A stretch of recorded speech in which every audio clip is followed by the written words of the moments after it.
for the good stuff, the fruit and the vegetables, the whole grains, the lean proteins. So it's not just feeling tired. Your brain is literally pushing you towards those quick hit foods. And when you do look at the research, people who are sleep deprived, they do consume more calories in the day, but it's not from the breakfast and the lunch and the dinner.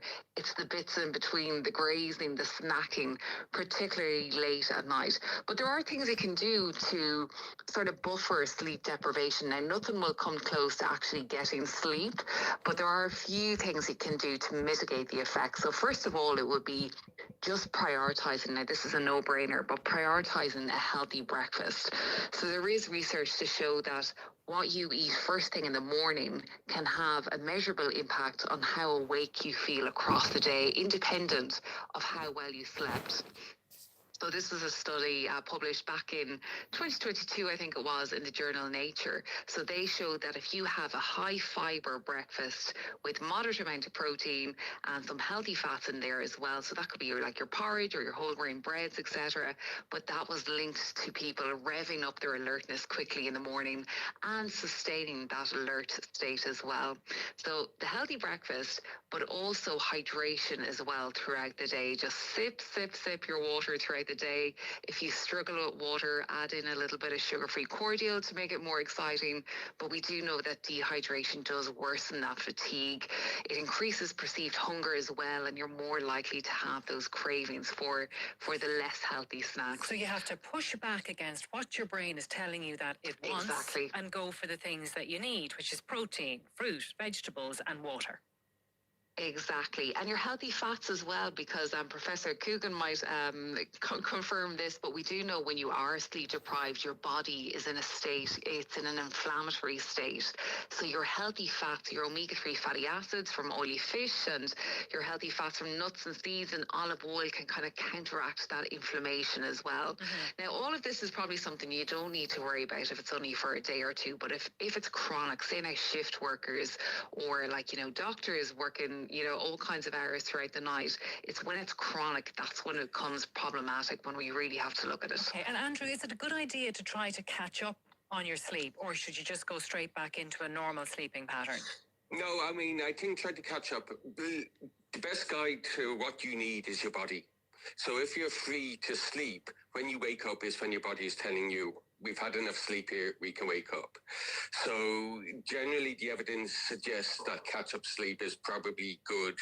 And, look, if we're lucky enough to be on holidays and not have to get up super early to go to work, just sleep in, and your body is the best alarm clock. Mm-hmm.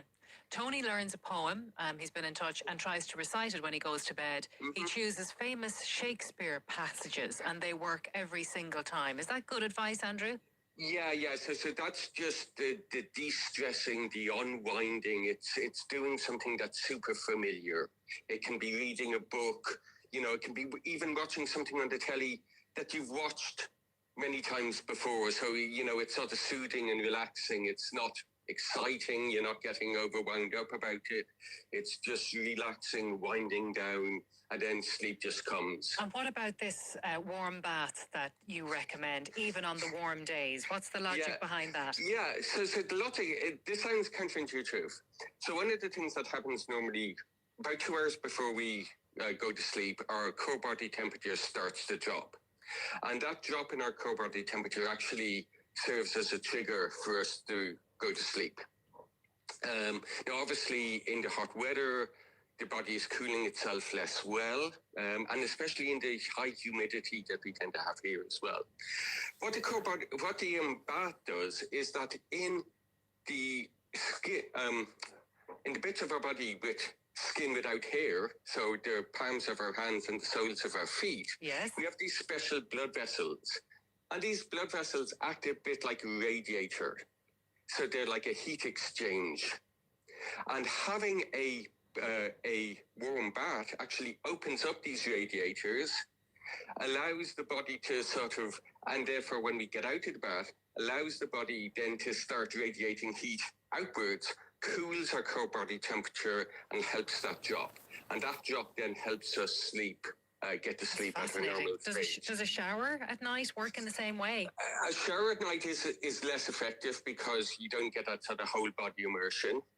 But a shower does have a couple of advantages that a bath also has. First of all, it's relaxing, so that's good. Mm-hmm. And second of all, if you, like me, suffer from hay fever, so and the pollen count is super high at the moment, and because it's not raining, that pollen isn't washing out of the atmosphere. A shower or a bath actually helps wash the pollen that you may have got started stuck in your hair and on your skin during the day, helps that wash that out. And that might then help you have less of a runny nose, less of a postnasal drip, and sleep better at night as well. So a shower is good, a bath is better. Okay, and Shelley, avoid eating then if we want to have a good night's sleep. Avoid eating after dinner or certainly after 9 o'clock at night. Exactly, yeah. So we do know that late night eating disrupts the circadian rhythm, it worsens the sleep quality, and it also reinforces that reward-driven eating pattern. So yeah, trying to have a kind of cut off, maybe wash your teeth after your main meal at night, so it will prevent you from being tempted to snack or indeed go to bed if you can.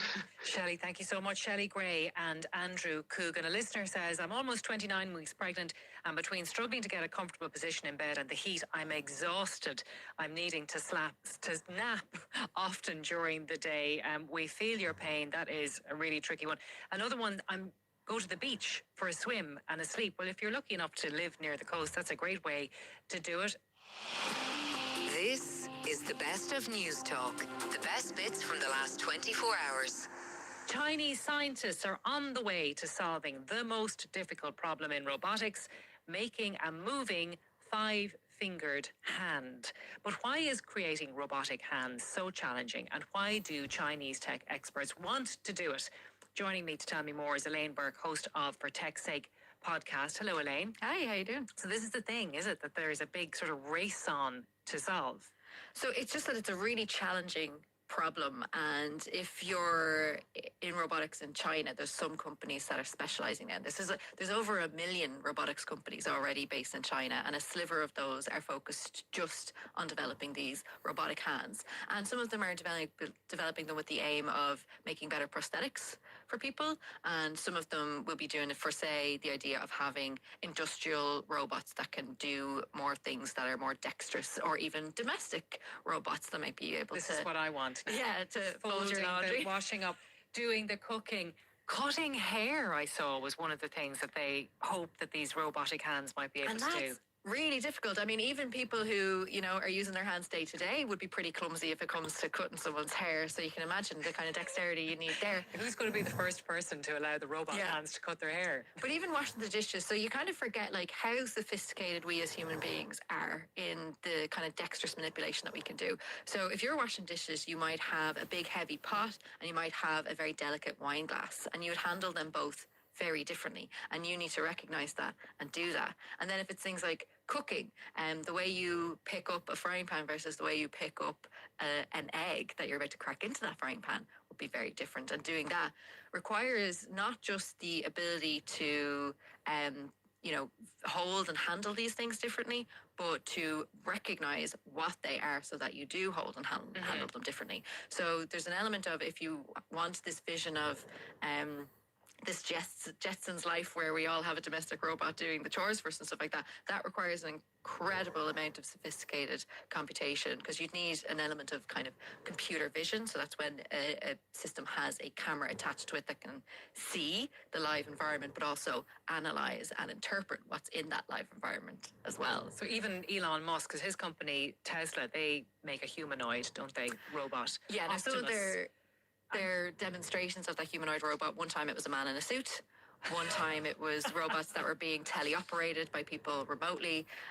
So yeah, this is the thing about humanoid robots. They are really attractive for media coverage, and they capture media attention. They capture the public attention because we there's a reason why science fiction is kind of obsessed with robots as well. We like this idea of this forward progress of technology giving us an automaton human. But you're very skeptical about what they can actually do. Not just what they can actually do, it's just how useful it is to build something like that. So to have something that walks around in a bipedal format on two legs, it would require a lot of energy just to have it standing up. Whereas if you just took away the legs and put something on wheels, that makes a lot more functional sense. It's a lot more energy efficient. Doesn't look as good though. And Doesn't look we're not as as sexy, interested in it. doesn't get as much attention. Yeah. So, and you even see like there was a lot of attention earlier this year around the Lunar New Year in China when they had this demonstration of these quite small, nearly child-sized humanoid robots doing this martial arts dancing display, and it looked crazy impressive. But that's also them doing a choreographed sequence of movements in a highly controlled setting, which is very different to them being out and about in the world, able to do anything. And if you're looking for something to be general purpose, that's where programmatic design and things like that But you becomes could ask complicated. that type of a robot to do a repetitive task in a warehouse. That's the thing. Where robotics are essentially working really well is in, say, assembly lines in factories and things like that. But you'll see that they're highly specialized to do one function. And they're that programmed they to do that one thing and nothing else. Like even in Amazon warehouses, there's like the robots that are kind of bringing products from one part of this massive warehouse to another. They are on wheels because that's what makes sense for moving fluidly through these channels. And they should also be in controlled environments because, you know, a lot of the times these things are a lot of metal and batteries and things like that. They're heavy and maybe not, in terms of health and safety, the best co-workers to have in your environment if they're going to be zip zooming in and around you. So there's that aspect of it as well. But the reason I mentioned Elon Musk was that he said that the hands represent the majority of the engineering difficulty of the entire robot, if you're looking at a humanoid robot. So all of the challenges that you've mentioned, the hand seems to take precedence over all of them. It's just really difficult to do. And if you think for a moment about what your hands do in a day, you can understand that. Yeah, it's amazing. Like the human hand is an incredible feat of evolution, essentially, and to develop one that's not made out of nature would be an incredible feat of engineering, one that can do exactly what we can do. And it's like, you know, you've got the skeletal structure inside, and then you've also got a lot of sensors and things like that in terms of your nerve endings, so that you can touch things and feel things and know how much pressure to apply to things. So there's also like the way your brain operates your hand is a part of it as well. You've also got, like, we've got so many joints in our hand. It's quite a complex design. And if you make robotics, like each of those joints to be moved and to be articulated in a certain way, all of that will take a certain amount of energy and calculation and computation and things like that. So Yeah. they're very complex. Pushing and pulling and fine motor skills and, Yes. you know, all of these things. When you think about it, I'm reading Maggie O'Farrell's book Land, and coincidentally, the bit that was on last night was a character, hope I'm not giving too much away, a character who loses his hand going through his loss and going through everything that the hand had helped him achieve in his life and the loss that it was going to be for him in the years ahead. And it was just listening to that passage, I thought, okay, now I suppose it forces you to think about how difficult a project like this is. But it hasn't stopped them from investing an awful lot of money and time in this. Yeah, and like I said, in China, it's big business. It's a multi-billion-dollar industry there. But it's also like sometimes you have to think outside of the box with this stuff. So in terms of, say, prosthetics, so if someone had lost their hand, there are some people who think that trying to develop a motorized version of our five-fingered palm isn't actually the right way to go to make something that's usable for people.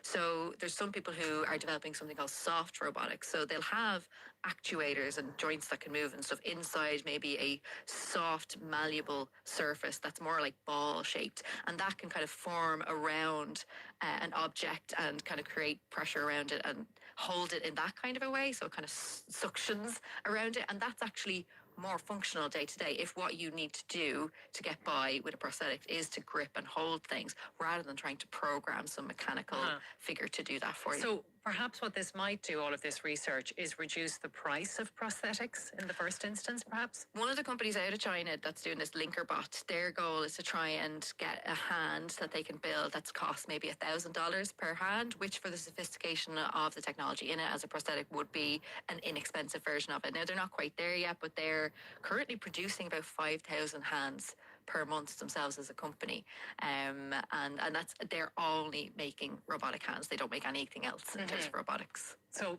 that for them is their core business. But for a lot of other businesses in this area, it's a bit of an attention grabber, is it? It's a bit of a PR exercise. Definitely with the humanoids. And one of my favourite things is actually watching videos of those humanoids falling over and not knowing what to do with themselves. Like, it's really entertaining. So if you're ever scared of the, the robots coming to take over, watch a few of those videos and you'll feel a bit better about it. You think they're useless, don't you, the humanoids? I think they're kind of silly. Like, I think robotics is an incredible industry and it's really fascinating. But when it comes to making humanoids, like I said, it just doesn't make the most sense. And we can get lost in doing things that are inefficient when we try to make them that way.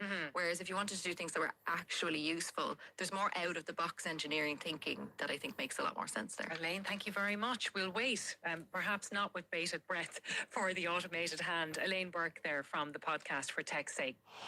Follow at News Talk FM on TikTok for the latest news, reports and trends from our presenters and reporters. News Talk. Conversation that counts. Now I'm joined in the studio by Irish astronaut, Dr. Nora Patton. You're very welcome. Good morning. Yeah, lovely to be here. Lovely to see you. How are you? Great. Yeah. I was just thinking it's just over 2 years since the spaceflight was announced, and it's hard to believe it's 2 years, but we've equally crammed an awful lot into that time. And so, do you have a date yet? So I suppose we have a timeline.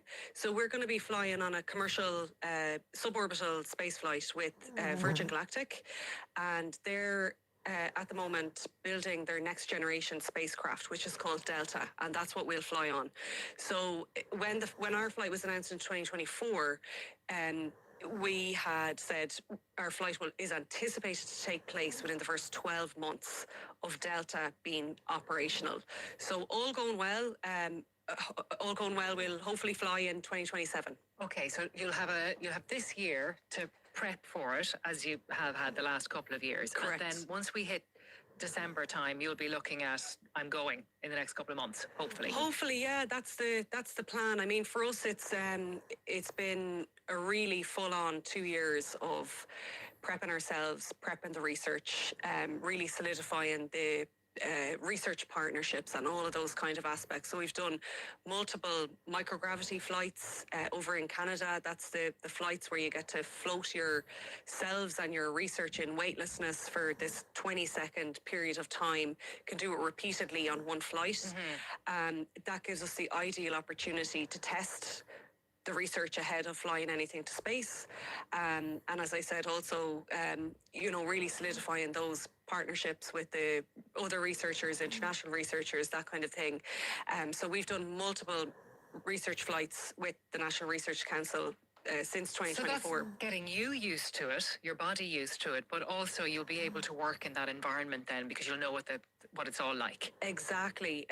So, I mean, the more time you spend in microgravity, the more comfortable and confident and competent you become, because it's really hard to explain what it's like when you unbuckle and you start floating you around. start floating.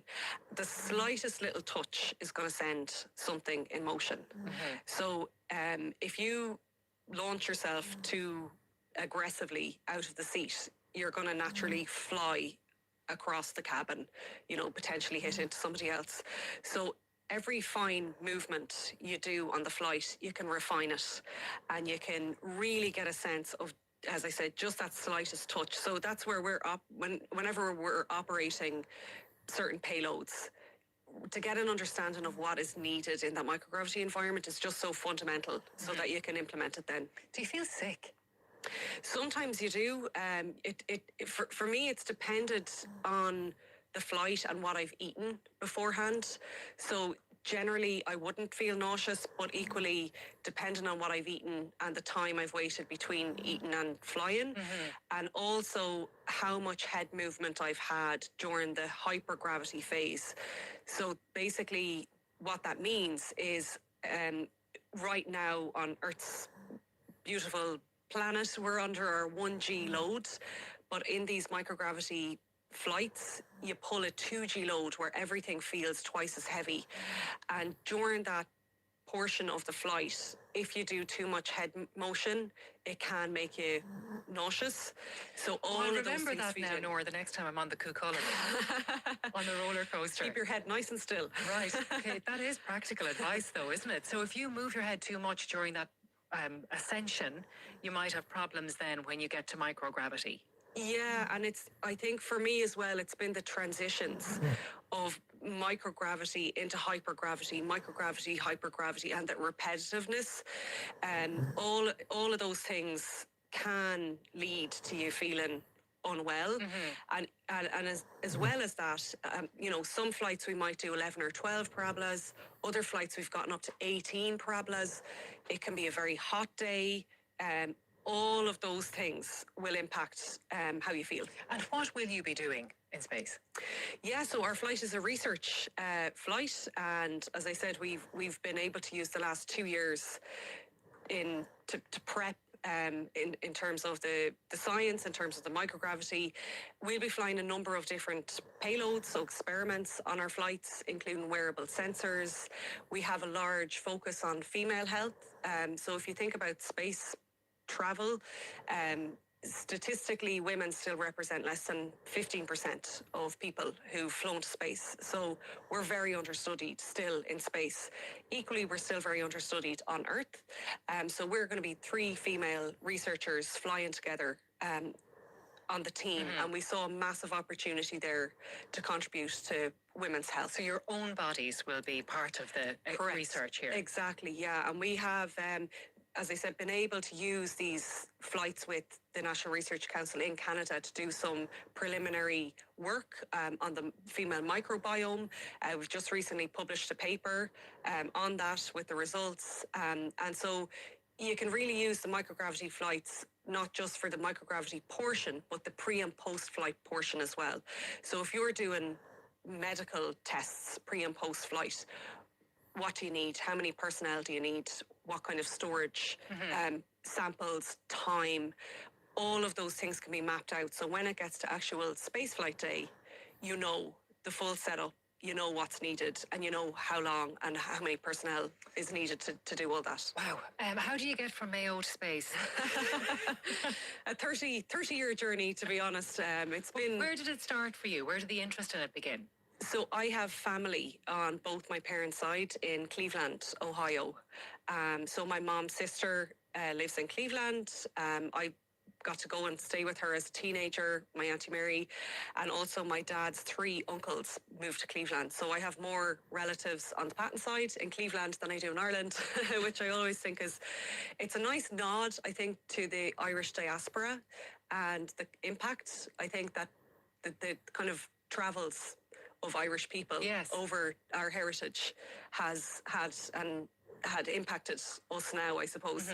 So we were on a family holiday when I was in primary school, got to visit the NASA Centre and in Cleveland, and that was it. I just completely You were fell in gone. love. Yeah, Hook, yeah. line and sinker. Yeah, and you know, it's the only one in my family to take the interest in space, so I often think how important it is just to expose kids to loads of different things: music, art, animals, sport, all of these kinds of things, because you never know what is going to be their hook. What's going to spark the interest? So Yep. was there engineering or anything like that in your family at all?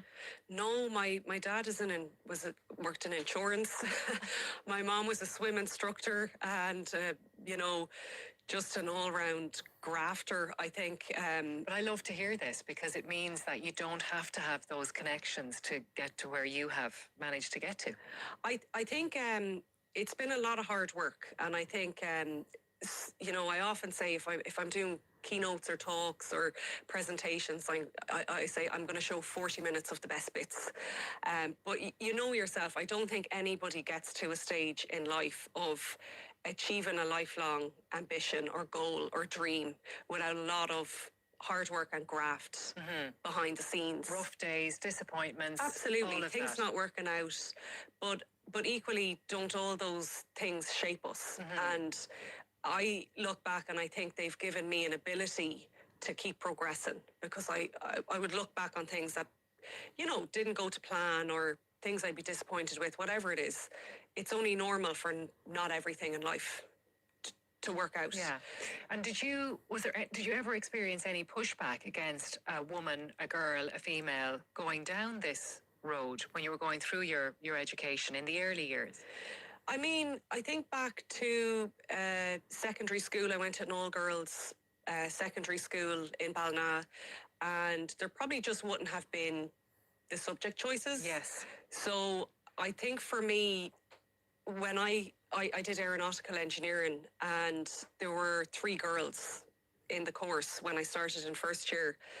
And I was so behind compared to the boys, because they had come in with technical drawing, applied maths, all the kind of engineering. So they tech had the subjects. Foundation there, and you were coming I in was raw. so behind, and I just remember I really had to work hard to catch up.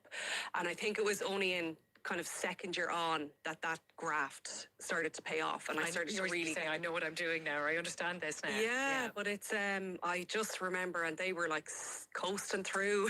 I'd say that first year behind. was tough. Was it? It was hard. Yeah, it was. It was hard. But look, I think it's like you often hear people say there is no maths gene. You put in the time. It's and engineering is a lot of maths. The opportunity has to be there for you as well. If you're not offered the subjects, and if you're not told that this is an option for you, it's not going to happen. Yeah, I think equally, would I have been better off going to a different secondary school, where the subjects were offered? But in any case, I say to people, that was my route, and I managed to pave my path year on year. I graduated one at the top of my class. I loved my undergrad. I loved the studies. It was what I wanted to be doing. So I suppose I was really lucky to have found my niche, and because I think of 17-year-old, 18-year-old Nora, and the vast majority of my classmates didn't have that linear thought of what they wanted to do when they finished school. It's a great help, isn't it, knowing what you want? Help. And it's huge tough help. when you don't know. Absolutely. When you see people who don't know what they want. I think it's a lot to expect a 17-year-old to know exactly what they want to do. But if you do know, it's great, because you can start forging ahead at a really young age. Yeah. So what other skills would you say are important for astronauts beyond the science and the maths and the engineering? I think teamwork for us has been critical. We've been able to really solidify science diplomacy as well over the past 18 months or so. We've met with the Irish ambassador in Canada, in Ottawa, Ambassador Concannon. So he hosted us during some of our microgravity campaigns. And Dr. Shauna Pandya, my colleague, has been in Ireland as well a couple of times since the flight was announced. And we've been able to do school visits, we've been able to do media, we've been able to talk to government, to showcase. So communications, science communications, not always the easiest. No, but I think how important it is for people to get an understanding of what we're doing and why it's important, and being able to kind of communicate all of those things. So yeah, absolutely. Communication skills, teamwork, and yeah, just getting work done. I mean, we're a small country. How do you see Ireland contributing to space exploration in the future? Yeah, so I think we have huge opportunities. For me, it's when I graduated way back when, there were very little opportunities to stay in Ireland and work in the space sector. But now what we're seeing is a lot of startups, a lot of Irish startups in the space sector. And I'm seeing graduates come out of undergrad and they're staying in Ireland and working in the space sector. So that's a really important circle to have, the whole pipeline, but equally the pipeline of jobs for when people graduate. And so the investment is key. Our investment in the European Space Agency, which allows commercial companies and other research organisations to draw down funding from the European Space Agency to work with European Space Agency personnel, and really to get a sense of technology development that can then spill into commercial contracts. So that's what we're seeing. You have the ESA Phi Lab, which was recently announced in Ireland to support Irish companies in the manufacturing space, excuse the pun. But I think all of those supports are just so critical to help companies thrive and be part of this massive space economy. It continues to grow year on year. There are opportunities not just on the manufacturing side, but on the data side. So all of these space-based assets, satellites, all of the information they're giving you, data analytics, there's so many ways that Ireland can position itself. You have a small person now as well. I do. Do you have an astronaut, potential astronaut? Oh, I think it depends on the day. But you have to see it to be it, right? Have to see it to be it, yeah. I mean, she thinks it's perfectly normal that Mommy is going to space. Sometimes she says, I'm going to go to space with you, Mommy. So well, you never know. You never know what might happen. Nora, it's such a pleasure to meet you. Thanks very much for coming in. And I'm delighted to meet you and get to chat to you before the flight happens. And you've been announced as KPMG's new ambassador, which is important to mention as well. Yes, that's another thank aspect you. to all of this. Absolutely. So I just really want to highlight today I'm so proud to announce I've come on board with KPMG as an ambassador, and I'm really excited about what we'll achieve over the next little while. So stay tuned for lots of things there. And come back and see us. I will. Coming Thanks up a million. to the flight, that is Nora Patton. This is the best of News Talk. Get more best bits with News Talk podcasts on the Go Loud app. Well, protests continue in Albania over the plans of Donald Trump's son-in-law, Jared Kushner, to build a luxury resort on Albania's only island, Sazan. And joining me to discuss the latest updates in Albania is Helena Smith, The Guardian's Athens-based correspondent. You're welcome to the show, Helena. Thank you for being with us. Pleasure. So these protests, they've been going on now for some weeks. What's been happening? Well, this weekend saw the biggest protest ever, the 35th protest in a row. They've been going on for over a month. And basically what started as an environmental outcry over these Jared Kushner, who of course is married to Ivanka Trump, the eldest daughter of the US president, a Jared Kushner linked real estate project that would see vast tracts of protected areas, ecologically sensitive areas in the south of Albania being developed. In one case, a 10,000 villa super luxury resort being built on a stretch of beautiful land. I saw it with my own eyes just a few days ago, opposite Sazan. There are in fact two projects, one on Sazan, Albania's only island, and one across the water on this peninsula, both linked to Jared Kushner, both having drawn the incredible ire and voice of protests and dissidents from Albanians across the country, and indeed across the Albanian diaspora. We've seen lots and lots of Albanians from the UK, from America, flying into Albania simply to join these protests. And the Prime Minister in Albania is supportive of this Kushner project, isn't he? He is very much supportive of it. Why? Because it is the biggest foreign investment that Albania has had to date. And he sees himself as pioneering, leading this battle to bring foreign direct investment into what still remains one of the poorest countries in Europe, on the continent of Europe. And of course, until 30 years ago, was subject to one of the most brutal forms, if not the most brutal form, of communism. It was a Stalinist regime, very, very closed off from the rest of the world. So Albanians do take their democracy very seriously. So how did the Trump Kushners discover this? Well, Ivanka has said, hasn't she, in a podcast, that they were on a friend's boat. I assume it was a very nice yacht. We stopped for a swim and we swam to the island. We went on a hike all the way up to the top and we were just captivated. So they passed it and they said, we'll have that. Sort of almost. That's almost what she's suggesting. There's a bit of Christopher Columbus, or at least that is what Albanian protesters say, slant about this story, that this rich, entitled woman was on a boat, happens to be the US president's daughter. This is all in their words. saw this beautiful island. It seemed to be uninhabited. Indeed, it is uninhabited. It was a former military base, but has been uninhabited for the last 25 years. Fell in love with it, had an almost spiritual connection with the place, walked up to the top of one of the mountains on the island barefoot, and decided that was it. She was going with her real estate investor husband. She was going to develop it. All of this happened a couple of years ago. The couple were said to be traveling with their great friend Nat Rothschild.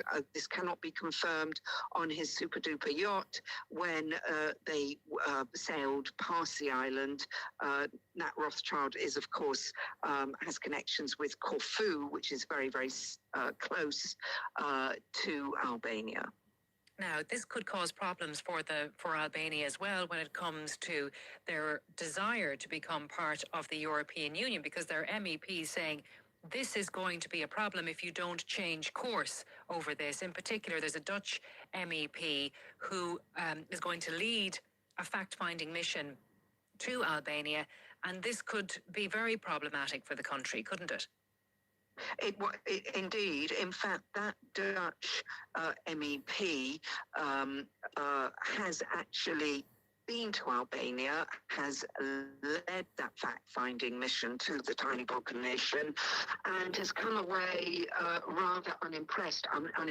Very impressed by the scale and devotion of protesters to these demonstrations, most of which are concentrated in Tirana, indeed on the boulevard right outside the Prime Minister's office, a 1930s building where every night opponents coalesce and call for the resignation of Edi Rama, the Prime Minister in power for the last 13 years.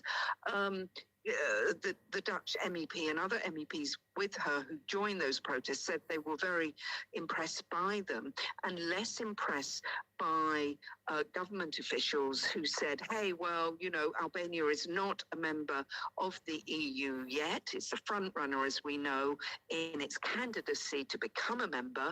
And Edi Rama, the Prime Minister, has made joining the EU his central policy in his fourth term in power.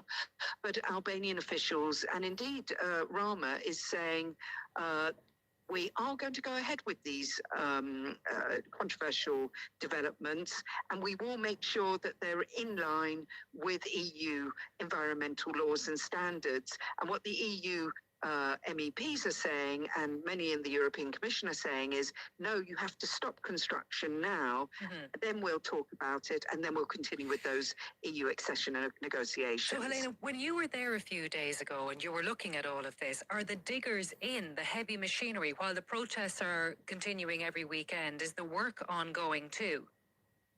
No, not at this stage, because it's been stopped.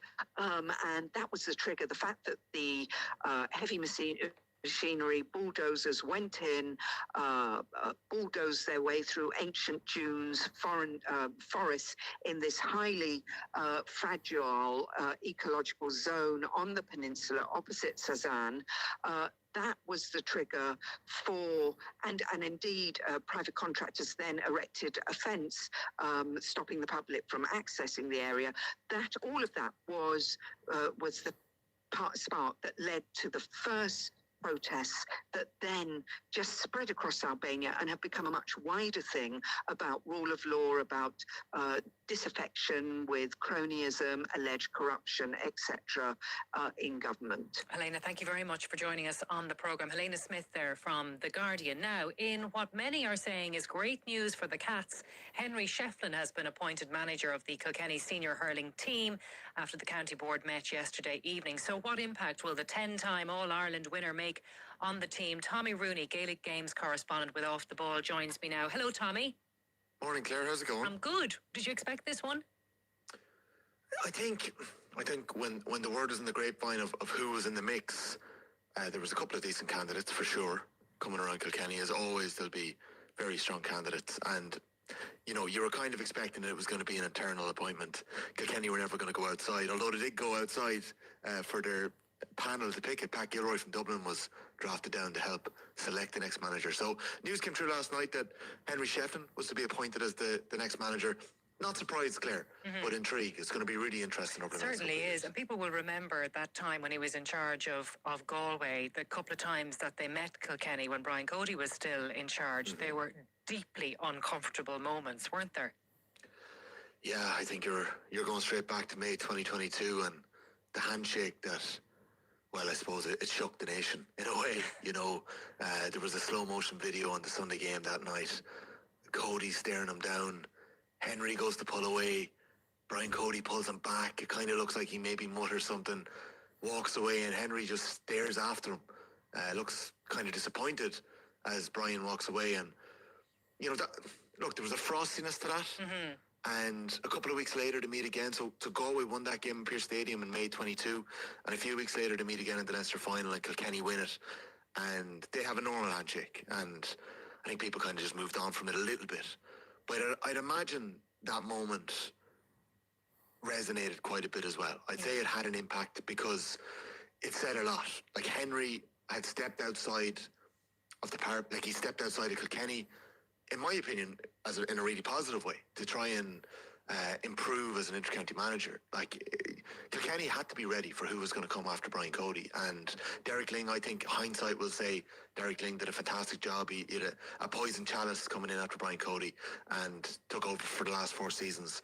But for the next manager to be available and to be ready, if you're not going to go and coach outside of the county, I'm not sure where you're going to cut your cloth, where you're going to learn. So Henry Shefflin went off to Galway to take over them as inter-county manager, and was actually quite unlucky in 2 Leinster finals to Kilkenny in 22 and 23, and then they got knocked out of the group stages in 24 and he stepped down. So let's not forget he was over his own club team, Ballyhill Shamrocks, and led them to back-to-back All-Ireland club titles in 19 and 20. They are the most successful club team in the country with 9 titles, but Henry is joint second in terms of the most successful club managers. There's a good few of them on 2 titles. So he was recently over the Kilkenny 20s. He was over Thomastown Intermediate Club as well in 2021. So he has been working towards this over the last couple of seasons. Like, his record as a player, obviously, you know, is extraordinary with his 10 All-Ireland winning medals. But what about his record so far as a manager, Tommy? What can you say about that? What do we know?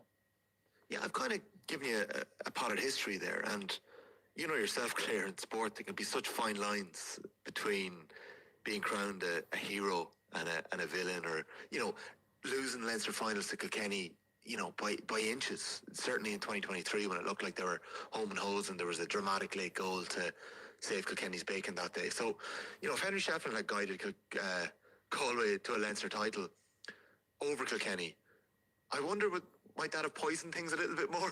Do you know? I wonder would that have worked against him in his bid to become Kilkenny manager down the line, because we know how precious some counties can be, and I am using the word precious with Kilkenny because sometimes the mood music can be a little bit precious about people going outside the county. So, and it can be the same in other counties, some of the traditional counties, maybe Kerry sometimes as well. Sometimes it can work against you. But as you said, where are you going to earn your stripes, you know, otherwise? That's what I would feel from the outside, but I'm not from Kilkenny. But that's what I would feel looking on. You don't know the hurt and the pain this can cause. Well, there you go, you know. But I have a feeling that he's still in the WhatsApp group with all his old teammates, and, you know, you'd hope that himself and Brian Cody have got beyond that moment in 22, and I'm sure they have, because they obviously had such incredible moments. Like, Shefflin was the king as a player. Like, it isn't just an old nickname that's stuck. You know, 10 All-Ireland titles, 11 All-Stars. My favourite stat player is Hurler of the Year in 2002, Hurler of the Year in 2006, and Hurler of the Year in 2012. Like, his debut is in 99 and he retires in 14. Like, this man had so many acts to his career. He kept coming back, reinventing himself, leading Kilkenny to All-Ireland titles. Like, his mentality as a player is incredible. You asked me a question about his managerial record. 2 All-Ireland club titles, to me, says a lot. Managing Galway in Leinster finals says a lot. But there are people who will question Henry Shefflin as a manager. And he now has to go and prove it, I suppose. And the thing is, Kilkenny are in a little bit of flux. They're no longer the behemoths of the game. Well, they are. They're just traditional giants, of course they are. But they're a little bit off it at the moment in terms of maybe squad depth. They're perhaps entering a little bit of transition. Maybe the flood of youngsters coming through that are ready to take the throne aren't quite there ready yet.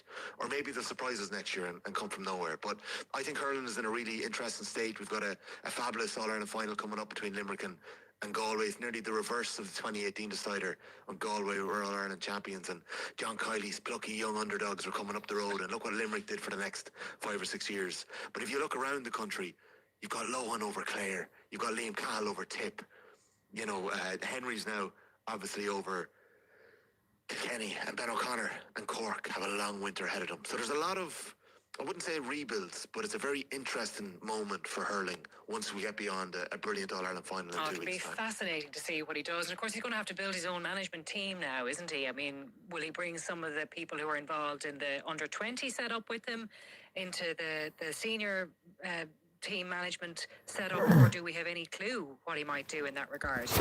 For sure, and there's going to be plenty. There's going to be plenty of options for Henry, and he will have developed plenty of connections and relationships over the years. And you know, that's kind of what happens if somebody has an eye in a job like this. You don't just get landed with it. You're working towards it for a long time. And I'd imagine there was a big pitch made to the panel that were selecting and Pat Gilroy about who we would have with him. There's word. There's nothing confirmed yet, Claire, but there's word that David Hardy, one of his teammates, a brilliant goalkeeper for Kilkenny over the years, but also a fabulous coach in terms of what he's developed over the last couple of years. Someone who went outside, somebody who has been involved with Tipperary's All-Ireland win in the last 2 years. There is word that Hardy will join the backroom team, and that would be seen as a little bit of a coup, because he's very highly regarded as part of that Tipperary team as well, and he's done really well, and cut his cloth outside the county as well. Yeah, well, the prodigal sons are back, so we'll all have to keep a close eye on Kilkenny as the months go by. Tommy, thanks so much for talking us through all of that. Tommy Rooney, their Gaelic Games correspondent with Off the Ball. On radio, on the Go Loud app, and on smart speaker. Play News Talk. News Talk. Conversation that counts. News Talk's FIFA World Cup 2026 updates. How's it going? It's Carl here. This weekend, it's the quarter-final stages of the World Cup, and you have the likes of England, Argentina and France all still standing, but they're used to being at this stage. For Norway, though, it's a whole different story. They're into the last eight for the very first time. Whatever happens from here, this tournament will live forever in Norwegian football history. Sure, we're still talking about Italia 90. News Talk's FIFA World Cup 2026 updates with Visa. Everything's a tap-in with Visa, helping protect your payments. Lunchtime Live with Andrea Gilligan on News Talk. Listening to Lunchtime Live with Andrea Gilligan. It's 1800 453 106. That's the number if you want to get us between now and to this Tuesday. Plenty to keep you company if you're travelling through Dublin Airport this summer. Graham McQueen from the Dublin Airport Authority is here at 1:40 to answer all of your questions. So get your voice notes in 087 1400 106. That is the WhatsApp number. And if you were listening to yesterday's show, you'll know we spoke to Jasmine. She's a mum of 3, and she joined us to tell us her story about her current housing conditions. So then I have 2 high needs kids, autism and ADHD, do not go together. We're all cramped in one space. There's no room like sensory space about. Like we're all on top of each other. And then my daughter as well, like she's not even meeting her milestones. So it would make be a big difference to you day to day, Jasmine, if you had, even just a little bit more space. Doesn't matter where it is, but yeah, a bit more space would obviously make a big difference to you. Yeah, and to safeguard them and to have a garden. Like, my son turned around to me, Mommy, I can't wait until we get a new house. And I'm like, one day, son, and any time we're sitting down and colouring pictures, he's drawing a house and saying, Mum, that's my room. And that's fucking sad. I'm sorry I'm crying, but that's sad. Like, and we're stuck where we are, and it's just absolutely horrendous. Like, and no one... So I'm just being left there to suffer, like, and I'm absolutely trying my best, but I'm not the only mother out there that's fighting this, and I know there's other families out there. Get up and fight, advocate, don't be afraid to speak out. I'm trying my absolute best.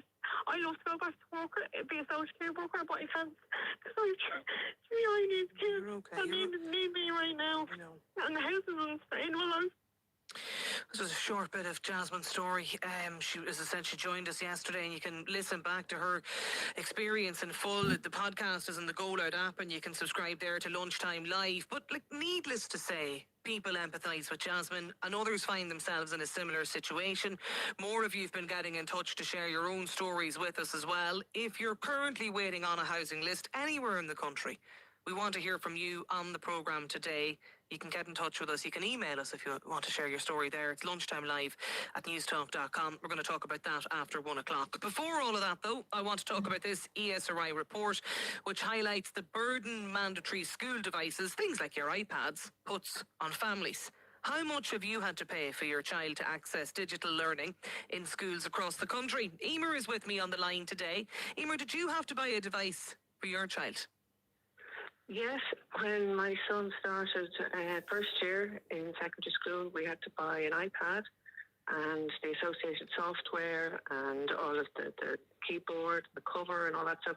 So it was well over €800 up front for him to start. Yeah. A lot of money, Which isn't is it? like a huge amount of money, yeah. And back then, when he started, he's just finished third year, so when he started first year, the free secondary school books hadn't come in, so that was on top of school books. Now, thankfully, at least, your parents don't have to pay for the school books as well, but still, 800, coming up to 900 when you get the cover, and you have to get monthly insurance as well, because if the thing drops and breaks, to replace it. So, it's a huge amount. So that's the iPad, it's the insurance, it's the iPad cover, it's all of the software that's required, everything all in and around the guts of about 800 to 900, Amy, you're talking about. Exactly, yeah 800 to 900. And that same iPad, is he now in third year? Is he still using the same equipment?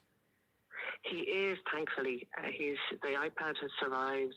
It had to get a new cover and keyboard. That didn't survive all the work on it, but that was only not too much. That was like €50 or something. But thankfully, the iPad itself has survived.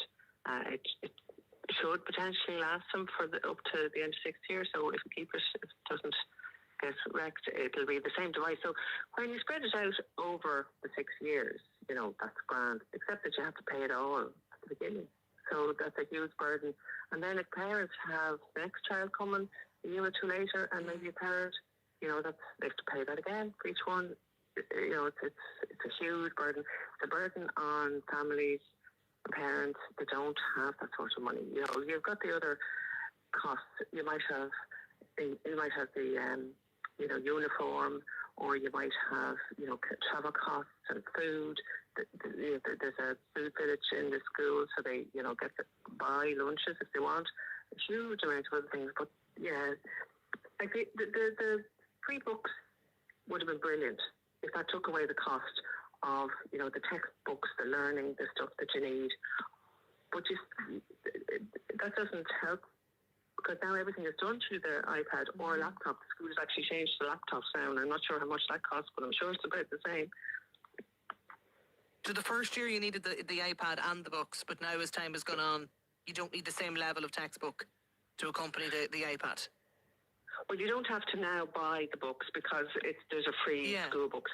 The government are paying for the school books, but you still have to pay. You've already paid for the iPad and all those books. They have their e-book version on the iPad, so they access nearly everything through the iPad, which is Out of curiosity, did everybody in the class buy it when he started? They all had it, did they? Everybody had to buy it. Yeah. It had to be. It's mandatory. You couldn't access the class. You couldn't access learning if you didn't have it. Now, the school did put out in the newsletter to say, if those families that had financial difficulties, to get in touch with them. So, that would have been a private thing, and I don't know what they did. Maybe they helped, or maybe gave, time to pay. But absolutely every child had to have one, yeah. We're talking about this today, Emer, because this is really the first major review of the digital device programme that's in place in schools across the country by the ESRI, the Economic and Social Research Institute. And what they seemed to find was that those sort of compulsory one-to-one device purchases, like what your son had to have, that and their use has become so embedded within the post-primary school system at the moment, and there seems to be some concern that without, you know, some kind of strategic intervention, that this ongoing expansion of digital learning, particularly around the Leaving Cert, you know, that it could actually risk deepening the already existing inequalities that exist within the Irish education system. Do you have any concerns around that? I do, I absolutely do, because a huge amount of people just couldn't afford that sort of level of having to buy, you know, laptops and iPads and all that stuff. And it's a specific, it's not just, oh, you can get a cheaper, you know, tablet somewhere and use that. It's a specific device. You must get that iPad, and it's tied to the company that delivers it because they put the software on it. So, you know, there's a set price. You couldn't go and say, oh, well, I can get a second-hand one somewhere. You have to buy that one. So many families couldn't afford that. It's huge. So they're not going to maybe go to that school, or if they go, then, you know, they're struggling with it, paying for that where they can't, you know, taking money from other things, bills that they need to be paying. It's a huge barrier to families, and it's got more than one kid, 2, 3. They all have to have it. It's a huge burden, and it's a worry. It's a worry. The whole thing, the school books, free school books, that was a weight taken off families, because now you didn't have to pay the €400 or more that it was for the books on top of the other 400. Crazy money. But that was taken away, and that was brilliant. But now they've got this even bigger charge that they have to. And if all the schools are using that, you know, what children and families who can't afford that, what are they supposed to do? That's a huge worry. And it's going to be a burden and a barrier to children going to certain schools. You know, maybe getting into, into a school that's maybe more academic. If you've got a child who's more academic, you want to get into that good school, but you can't go there because of the cost of all this extra stuff. It's a barrier to families with low incomes. Stay with me, Emer, if you can, for a few moments. It's 1800 453 106 is the number, because I want to bring in Owen Dolan. Owen is a principal. Are you a principal of a secondary school, Owen, is it? I'm principal of a primary school. Primary school. And are the iPads or any of the kind of the digital learning devices, are they a feature in your school? Yeah, probably not as much a feature as we'd like. Like, we only have 50 iPads for 500 students. So, you know, you don't need to be an expert in maths. That doesn't give much scope for using, you know, you probably have 2 classes using it at any given time. Like, whilst I wouldn't like to see a 1-to-1 iPad ratio in schools, because I do think we need, like, if you look at the Swedish model, they're trying to move away from use of technology back to sort of more involved in nature and, you know, textbooks and copies as well. And I do think there's a benefit there, but there is a lack of investment. And I think what your previous caller has illustrated is, you know, if you're having a situation where it's a mandatory purchase for parents, like we're at their school, it would not be possible in our school. It just wouldn't be feasible. So then you're already putting families under serious pressure. And I do think we need to balance this. I do think we need more investment. Like the ICT grant, you know, barely keeps what you have initially up and running. Like if an interactive whiteboard goes, that's $4,500 straight away, and every class needs that. In a school like mine, you probably have 3 or 4 whiteboards meeting their end at a time each year. So just to update them, get new whiteboards in, like, we're not putting the investment. So like I do think, like, a school like ourselves needs more iPads. I don't think 1-to-1 iPads is the way to go. I do think, like, all the studies show, even in regards to well-being, you know, sometimes it's really beneficial for the children not to be interacting with technology all the time as well, because they're doing a lot of that at home as well. But I do think it's also, on the flip side, it is important for us as teachers to be able to show the children how they can engage with technology for educational benefits or well-being benefits as well. Steve is with us on the line too, Owen. Steve, do your children, do they have to have iPads or laptops? Is it mandatory in your school? It's mandatory, yeah. And my eldest son he's left secondary education now. But I think that our secondary school was, if not the first country to do a full rollout of it, or the first school in the country to do it, but it was definitely in the first wave of it. And this was over 10 years ago. And it was with, coming into first year, like we all know the cost is shocking. I mean, when you add up with the uniforms and everything else, it was over €1,000 hitting people straight away. And, when schools say, it's in the newsletter, if you're having financial difficulties, just contact us and we'll see what we can do for you. That's incredibly embarrassing for anyone to have to ring up and contact the school and go, actually, no, I can't afford that. And whether they can help fully or not, I mean, nobody wants to have to make that call, or nobody wants to have to contact the school about that. But the other side of it, as Owen was saying there, the Swedish model, they're moving away from these screens because they've noticed a massive deterioration in reading and writing comprehension skills because of students who are studying through a tablet. And the fact we all know, every adult in this country now, or most of us, recognize that too much screen time for young people is bad. So you try and control the screen time at home. But if people are working from a laptop or from an iPad in school, and then they pick up their phone and they're looking at their phone and then they're doing whatever, screens are like absolutely taking over their lives. But also, and the other thing is with the iPad, like was for the very first year when my son got it, as your first caller there said, that there weren't free school books. And what they did was you have to buy the iPad and you have to buy your school books. And the school books are there. You're going, well, why do you need the iPad if you have the school books? And well, that's the thing. And it got to a stage where, if you look at it now, like even something simple, suppose your kid wants to go on to third level education, right? They're not going to be using an iPad. They're going to be using a laptop. Like certain countries, I know that like Japan, Singapore, they have BYOD, which is bring your own device. So you can bring your device from home, so that saves a lot of money. Now, you will get schools argue and they go, well, then we don't know what they're using these, what else they could be bringing in on their laptop, and we couldn't, keep it secure and everything else. It doesn't help. Like just hearing Owen there, because when he first said he was a primary school teacher or primary school principal, my first thought was, please tell me that primary school kids aren't exclusively using iPads. But then he clarified, and it was great because I was thinking, can you imagine if primary school kids were doing the exact same as secondary school kids?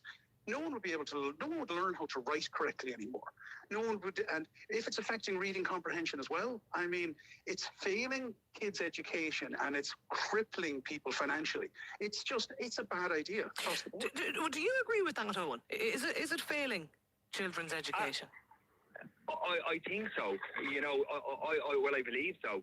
And I also think, though, people must remember, in a case where we have mandatory purchase of iPads or laptops, that is a school's decision. So a school has made that conscious decision, and that maybe that parents should look at whether that's something that they want for their child. And a previous caller said, if you want to go to a good school or academic school, that's something we need to move away from, because that's almost classing that their schools aren't good schools and there can't be good academic outcomes from these schools.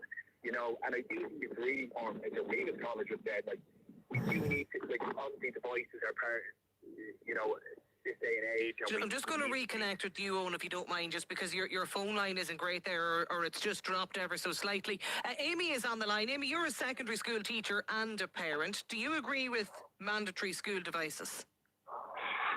Well, as a parent of three, and my kids are still quite small, and my two oldest are actually twins, so I will face the expense of having to buy. You have a lot of expense at the same time. Yeah, I would love it both ways, whereby I would like to say, oh, no mandatory devices, but also I see the benefit of, the education system looks quite different now from when I did my Leaving Cert and Junior Cert. We have a combination of research projects and classroom assessments, and then the final state exams. So, for example, in my own classroom, it was such a blessing when we got the free textbooks and that. So when we would be teaching we'll say my subject of Irish, the poetry, the prose, we'd use the book, all the students would have the workbook, and the whole class had them and had access to them because we got them through the funding. And then when it would come to the 3 weeks of the year where they would complete their Gaelic CBAs, which is a classroom-based assessment, all 6 classes in my school would be on at the same time. So we'd be looking for access to 180 free working devices at once. Now, my own school's IT infrastructure is extremely well managed, but at the same time, you would get an iPad trolley and it would have 30 devices in it. And you just might have 31 in your class and they're all in that day. 2 devices aren't working, 2 are going through an 8-hour update, one isn't charged. And then you suddenly have about 5 students who've no device. And when they start sharing the device, then the work rate goes down and some of them are bored and then they start chatting. And from this September and the September after, the additional assessment components for Leaving Cert are coming in and they're being rolled out over the next few years. 40% of the majority of Leaving Cert subjects will have a project or a classroom assessment component, and they'll be looking for access to devices. So on our limited school devices, and I say limited, it wouldn't appear limited to if you heard that we have 3 computer rooms and 4 device trolleys, but at any one time we have 38 classes on, and we're not a DESH school. So that serious funding needs to go into schools to try and reduce those inequalities. There's an interesting text here, Amy, from a listener who says, I just don't understand why they can't use second-hand technology, because I'm a software developer and all of my own tech is second-hand. 12-year-olds don't need this first-hand technology and devices. I think it might differ from school to school. For example, one of our trolleys of laptops actually was kindly donated from a tech company, and the IT support in our school, they wiped down the devices for them, put on our school iPads, and it was a donation to the school that we're very grateful for. I think that we need to look at it as a society as a whole and say, this is what our education system looks like now. Let establishments know, such as credit unions and banks, that there's a need and demand for low interest IT loans. Maybe entrepreneurs might look at branching into education device rental. The library services around the country, they might have ideas how they can support us. It does differ from school to school. We don't have mandatory devices. We don't have specific that they must have this. We're doing the best in our school with what we have. We've utilised all the grants we can. We do have software that we've used our IT grant to put onto all our devices. We have weekly on-site IT supports, and despite our best efforts, we just regularly cannot meet our IT needs. 1800 453 106 is the number. I just want to bring Mary in very quickly here, Amy, as well. Amy, you've been listening to the discussion. You got in touch today. You feel it should be iPads for everybody or nobody. Is Mary with me? I am. Sorry. How are you, Mary? Amy. I suppose it's Amy. Sorry, I'm very good. Thank you.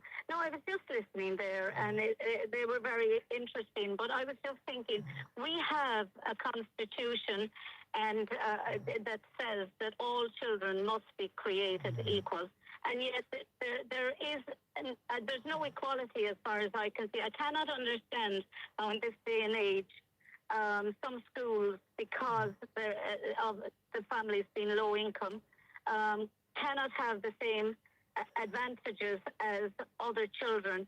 Surely to goodness, the government can plough some of the money that seems to be available for other things into DESH schools, so-called DESH schools, and into low-income schools, or as that previous caller said, which I think was a wonderful idea, low-interest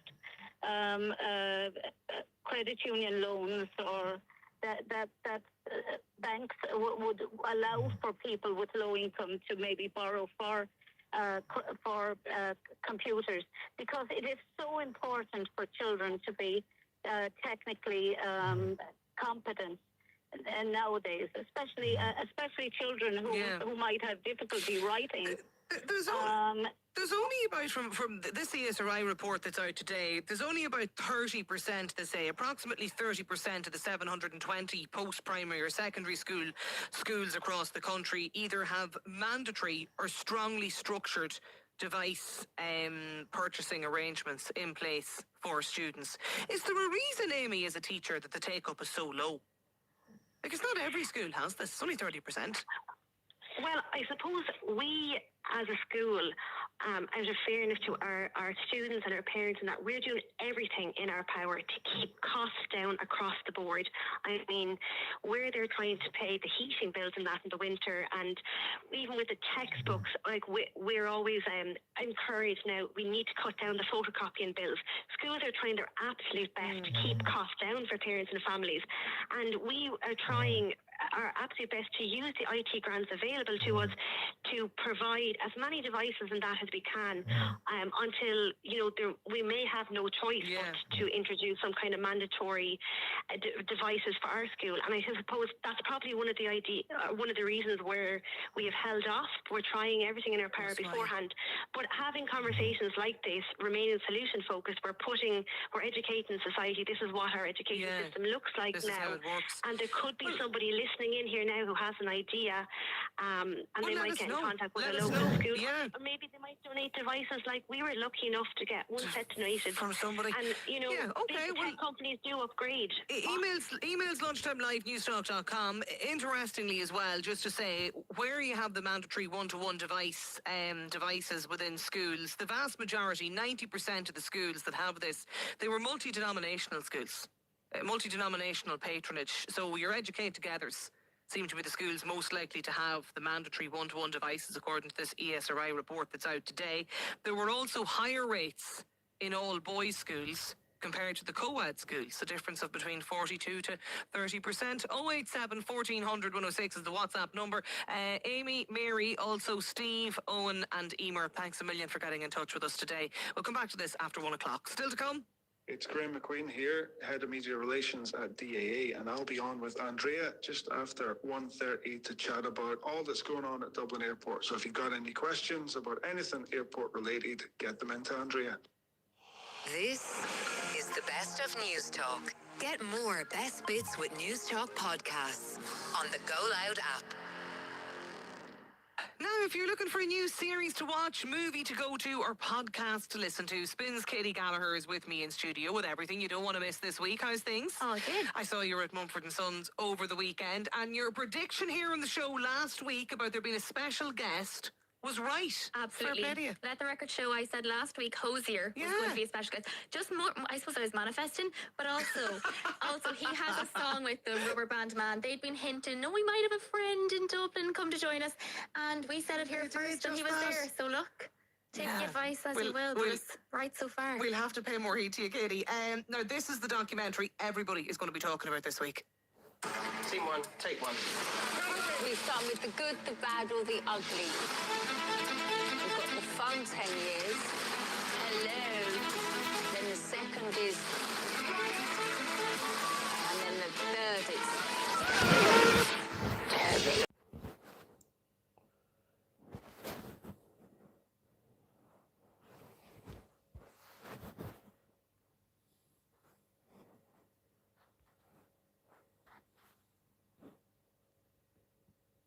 Even on Sky, and all the 4 episodes will be there on Sky Documentaries, that section, or on Now TV. So if you've either of those, that's where that's going to be. And all the usual, we don't wait for anything anymore. The 4 of them will be there. It's actually from the Mind House, the production company of Louis Theroux. So it says no holds barred, like unfiltered, completely, as if we don't already know enough about Katie. But do we know? We probably know what she tells us and what we hear and what we read. But this is completely candid. It's her totally, I suppose, everything is off the table, on the table, nothing's off the table. She said that there. So is she the presenter? She's kind of narrating, I guess, but it's going back to her real beginnings. So in the first episode, it's all about her as Jordan. And as she said there in the clip, she feels like she's had 3 decades of career, so 10 years. And the first one was fun, and it was Jordan, it was page 3. And that's, I think, what episode 1 is mainly going to be about. And then she says it gets very turbulent after that, and then even more turbulent in the last 10 years. But the first one, and in the first one as well, she talks about things that kind of shaped her. So actually an incident when she was young, she was only 7, and, she was... approached and she was assaulted in daylight, and she kind of goes into that, and then she kind of goes into, I guess, how her whole alter ego forms in Jordan, and apparently everybody, she said anybody, talk to anybody, and you heard that in the clip. Now, Lee Andrews isn't in it, her new husband, the guy we all, I guess, we all want to know. Peter Andre isn't, but that's not also anything surprising, because they do not have any seemingly relationship there, and I think they even recently agreed that they'd never even talked about each other, but her kids are in it, so his kids are there, and Princess, and they are part of it. And then Gareth Gates is in it, which is interesting because I don't know if you remember, but she sold that story about him back in the day, when about them kind of being together, and that was a whole big thing of should she have even done that. So he's in it, and he's going to talk about that day in Byra. So a few of our other exes are. Peter's not, Lee isn't, but this is, I think, Katie unveiled. Like, this is actually the roots and kind of what made Katie Price what she is. Has she had some input into how this is going to pan? Like, is this a little bit like the Posh and Beck's documentary where they were sort of co-producers of it, or is it a Louis Theroux where it's just about her? This seems to be more Louis Theroux. Like, this seems more like the producers are digging deep in her rather than her completely directing how it's going to go. Even there you hear she's like, talk to anyone you want, as in like, okay, go and see what you can find on me and come back to me. So, but I like that about her, that she's one of those, I think I said, like Kerry Katona, that has really got to grips with, this is what my life is going to be. If they're going to write about me, I'm going to make, you know, hey, while the sun shines kind of thing. So I think this is going to be her as we've never seen her before, or maybe, do you know what, just something slightly new or surprising we might get, but apparently quite complex as well. It was Katie Price's Tell-All documentary. It only drops tomorrow. It's actually called, as you say, Nothing to Hide. 4-part series. 4-part Sky, and now. Yeah. So I'll watch this. Yeah, I'll binge this. I've actually met her at things once or twice. Yeah. She's a fascinating character, to say the least. Yeah. Puts it mildly. But like, I'm really interested. Yeah, I'm really interested now to see this. So that's Nothing to Hide. If you're looking for a new series to binge on, well, this is a real trip down memory lane. Tell me, Mr. Ingalls, what brought you to this land? A fresh start for my family. This will be our new forever. Welcome to independence, Mr. Ingalls. There's no post office, no church, no school. What do you think? So small. What we wanted, right?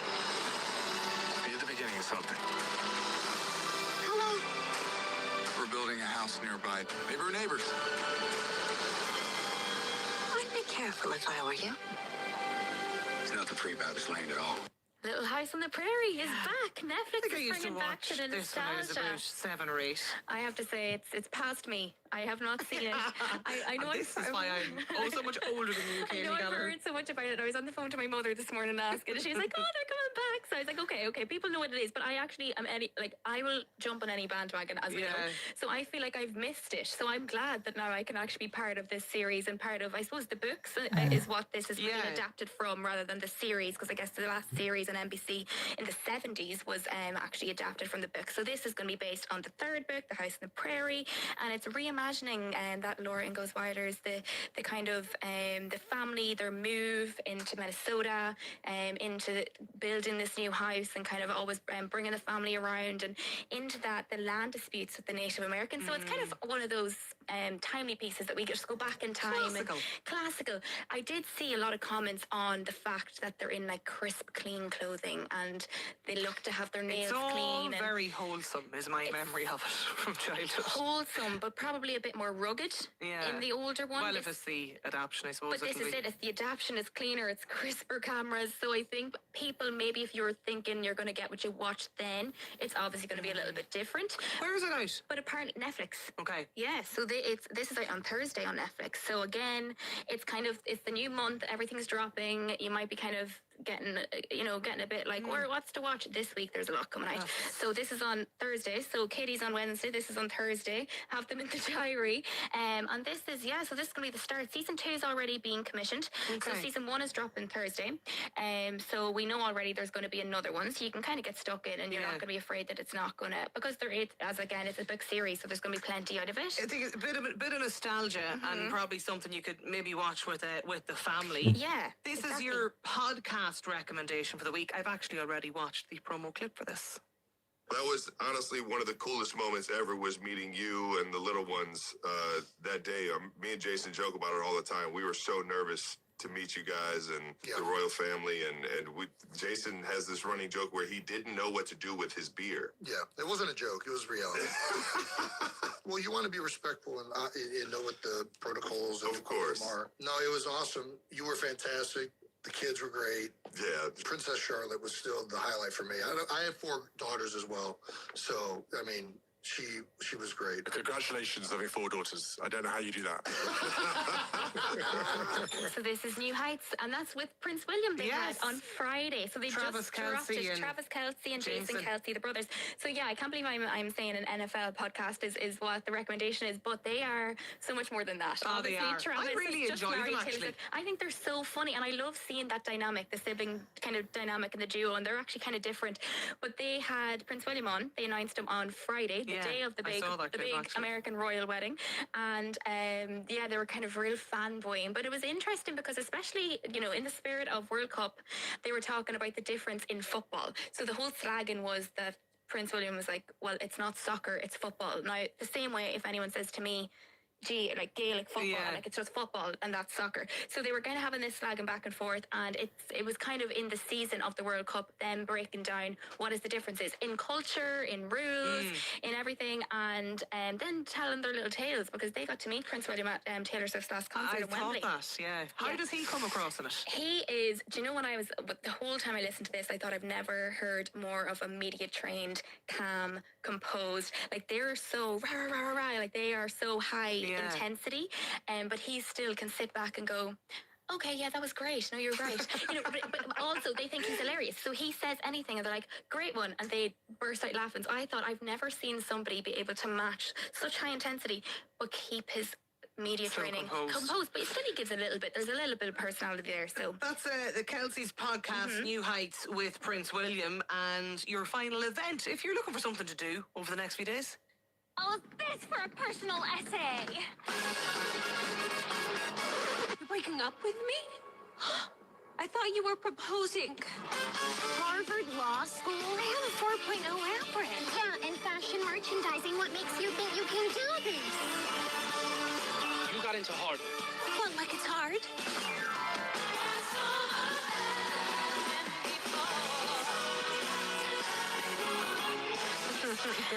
Legally Blonde, the musical, Elle Woods, is on live and stage in front of us, as Amber Davies is actually from Love Island, the past winner. She is Elle Woods in this one, and it opens tonight in the Board Gosh. I'm going tomorrow night. I'm going tomorrow night as well, actually. It's in the Board Gosh until Saturday the 18th of July. It starts tonight, so there's time to get in and get tickets and all of that. But yeah, it's Elle Woods on stage live in front of us. These are the kind of musicals I like, where there were previously a movie and then it's adapted for the stage.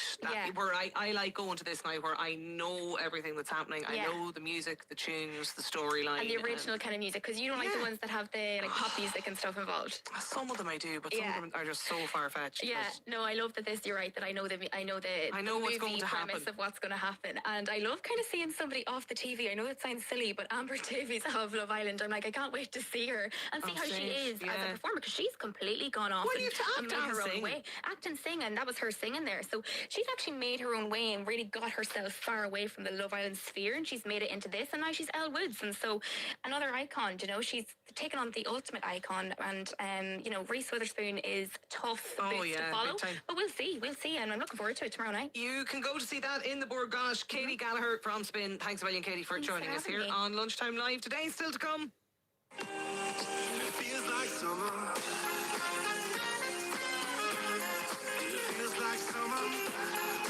Met Éireann has issued a heat wave advisory with temperatures of over 30 degrees expected in parts. We're going to be talking about that after 1. But up next, 1 year on after a devastating farm accident left one young teenager losing both her legs, we'll hear her story.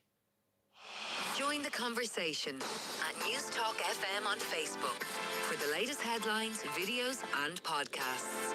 News Talk. Conversation that counts. This time last year, Fela O'Sullivan was involved in a tragic, devastating farm accident that resulted in her losing both her legs in that incident. It's now 1 year on. She's upbeat and all set to return to school, and her mum Maureen is with us here on the programme today. Maureen, you're very welcome. It's lovely to talk to you today on the show. Brilliant, thank you. Thanks very much. How is Fela doing? Oh, she's doing fantastic now, thank God. She's doing away her OT and physio all day now today, so... It's been a busy 12 months for, well, not just for Fela, but for you and the entire family as well. Yeah, it has. It's been a big 12 months, but you know what? Thank God it's on the up and up now. So that's great. Which is great. Can you, in as much, Maureen, as you feel comfortable talking about, can you bring us back to that day? I'm sure it's to the fore of your mind, but can you bring us back and tell us when you first became aware of what happened? Yeah, I got a phone call just to say that there had been an accident, and when I arrived on site, I obviously realised the extent of it. And then shortly after that, we had all the emergency services, and Fela was being airlifted to Cork. When we got to Cork, then I suppose I drove after her when a family friend brought me up, and then obviously we were given the devastating news that it wasn't going to be good, and that look, there was only time and get everyone here, get all the members of the family there. So just on that mark that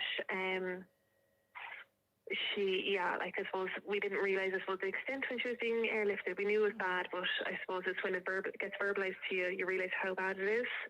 And then I rang all my family basically and told them, look, it's time, we need to all be here this time. And then they all arrived, and shortly after that we were told that there was only a 33% chance. And I was jumping up and down thinking it was the best thing ever, and everyone thought that I was delusional and a bit obviously I wasn't understanding what was being said, but I suppose I had already thought that it was 100%, whereas we'd then gotten a 33% chance that she was going to live. So I suppose that to me was brilliant news. To everyone else it was devastating. That was kind of the first day, and then I suppose she was kind of in surgery nearly on and off for the next 7 days. That was she'd been transferred from West Cork to Dublin at that point, Maureen, had she? Yeah, she had been transferred, so she'd been transferred from CUH up to Crumlin at that point, and then I suppose from there on she was in Crumlin until just kind of at Christmas time. Then after Christmas she moved to the NRH for rehabilitation for a period of time. Yeah. I'm sure that was extremely intense on her. Yeah, do you know what? It is tough going. Like she's exhausted every evening because it is. They really do put her through her paces. At the weekend, she's quite happy to go back to Crumlin to get her rest and to get to her familiar faces again. So it is. She's definitely exhausted. But come Friday, every Friday. So she's only 12 years of age when this happened, wasn't she? Yeah. It doesn't feel like it. In my head, she's an adult in so many ways, but then obviously she says something and I'm like, oh, wait a second, you're a child. I'm like, wait, it brings me back to being like, oh, yeah, no, you've been through an awful lot and you know an awful lot and you've experienced an awful lot, but I suppose at the end of the day, you're still a child, and, that's something that we kind of need to keep reminding. I'd often have to remind surgeons and nurses and be like, she's still a child, because she speaks like everyone else in the room. She's very knowledgeable about everything that's happened. Just because, it kind of was the best way to keep her involved in her own decisions about her own life and kind of what was going forward. And I'm sure that's difficult as her parent, as mum, Maureen. Is it to kind of to even decide how you approach something like this when, it can happen in the split second? In a lot of ways, I suppose we were lucky. Like myself and Taylor, it was a two-person household for a long time, so it was more of a partnership. And then obviously breaching into, I need to remember I'm the mom, a lot of the time. So the hardest part for me was making decisions when she wasn't awake and she wasn't able to verbalise what she wanted or, verbalise what she felt would be best for her. I think that was probably more difficult, and making these decisions on her behalf was difficult. Without having her input, and then hoping that I'd done the right thing and that she'd be okay with it and she'd be able to deal with it, I suppose, after the fact. So she's over the last 12 months, even with the move to the rehabilitation hospital and also her care at Crumlin, I'm sure that's been exceptionally complex in terms of the number of surgeries probably too, Maureen, that she's had to endure. Yeah, and to be fair, like I say, she has a lot of understanding of everything. She's endured it. We're just the onlookers, and we're the ones who are trying to catch up in our heads to figure out what's after happening, and what they've done each surgery, and kind of deal with what that means now. And does that mean she'll have some more surgeries, or what will it actually mean down the road even? Would it mean she'll be able to get that prosthetic or not get that prosthetic? You know, these are all the kind of questions that are still, I suppose, open, and there's still an awful lot of open-ended questions still to be answered. But thank God, like I always say, she's quite easygoing and doesn't fret the small. Well, she called them small stuff, but like doesn't fret too much. Thank God, she kind of lives in the day, so which is great. I'm lucky in that. Yeah. She has she a prosthetic at this stage? Yeah, she has a prosthetic on a residual limb at present that she's able to stand on. Yeah, so she has that, and then obviously with the accompaniment of a wheelchair as well. Yeah. So she's full time in the wheelchair, and then she's only learning now to stand at present. Yeah. So hopefully by the time she's going home, she might be able to, I don't know, stand and get something out of the shelf, or that kind of way, or just be able to stand and put on the microwave, or these kind of things. There was great rally support though, Maureen, wasn't there? Back home and fundraising efforts and all that goes with that. Yeah, I suppose you don't realise how lucky you are to be from a community that you're from until it's usually when something bad happens, which isn't ideal, but then your eyes really open to it. We're very lucky to have the Stand for Féile and have the committee that we had with Finbar, Ollie, Liz and Cormac, that they just kind of came to the forefront and kind of took it on. And then everyone just rallied in behind them. As difficult as it was for them to set it up and everything, it made it an awful lot easier when people just started doing fundraiser after fundraiser. And I suppose the part that I couldn't get over was the ideas people came up with. It wasn't just the generic, I'd be the first person to say, let's do a table quiz, let's do a run, let's do, it was things that I hadn't even heard of, like these auctions and, there was even the auctions in the Mart. There was table quizzes. There was a table quiz actually around the 15th of August around our own festival that the whole of the street was filled with tables, which I'd never seen. So, and I've been at that festival all my life and I've never seen it, so so even things like that. And I suppose the things that people came up with was just ideas that they felt that they could push forward, that, oh look, this is something different, people might come to this now, and whether her name is attached to it or not in some ways, but it was just amazing the amount of people who came, I will say, out of the woodwork and just threw the hat in the ring to help was just phenomenal. I couldn't count that high. The amount of support. As to the amount of people who helped. Yeah, which is lovely in a difficult time for Féile and yourself and the rest of the family and close friends, Maureen, that that you're, as you say, in a position to say that there was so much strong support there for you all, which is absolutely fantastic. What about at home? And I suppose kind of adapting now to Féile's needs. How challenging is that? Yeah, at the moment we're looking at a variation of kind of adaptations, I suppose. We're really lucky that our landlords actually adapted our house for us. So it's a massive worry that I don't even have to take on. They've adapted the bathroom and the doors and, the entrance to the house and stuff. So obviously a massive thank you to them. I thank them personally anyway, but just things like that, that people have just done things as well that I think I haven't even had to go, oh yeah, shoot, I need to do that. And it's there's been a lot of things taken off the plate. But we are building our own home at the moment. We had began last year, the foundations and everything were down. So that had to be redrawn out again. I think I've drawn it now 6 times since. Because I kept it as a 2-story originally, and then I decided, just reapply for planning and just start off again with bungalow and just see what we can do from there. Yeah. Just because it just made things simpler in the long run for us, and I mean that she could be able to access every corner of that house rather than trying to retrofit a build that hadn't even been built, I suppose. So, but again, we had massive help even in the redrawing of it. Which is great. Architects volunteer to help, and just amazing. Yeah, so that's happening at the moment, the home house, and that'll be a big day for you all when you get into that and everything that has to be decided. Of course it is. Yeah, it's great. Exciting now, 'cause we're kind of getting to the stage now that we'll start seeing walls soon, so it'll be quite exciting to go home at that time. So. Yeah, it's just something to really look forward to. It's another thing that's kind of kept us going too, is kind of looking forward and looking at the future of us being in that home and being able to do things in that home. And you know what? It'll be the mark of our new life, realistically, as in, and part of our old life will be in the other house, and then our new life will be the new house. You know. Yeah, which is lovely, as you say, kind of in marking what is a new chapter.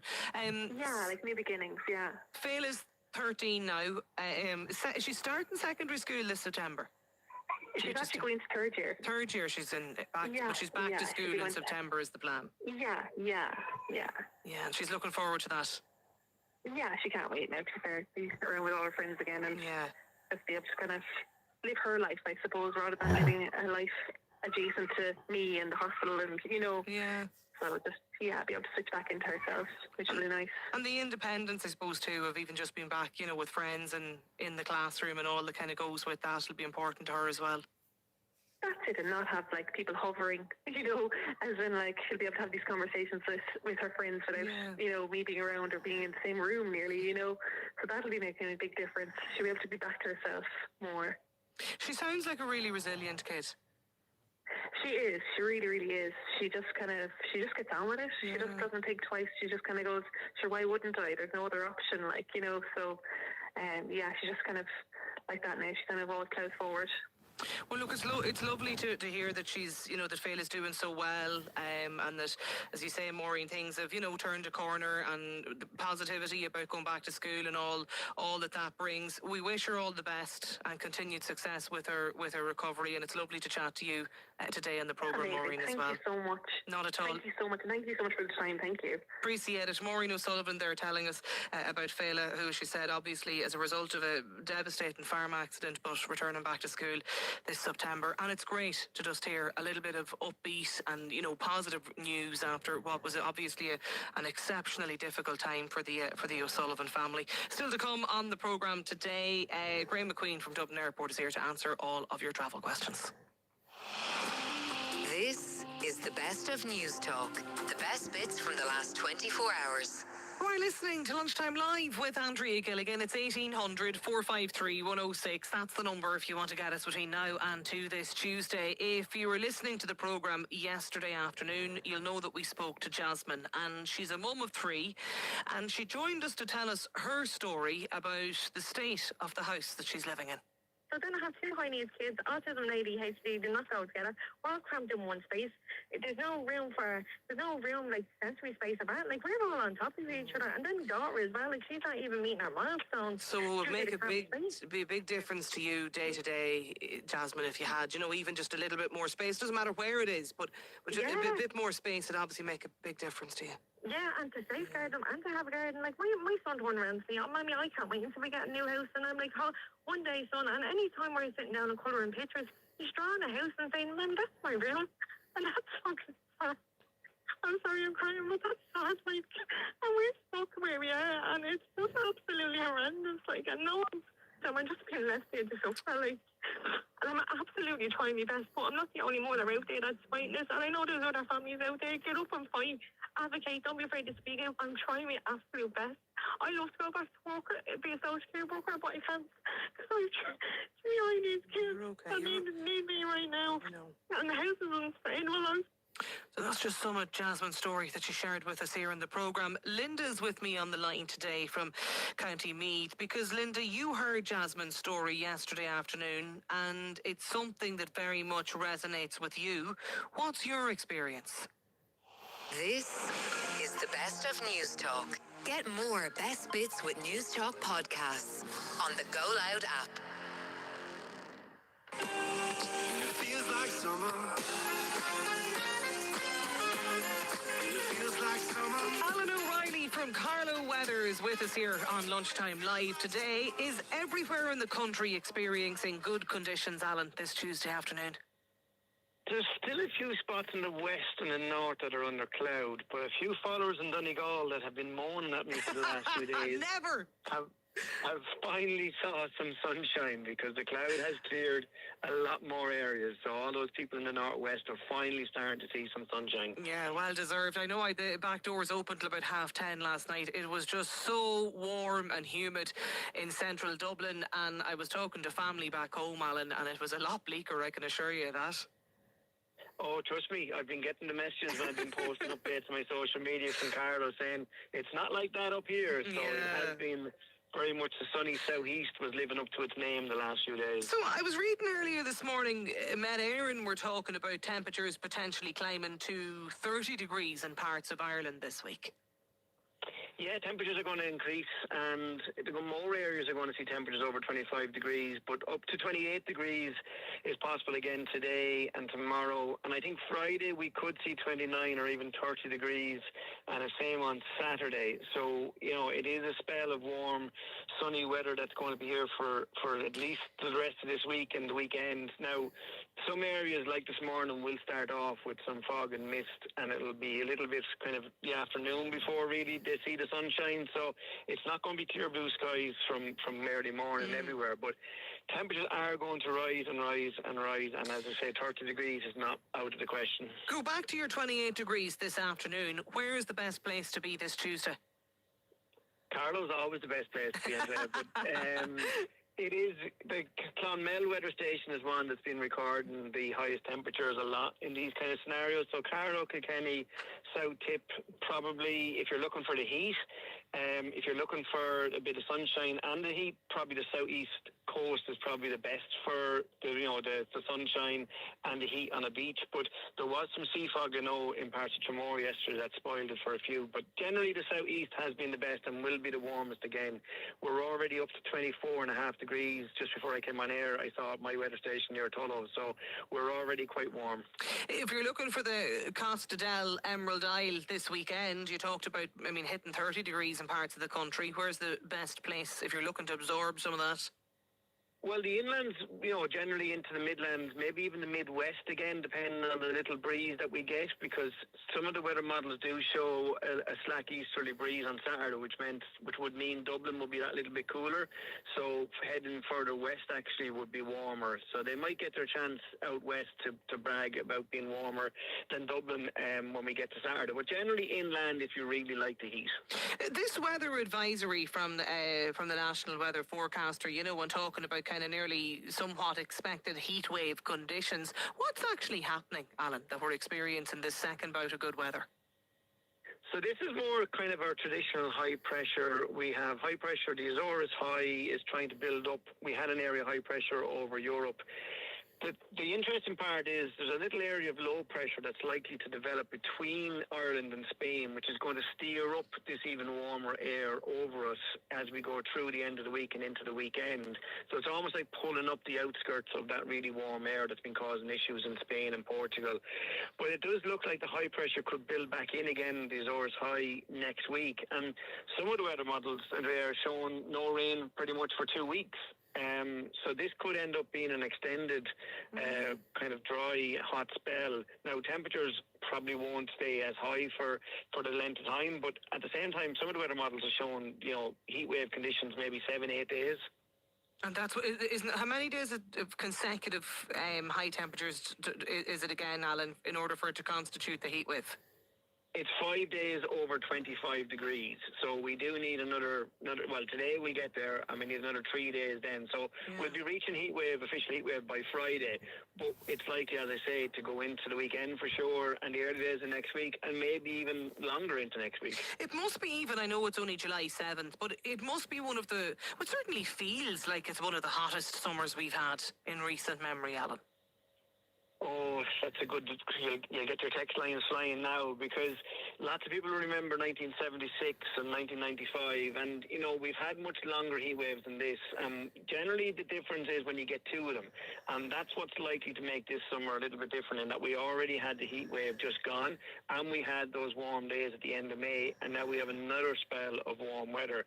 So if you put all that together, and if you put the average temperature, you're probably going to look at a very warm summer if it continues, bearing in mind that June, July and August are the 3 summer months when it comes to meteorological stats. The listener tells me as well, Alan, that it's absolutely fabulous in County Waterford since very early this morning. Whether you're a fan of the heat or you enjoy the good weather conditions, there's no doubt about it, it's a good time for this. It's great drying in it, Kathleen. Look, feel that not a bit of damp in it, Kathleen. Oh, would you believe it, Kathleen? I only put it out about 20 minutes ago. Look, and it's dry already. Look, there's great drying in it, Kathleen. But why have you brought them in the car? To dry them, I have to prove it, Kathleen, to people. There's great drying in it, Kathleen. I was reading this great article this morning, Alan, about how, putting your washing on the line and the right ways to air dry your clothes in the good weather conditions. But it's definitely great drying weather. There's no doubt about it. It is, and it's actually better than the last spell we had because the humidity is that bit lower, so the dew point is that bit lower. So that does actually help in drying as well. Like I think the relative humidity in Carlow at the moment is about 57%, so it's not very heavy. Now that will increase a little bit, but generally yes, if you put out something to dry, 25 minutes could be as good. It'll probably be quicker than the tumble dryer at the moment. Well, good for your pocket and good for the environment, I suppose, as well. Brandon Stone is a cleanfluencer. Brandon is with me here on the line today because you've the best tips and tricks for listeners for washing and drying your clothes. Brandon, how's things? I suppose I probably do, yeah. Where do we start? What have we been doing wrong? Do you know what? I think the tumble dryer just kind of dries out your clothes too quick, so that you never get that good freshly washed clean. On a gorgeous day like this, the clothes just smell 20 times better. If when they're outside in the good warm air. Yeah. But you get that real outdoorsy smell though. The kind of the freshly cut grass off the clothes as well. Nobody wants that.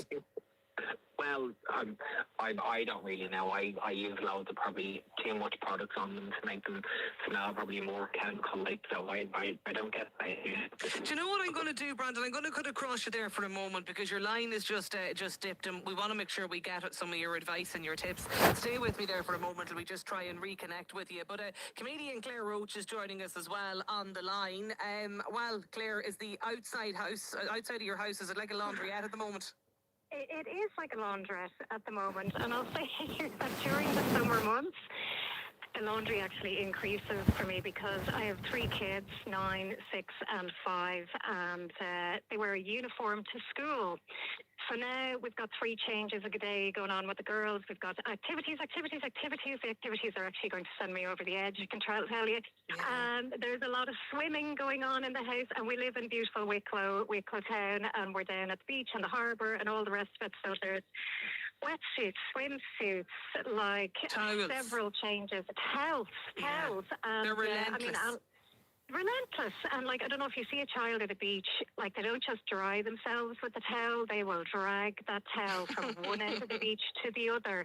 And inside that towel will be several million rocks that they will want to bring home with them. So that's kind of where we're at. We actually have a bag of rocks at the front door now as a result of the 5-year-old's excavations on the beaches. But there's a lot of laundry, and Alan has just spoken about it there, that there is still a little bit of damp still in the old air. So things it's not that Forteventura kind of drying, where you put it out on your balcony on holiday and it's dry in 4 minutes. It still takes time here, and my husband and I have a cut-off period at night time. At about 8 o'clock, he just looks at me and he's like, I'm not doing any more laundry. Don't even look at me. Done. Don't even talk to me. It's done. I was the same. It could be something, Bed sheets galore last night. Oh, bed sheets galore. And we do have a dog now. She's gorgeous, Aru, and she's got a touch of the old incontinence. So there could be a wee leak here or there, and you might not discover it for a few hours. So rugs have to go in and the odd pillow or whatever. So it hasn't changed. I would say, in fact, it has increased, but it is nice to be able to dry them outside and not waste electricity. Absolutely. Brandon is back with us on the line. So Brandon, what's your advice?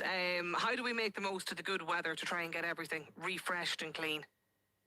I would say just trying to get as much laundry as you can. My nana is currently out the back thinking she is running a laundry shop now. She has bedclothes to beat the band and towels, everything out there now. So it's kind of better to dry your clothes outdoors because the dryer can kind of affect the material of clothes. You won't get the long lasting clothes out of them, especially if they're from Pennies or any Shein and kind of cheap places. What about leaving clothes out overnight? Are you a fan of that? No, that it would get that kind of damp, awful smell. So don't leave them out overnight at all. Yeah, because the temperature drops, so I wouldn't personally, and you probably get loads of spiders and all of them. Oh, stop! Don't be telling me that. Yeah, there was definitely some. I think I definitely had some of the bed sheets out overnight. I'll have to rewash all of them, which has been totally counterproductive in terms of my environmental efforts. What about hanging dark clothes out though in direct sunshine? You know, where you've got direct sunlight. I presume that's not advisable, is it? Will it in any way? No. Any kind of colourful clothes, dark clothes, is best to kind of dry them in the shade, because the sun kind of, I find it takes that colour out of them. So if you are drying anything out in direct sunlight, it'd be best to use like your white towels, white bed sheets. I find it best on them. But anything that's colourful, you will kind of see that kind of, you know, if it's bright red, it will go. You'll actually see the colour starting to fade on them. What about whites? Are they impacted at all in sunlight? I personally don't think whites are. I think whites are kind of better, like white towels, bedding. I think because there's no kind of highly saturated dyes in them, they kind of work best like in sunlight. What about you, Claire? Have you any tips that you'd recommend for listeners this afternoon? Well, I was just literally down in one of the shops and I have suntan stain on the strings of a white dress. Sun protection factor, sun lotion. So she said, use this now, but actually leave it in the sun because the bleaching agent in it activates in the sun. And then white actually reflects the sun anyway. If you live abroad, they're always in white and looking very glamorous. So it doesn't get the full hit of every one of those rays either, so it has a good effect on it. Yeah, so it actually... Mammy told me that. Mammy told me that. So that has to be right. It's funny, everyone has their own kind of washing routine, don't they? They totally do.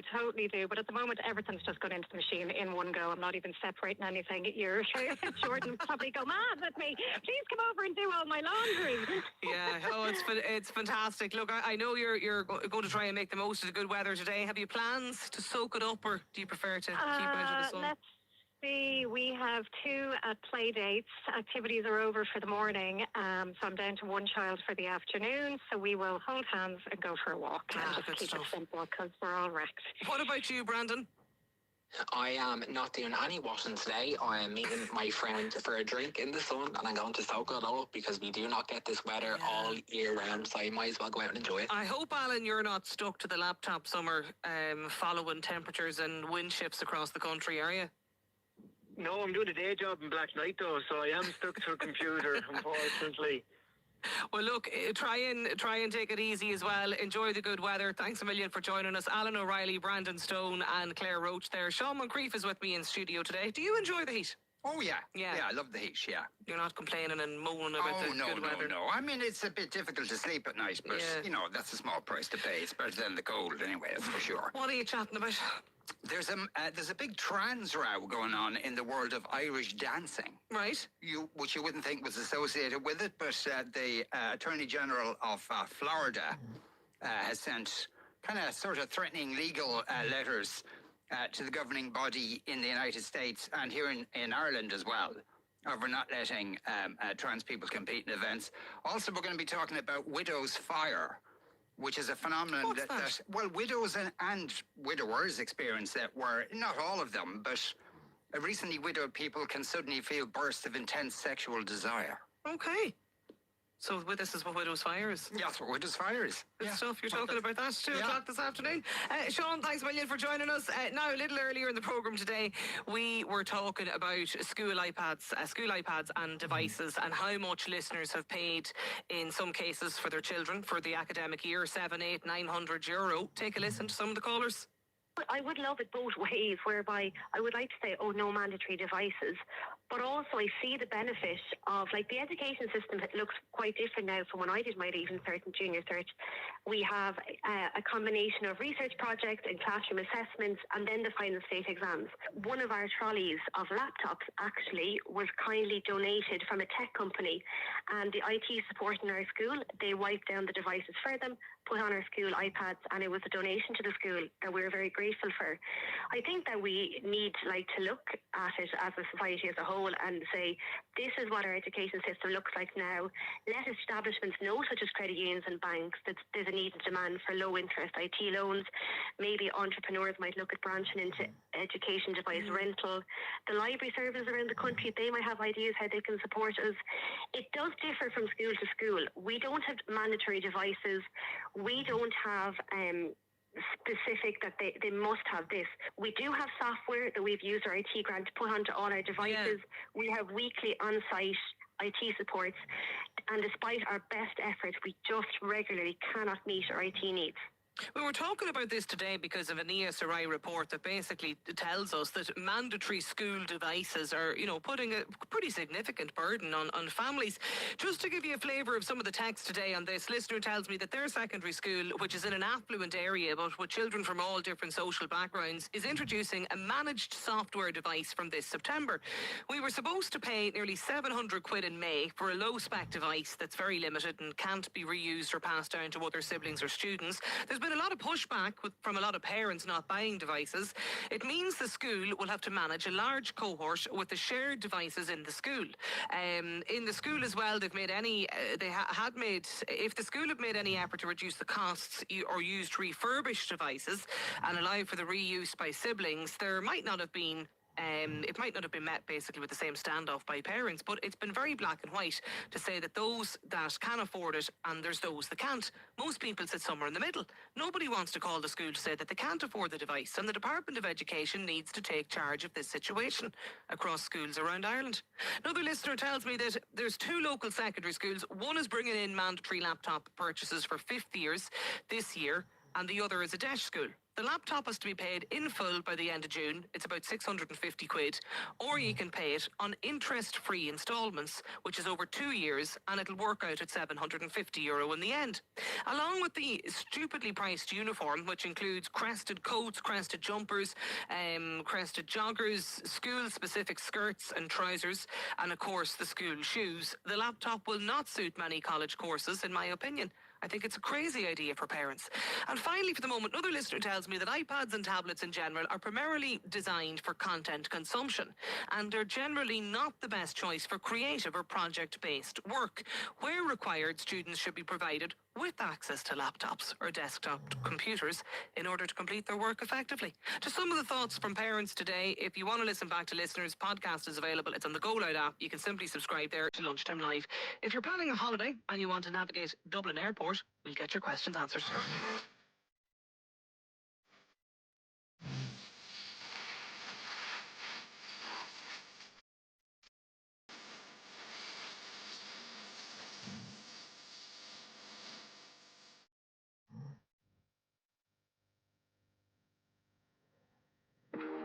Listen to News Talk on your smart speaker. Play News Talk. News Talk. Conversation that counts.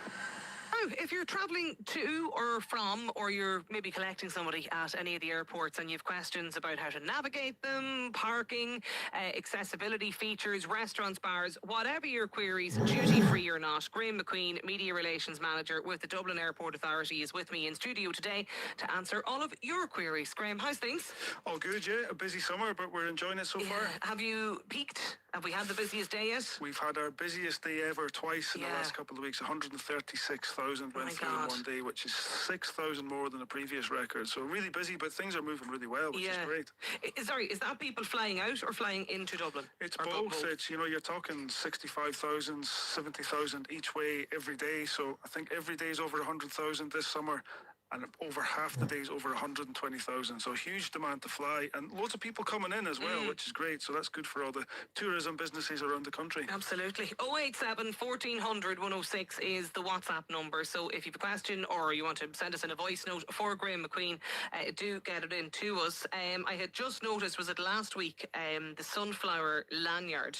I mean, this is kind of an advice piece, isn't it, for listeners if they have hidden disabilities, that it's a good thing to get. Yeah, absolutely. So we have our own important flyer lanyard for autism sufferers. We've also got our sensory rooms, but the sunflower lanyard is recognised in the airport as well. All our staff are trained to recognise that lanyard. So if you do have any issues, you're looking for a bit of extra help, a bit of extra time when you're going through, put on the lanyard and our staff will be there to help you. Where do you get that?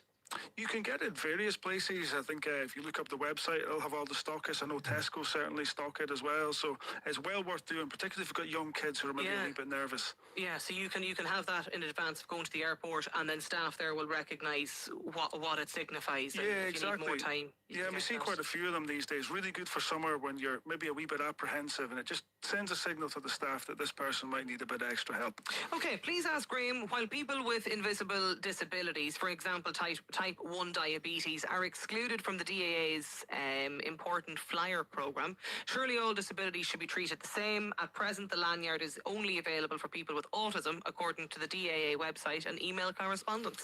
Yeah, well, look, I think the feedback from passengers is that the autism group are the ones who have the most difficulty traversing the airport, so that's why it focuses on them. We would look to potentially grow it in time to include other people, but I think that Sunflower Lanyard, we've got Fast Track, things like that. There are other options there for other people, so but it remains under review all the time. And if they want more information, they can get that on the website, can they? Yeah, where do you... The Dublin Airport website has all that information, yeah. Question for Graham on the airport. Why is it so expensive to park at the Blue long-term car park? From the 29th of September to the 9th of October, it's costing €128. I've no public transport option. Also, when you get there, you then have to drag heavy cases across gravel. The parking isn't ideal.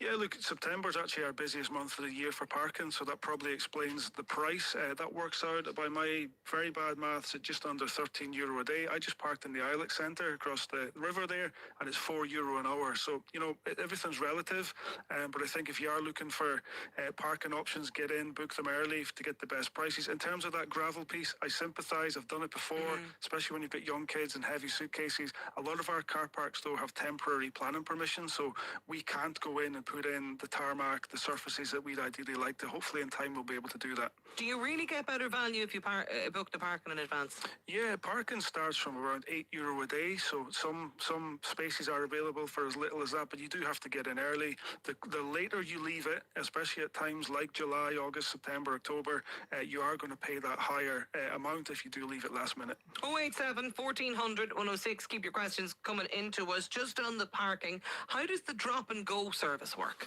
Drop and go works. It's in our two short-term car parks, T1 and T2. You drive up to the third floor of the short-term car park in T2, and you hand your keys over to the team. They go and park the car. You get all your cases out. You're basically in the terminal in T2, and you walk on, and then the car is there to meet you. Your key is in a locker. You get sent a code when you come back, and you pick up the car again. Similar system in T1.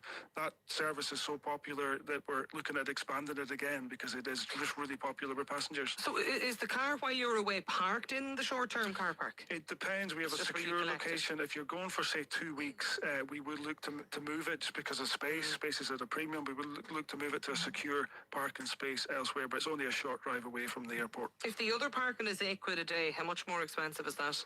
The drop and go, well, it probably between 5 and 10% in addition to whatever your car parking charge is. So it's not bad. The service is brilliant. It's really good for parents with small kids who've got a lot of luggage. It's really good for people going on golf trips because they've got loads of gear. So you're parking really close to the terminal and you can just wander in. Okay, how long has it taken to get through US Customs these days? We're flying out to New York next week, and my mother has suggested getting to the airport 5 hours in advance, which feels excessive. It feels excessive, although we've great shops and bars in the airport. You can spend your time quite happily. I'd recommend 3 hours before your long-haul flight. On average, it takes between 10 and 20 minutes at the busiest times to get through US Customs. It was busier there last month with a whole load of Norwegian and Scottish fans going to the World Cup, so it was particularly busy there. But the beauty of pre-clearance is you're all done and dusted before you get to America. So if you do end up spending a bit of additional time in Dublin Airport, you're saving the time at the other end. You'd probably allow half an hour just to be safe, would you? Yeah, half an hour will do you plenty of time, and then get yourself through, get yourself a nice cold drink to enjoy while you're waiting for your flight. We would like to book a VIP lounge for our honeymoon. What are our options and how expensive is it? Platinum Services, Platinum VIP is the terminal. It's great for honeymoons. It would work out about €800 for a couple going through, so that might sound expensive, but it is premium. It is brilliant. Friends of mine did it. Sorry, that's not the lounge, though, No, this is a private terminal. This is where Taylor Swift and Oasis and all those guys go through. This is the ultimate experience. You get your own suite in the Platinum VIP Lounge. About 20 minutes before your flight, you get a call. You get put into a nice BMW car, and you're taken right to the steps of the plane. You can eat whatever you want off the menu there. They have a great menu, drinks options. It's all included. So yeah, great option for something like a honeymoon. And if you just want the budget lounge for your honeymoon, where do you do that? You've loads of options now. We've got the new Phoenix Lounge in Terminal 1, which is capable of accommodating up to 350 people. So you get that for about 35, 40 euro per person. It's really, really good. I really, really recommend it if you're going in the morning, because the breakfast in there is fantastic. And you can also now get a draft pint of Guinness in all the lounges, which is great. Why are some of the Ryanair and Aer Lingus flights boarding from almost the cargo area of the airport? The last 2 flights I've taken have meant very long walks and even a shuttle bus. I thought it was ridiculous. These were European routes. Yeah, look, we're a big international airport. You know, we've 700 flights a day. Planes are big, so to park them, you need a lot of space. So inevitably, someone is going to be parked a bit further away from the others. I don't think Dublin's too bad, though. I've been in other airports around Europe which have some very long walks. I think Dublin compares okay. I know the Ryanair gates can seem a mile away, but they're not actually that far once you get walking. Do I need to book assistance in advance, or can we just turn up? My dad is in his 80s. He's not great in his feet, so we want to get him a wheelchair. Yeah, look, I'd book it in advance, because then they know you're coming. You can book it when you get to the airport, but you may have a bit of a wait, maybe 5-10 minutes till a staff member becomes available. So book it in advance if you can. Do you mean book it through the airline? No, you can book it through OCS is the company. Go through the Dublin Airport website. All the details are there. You can book it in advance. It's all free, so you can get wheelchair assistance. You can get extra support going through the airport. I'm looking at it here, the app on my phone. Is it PRM Assist? That's the one. Yeah. Because you can book that, and you don't even necessarily have to, you don't have to get assistance. Like, you can actually go and get the wheelchair for, say, in this listener's case, their dad, and then you can bring them around, you know, if you want to get food or whatever. Exactly, yeah, and some people are more comfortable having their son or daughter pushing them around, and that's absolutely fine. But even if you use the OCS team and you want to stop at duty free or one of the shops or bars or cafes, they will stop for you as well. It's a great service. The team are really, really knowledgeable about what's in the airport as well. Listeners wondering, why are the taxi queues so long? We flew back out on a delayed flight last month after a long day of travel, and didn't land until after midnight. We then waited 45 minutes for a taxi for what was a 15-minute journey. Yeah, look, taxi queues at that time of morning can spike a little bit, because you're competing with all the concerts in Malahide at the moment, all the concerts all around the place, the nights out, things like that. But taxi queues generally at the airport are really good. Pretty much everyone gets a taxi in less than 10 minutes. So you do get the odd spike. That person had a bad experience, but I'd be confident that 9 times out of 10 it would be okay. We're travelling as a family of 4, and I'm worried that we're going to be stuck in queues for hours. How much does the fast pass cost, and does it depend on the time of the flight? Is it actually worth getting? Look, it gives you that reassurance that you're going to get through nice and quick. If you're taking fast track, you're guaranteed pretty much under 5 minutes. You're going to fly through, particularly in T1 where we've got the new facility. If you are worried about security queues, I mean, the longest you're going to queue these days in either terminal, even at this busy time of year, is between 20 and 25 minutes. We don't really go beyond that. Pretty much, I think 92% of passengers flew in less than 15 minutes so far this year, in our busiest ever year. So, look, but it depends how much comfort you want. If you've got young kids, it is a good option. How much does it cost? Somewhere between 5 and 13 euro is the general price point. But look out on our social media all the time, because we're running offers, you know, for as little as €5. Are there any plans for healthier food options in T2? Yeah, look, we're always looking to, as we've got Frutality in there now, which is run by the Right Group. You can get everything there from the Asia bowls, I never say that correctly, but you get fruit smoothies, lots of nice sandwiches, lots of fruit options. So, yeah, I'd definitely recommend Frutality the next time you're going through. There's a new bar restaurant, is opened in one of the terminals. Yeah. Last day I was going through. The guys are adding stuff all the time. We've got the Ryan's Bar in T2, which is a proper Irish bar, and it's worth a look if you're ever going through T2. It does really look like an authentic Irish bar. It's always busy. There's a great bit of crack in there. Sometimes live music as well. Yeah. Would you advise to still separate liquids going through in your carry luggage? No, you don't need to do that anymore. Just leave your liquids and your electronics in your bag in both terminals, and you'll get through it that little bit quicker. But isn't it on the flip side then, coming home doesn't depend? Yeah, and it's a really good point, Andrea. I think people do still get frustrated because other airports aren't up to the same spec that we are in Dublin. So we've got rid of the 100ml limit, and you can now take up items up to 2 litres. But if you're flying to other airports, just check the rules coming back, because we don't want you, losing your nice aftershave or perfume coming back. And finally, why do we still have to pay a 15-cent deposit on cans and bottles in the airport? Well, you can take them back to WH Smith and Boots, so that's the rules. If you buy from our vending machines, the DAA shops, you don't pay that 15 cent. But for the moment, take them back to WH Smith and Boots and you'll get your money back there. You will get it back, okay. We've used the Daffodil lanyard system for my son who has autism. It was absolutely vital, and the DAA staff were superb with it. He particularly suffers with stress and anxiety in busy buildings, so we simply couldn't travel without that lanyard support. We also provide our own lanyards then for his younger sibling to avoid any jealous meltdowns, says this listener. Yeah, look, sounds good. And look, check out the sensory rooms as well. We sensory rooms in T1 and T2 that can be booked as well. They're really nice places. Do you have to book them? Yeah, because if you turn up on the day and somebody's in, you book it for the hour, and they just bring everybody back down to level. They're really, really, the feedback on them is really good, so check them out. Good stuff. Graham McQueen, Media Relations Manager with the Dublin Airport Authority. Graham, thanks a million for joining us here on Lunchtime Live this afternoon. If you want to get in touch with us about anything we've been chatting about or anything you'd like us to talk about, drop us an email, lunchtimelive@newstalk.com. Today's show was produced by Niamh Hamill, research by Laura Hannon and Molly Coleman. Michael Quilligan was on sound. Sean will keep you company next, and I'll chat to you at midday tomorrow. This is the best of News Talk. The best bits from the last 24 hours. News Talk Breakfast. It was a documentary on a cruise ship, and it was one of my favourite moments ever, where it was a man, probably in his late 60s, early 70s, when he was explaining his approach to the cruise. It was one of these where it's all you can eat and all you can drink. So he laid out 5 pairs of trousers, all brown corduroy trousers, along the bed, right? And he says to the cameraman, he says, okay, so this one is 34, that's 36, that's 38, that's 40. Oh, no. He just worked himself fatter over 3 months. I thought that's the way to do your retirement. News Talk Breakfast with Anton Savage. In association with AIR. Weekday mornings at 7. News Talk. Conversation that counts. Moncrief on News Talk. It's been reported today that the police were alerted when the mayor of a Mexican town was allegedly kidnapped. The mayor was located soon after, but now faces allegations that it was staged to cover up embezzlement. Afternoon, you're welcome to the Moncrief Show. And you are listening to the Moncrief Show on News Talk. 087 1400 106 is our WhatsApp number.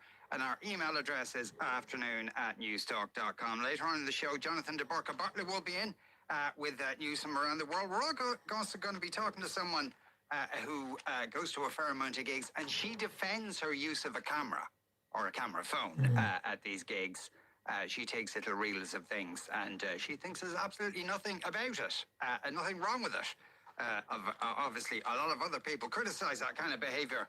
Also, as well, if we hear anything about that, as you heard in the bulletin there, that Nigel Farage statement, I'm intrigued to know what he's going to say, actually, about his future in public life. First, though, you wouldn't think Irish dancing would be involved in the trans debate, or that Irish dancing bodies might be threatened with legal action by the state of Florida. But that's what's going on. The North American Irish Dance Championships and Conference is currently taking place in that state, and the authorities there don't want any trans dancers taking part.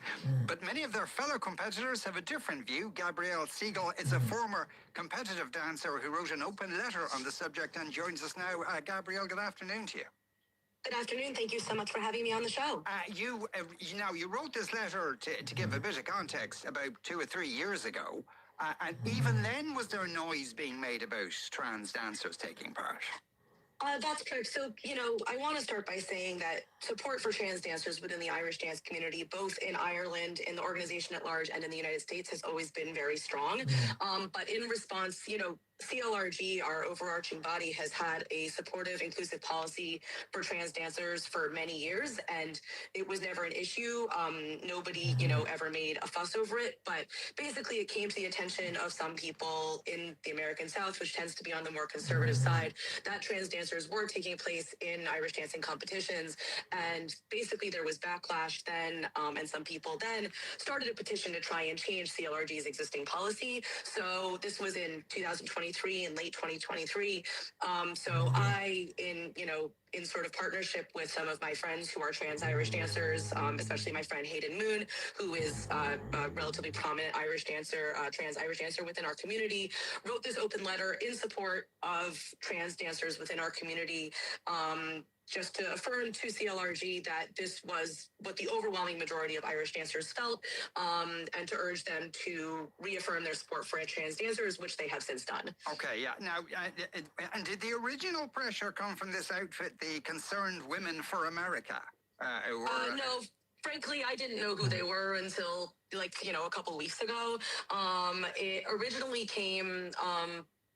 I don't really know how it started. I don't know if it began within, somebody in the community taking issue or if it came from outside of the community. But as far as I know, the Concerned Women of America were not specifically involved at that time. Right. And the petition to ban trans dancers, was that generated inside the Irish dancing community?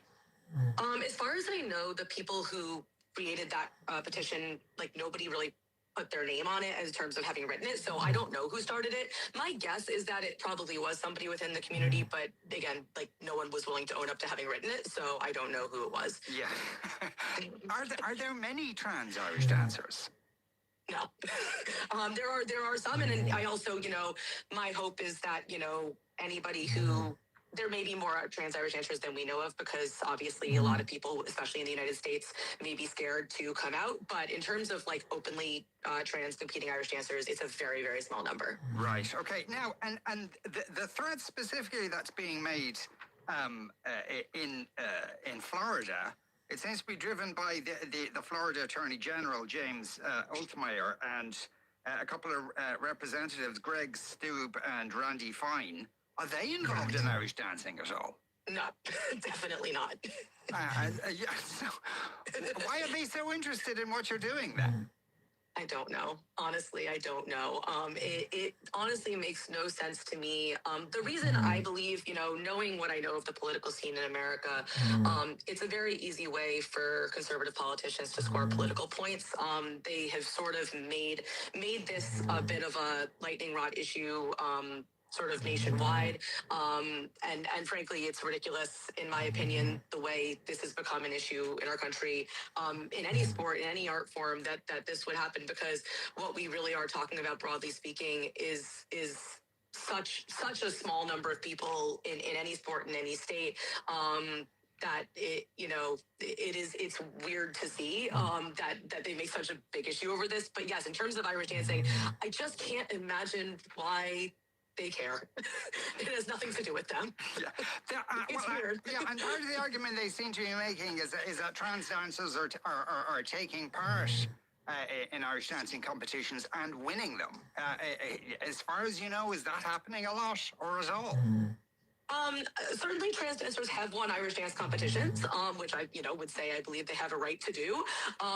But, it's certainly not I don't know. It just isn't a very large number of dancers. And so, I think that one of the things that I think is very strange about all of this, and is sort of very telling, I think, about when people from outside the community come in and say, make arguments that don't apply, at all, in terms of saying somebody might come in with an unfair advantage or something like that, which just doesn't make any sense.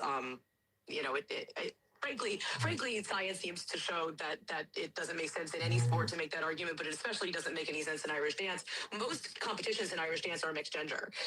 Like the adult, for example, the adult competition is all genders in one competition, and it tends to be won by cis women. It tends to be won, women win the vast majority of competitions, and so it's very strange to make it seem like there would be any issue, even if we were talking about a competition where women and men are competing together, or where boys and girls are competing together, which is most Irish dance competitions. So it really is very telling that the people who are talking about this don't know a lot about how Irish dance works and how Irish dance competitions work. Yeah, and actually, yeah, for people listening, and while you're wondering about this, what criteria are used when they judge Irish dancing competitions? And the reason why I'm asking you that question is for, some people might be listening and say, well, there might be a physical advantage. Of course. I mean, so basically Irish dance is judged on an extremely wide variety of criteria. Irish dance is judged basically, it would be turned out feet, how high you get on your toes, how good your rhythm is by far the most important criteria. There's, your flexibility, your interpretation of the music. And so I think that's the thing that I find the most frustrating is I'm like, whatever argument you take to look at this, again, I personally take issue with, and again, science sort of backs up the notion that there would be, even if it was a purely strength-based sport, there would be no advantage anyway. But with that in mind, that also just isn't how Irish dance is judged. And moreover, Irish dance, the way it works is that the reasons it's sort of split into sort of men's and women's competitions is that it's judged based on criteria that are sort of ostensibly related to like how, I think this is kind of silly, but like how women, women are sort of more focused on like grace and flexibility, whereas the men's competition is more about like sharp rhythm. So if anything, you would sort of say, there's no way anything could give you an advantage in that. And at the end of the day, the only thing that's ever going to give you an advantage is your hard work that you put into it. Yeah, yeah. Now, the event that's taking place in Florida specifically, is it in a hotel complex? Yeah, like a convention center, hotel complex. Yeah. Yeah. So, in terms of making legal threats in Florida, like it's not a public place. So, what's the rationale there? As far as I can tell, there isn't one. I think that, as far as I can tell, it's just politicians trying to score, cheap, low blow legal points, as far as I can see. I mean, not legal points, not political points. Yeah, this is a private event. This has nothing to do, and that's, I think, the thing that is so silly to me about these, quote unquote legal threats, is that there is no legal threat to be made. I mean, obviously Florida has, some really, upsetting laws on the books regarding trans athletes in public schools, and that includes both, sort of primary schools, high schools, et cetera, and universities. But this is not that. This has nothing to do with that. This is a private organization hosting a private competition. Obviously, CLRG is based in Ireland. We're operating by rules that govern sort of world qualification criteria for, our organization. Has nothing to do with, laws in Florida that might pertain to public schools only. Obviously, again, I find those sort of laws very upsetting to begin with, but they don't govern this competition. It has nothing to do with this. Yeah. So yeah, it's so I think one of the arguments I said that we're going to use was that it was false advertising to say there was which is, I don't get the logic of that. There was, though I was, as far as I understand it, there was one 14-year-old trans girl who was slated to take part. Do you know whether she did or not? I don't know. To be honest, I don't just know a lot about any one individual dancer in this situation, just because all the people we're talking about here, the trans dancers who are in the Irish dance community, most of them are minors, and so I think it's just important to respect their privacy and let them make the decisions that are right for them. So I don't know who competed this week, or who is still slated to compete or not. Yeah. Now, in the letter that you wrote, there is a line there about condemning harassment, bullying, and abuse. Has that taken place?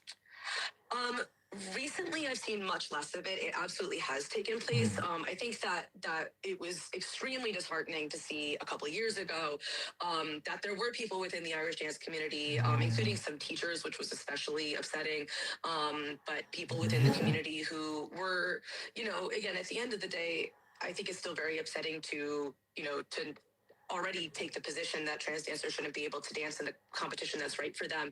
But a lot of people were, seeking out specific dancers and saying horrible things to them, saying horrible things about them on the internet. And again, at the end of the day, we're talking about children and people bullying children, which was just horrific. In the wake of CLRG and IDTNA, which is the Irish Dance Teachers Association of North America, reaffirming their policy in favor of trans dancers, I think a lot of those voices within the Irish dance community have gotten a lot quieter and have been much more marginalized. Obviously, I am not trans, so I don't know what people are experiencing within the community directly. It seems to me like a lot of the abuse this time around has come from outside of the community. Certainly, though, it has happened within the community. And I know, at least, with this sort of latest round of backlash from the state of Florida, there have been a very small number of Irish dancers who have supported that letter and have sort of voiced that, their agreement with it. That said, the voices of support have been incomparably more numerable. Just so many more people who have voiced their support, which has just been really just honestly amazing to see. And I've talked with friends who are trans dancers within our community who have seem to really have felt the same way and have really felt that outpouring of love.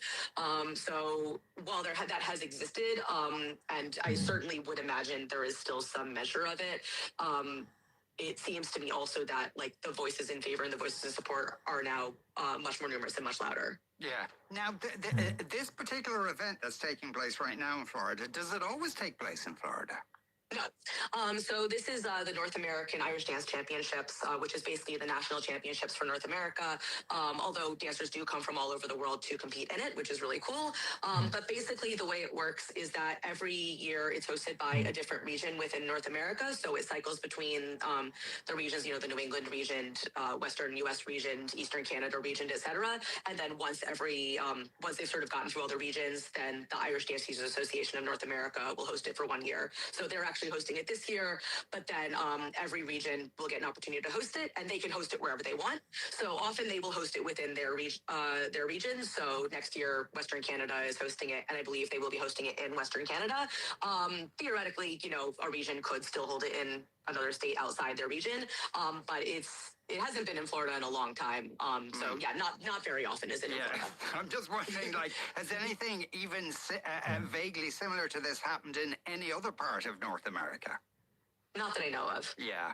So maybe having it in Florida, Yeah,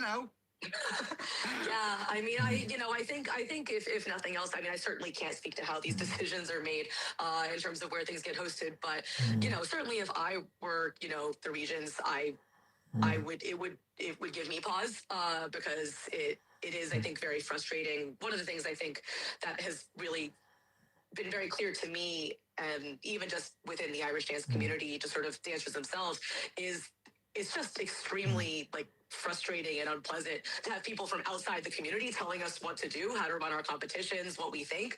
So I think that, knowing what I know of sort of just the Irish dance community on the whole, I would think that, they'd want to minimize that and sort of be able to run our competitions in peace.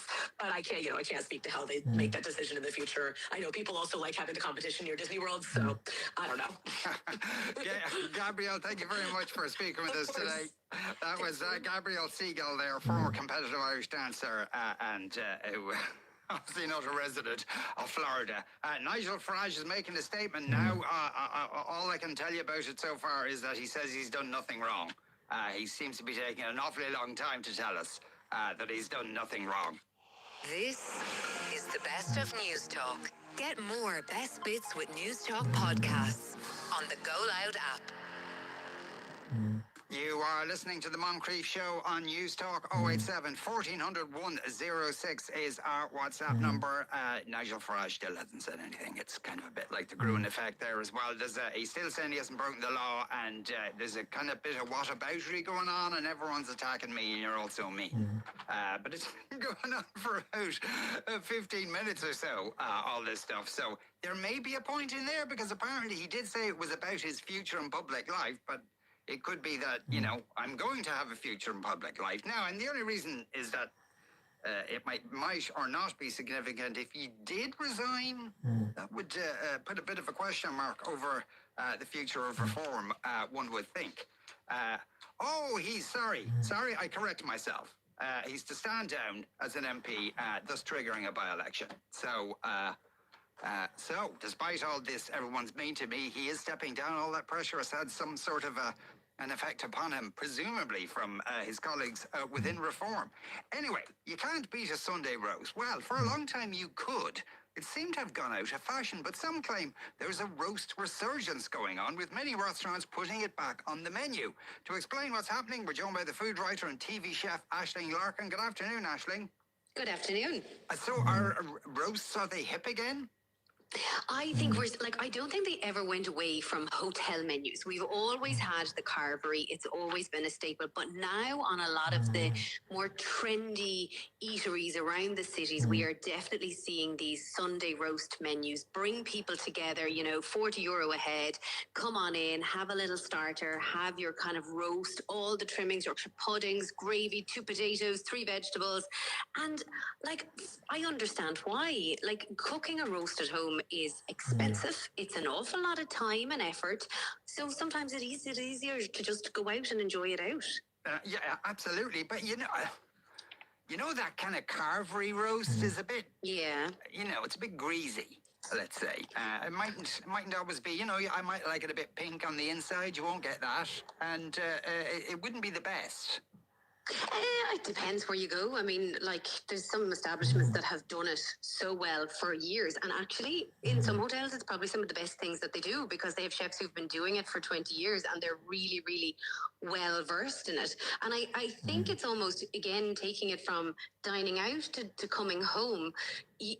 20 years ago, 30 years ago, it was the tradition that happened every Sunday, and the mom of the house, had done this roast dinner for 20 years. So she had learned instinctively and intuitively how to do it. It was almost muscle memory, and it came part and parcel of kind of a ritual of a Sunday. And it was that family connection as well as knowing how to cook it. I think the reason the rise in popularity of going out for it is, one of the reasons is there's a real lost culinary skill happening in a generational level, that people don't know how to do it properly at home. And like I said, it's the cost and it's the time, and people still want that family connection on a Sunday. They still want slow Sundays, sitting down, being together. But maybe in a way that suits them a little bit better is to go out and do it. Yeah. What is the proper way of doing it, Aisling? It depends. I mean, the very old school way I know when I was growing up, it was a roast beef that was in the oven. There was mashed potatoes. There was roast potatoes. There was a cauliflower cheese. There was mashed carrots and parsnips. There was broccoli. There was gravy.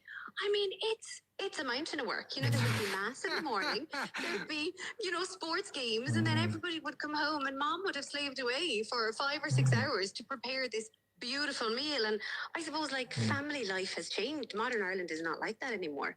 Okay, so could that be one factor in the decline of Catholicism in Ireland, that people had to spend too much time getting the Sunday roast ready? They couldn't go to Mass. Listen, Mass was always fitted in before. And the Sunday sport. The roast itself, though, should you slow roast it? Should you roast it in something? It depends on what you want to do. I suppose one of the factors for the decline is the cost of energy, first of all. So how long your oven is on for. So if you're roasting, the idea would be that you would take a cut of beef. So I was looking at what you're looking for. If you go to the supermarket or go to your butcher, something like a housekeeper's cut, right? Or an eye of round beef, you're talking maybe €12-16 a kilo. That's a smart choice. Something like you're very exuberant, like your roast rib, your sirloin, you're possibly talking €25-35 a kilo. So unless you know what you're doing, that's a big risk if you're going to not do it properly. The simple thing would be to get some fat in your pan, heat it up really hot, sear your beef on the outside really well, put it in the oven low and slow, 140, put it on for a couple of hours, use your meat thermometer, check your temperature, use some beef lard, dripping, baste it, and then take it out, rest it for 30 or 40 minutes, and then use those juices to make a gravy. That's if you know what you're doing, okay? And I mean, again, it's trial and error. And again, Sean, it comes back to, you talk about Instagram versus reality.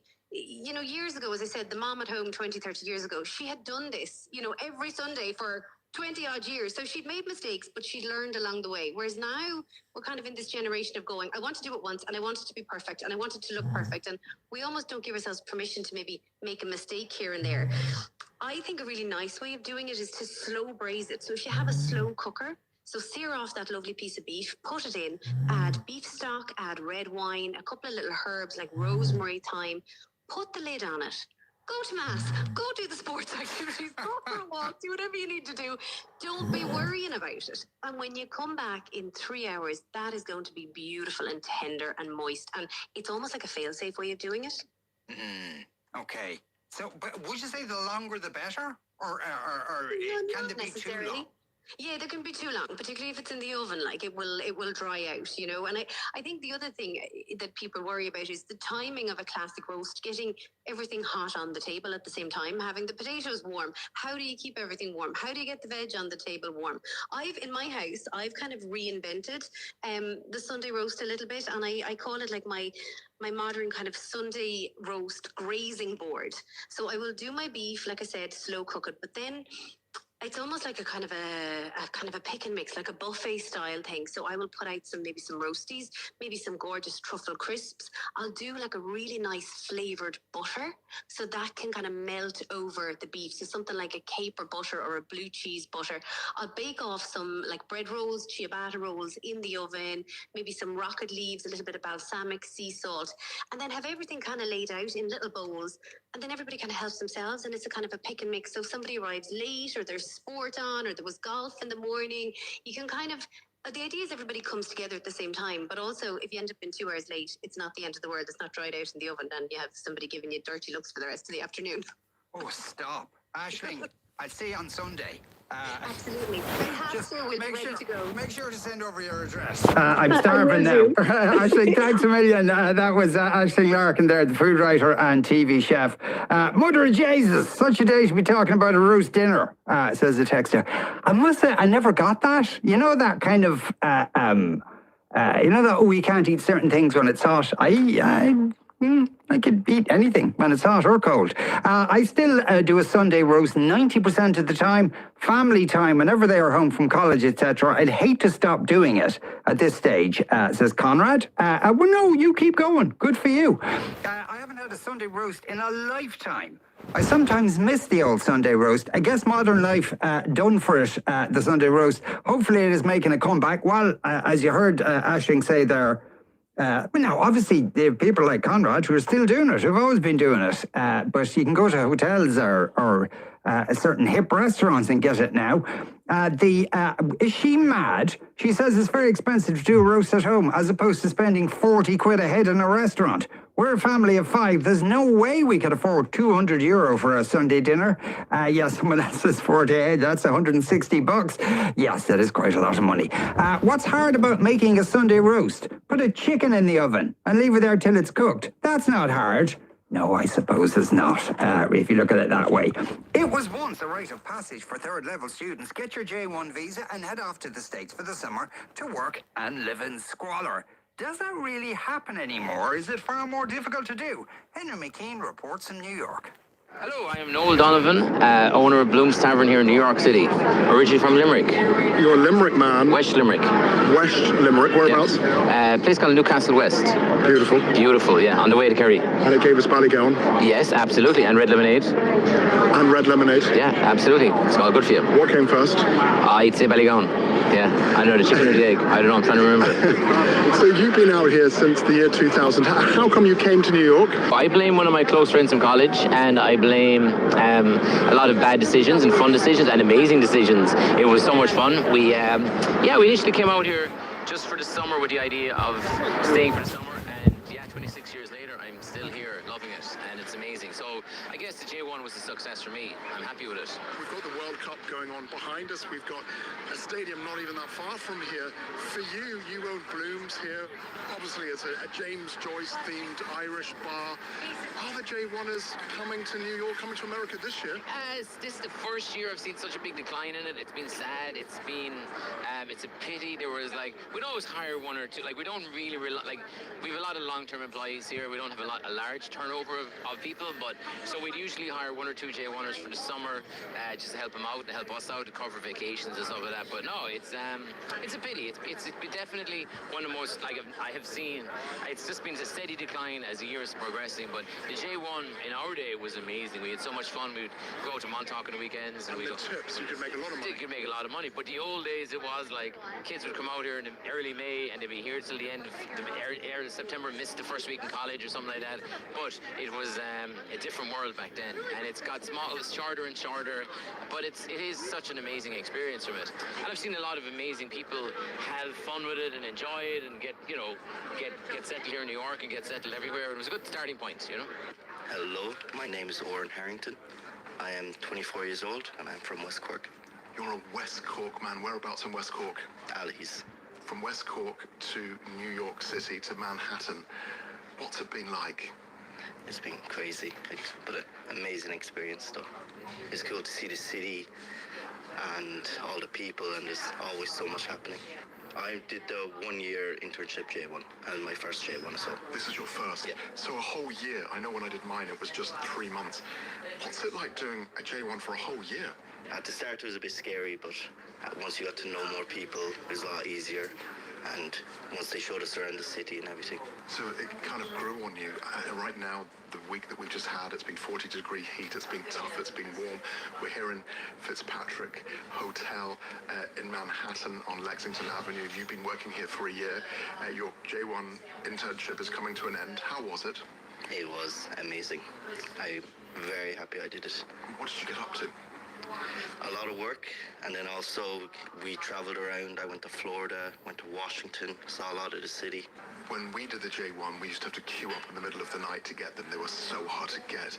Do you think your age group, some have found it harder? They found it more difficult to get into the States because you've got to go for an interview. They might have a look through your social media feed. It was hard at the start, but the Fitzpatrick actually helped a lot because once we had a job lined up, they trusted us a lot more to come over. Would you recommend it to other young people? 100%. And I know it's a cliche. Is it a rite of passage? I think so, yes, definitely. Do you understand the Americans better? Do you understand where they're coming from? Because sometimes there's a bit of a disconnect between what we think the Americans want and what they actually want. I do. And there's actually a lot of Irish here as well, and Irish Americans, so it's easier to connect with them. So there is an almost feeling of Ireland, even where we're sitting right now. It's so similar. I mean, the connections between New York and Ireland are huge. It is. There is a lot of people.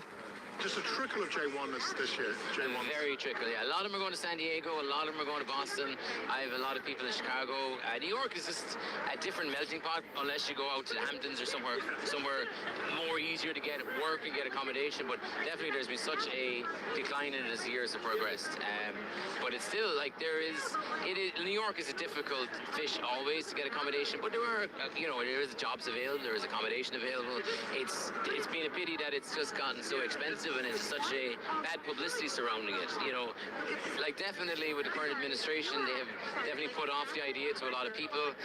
There's a lot of people going to Canada, there's a lot of people going to Australia, but it's definitely, the current administration have confused a lot of people and scared a lot of people, and there has been a trickle-down effect on the Irish kids coming over for the summer, which is a pity. It's great to see them around the place. They give great energy, a lot of them always lived in Woodside and Woodlawn in the Bronx, and they give great energy to different bars and different places like that, so different neighborhoods in the city.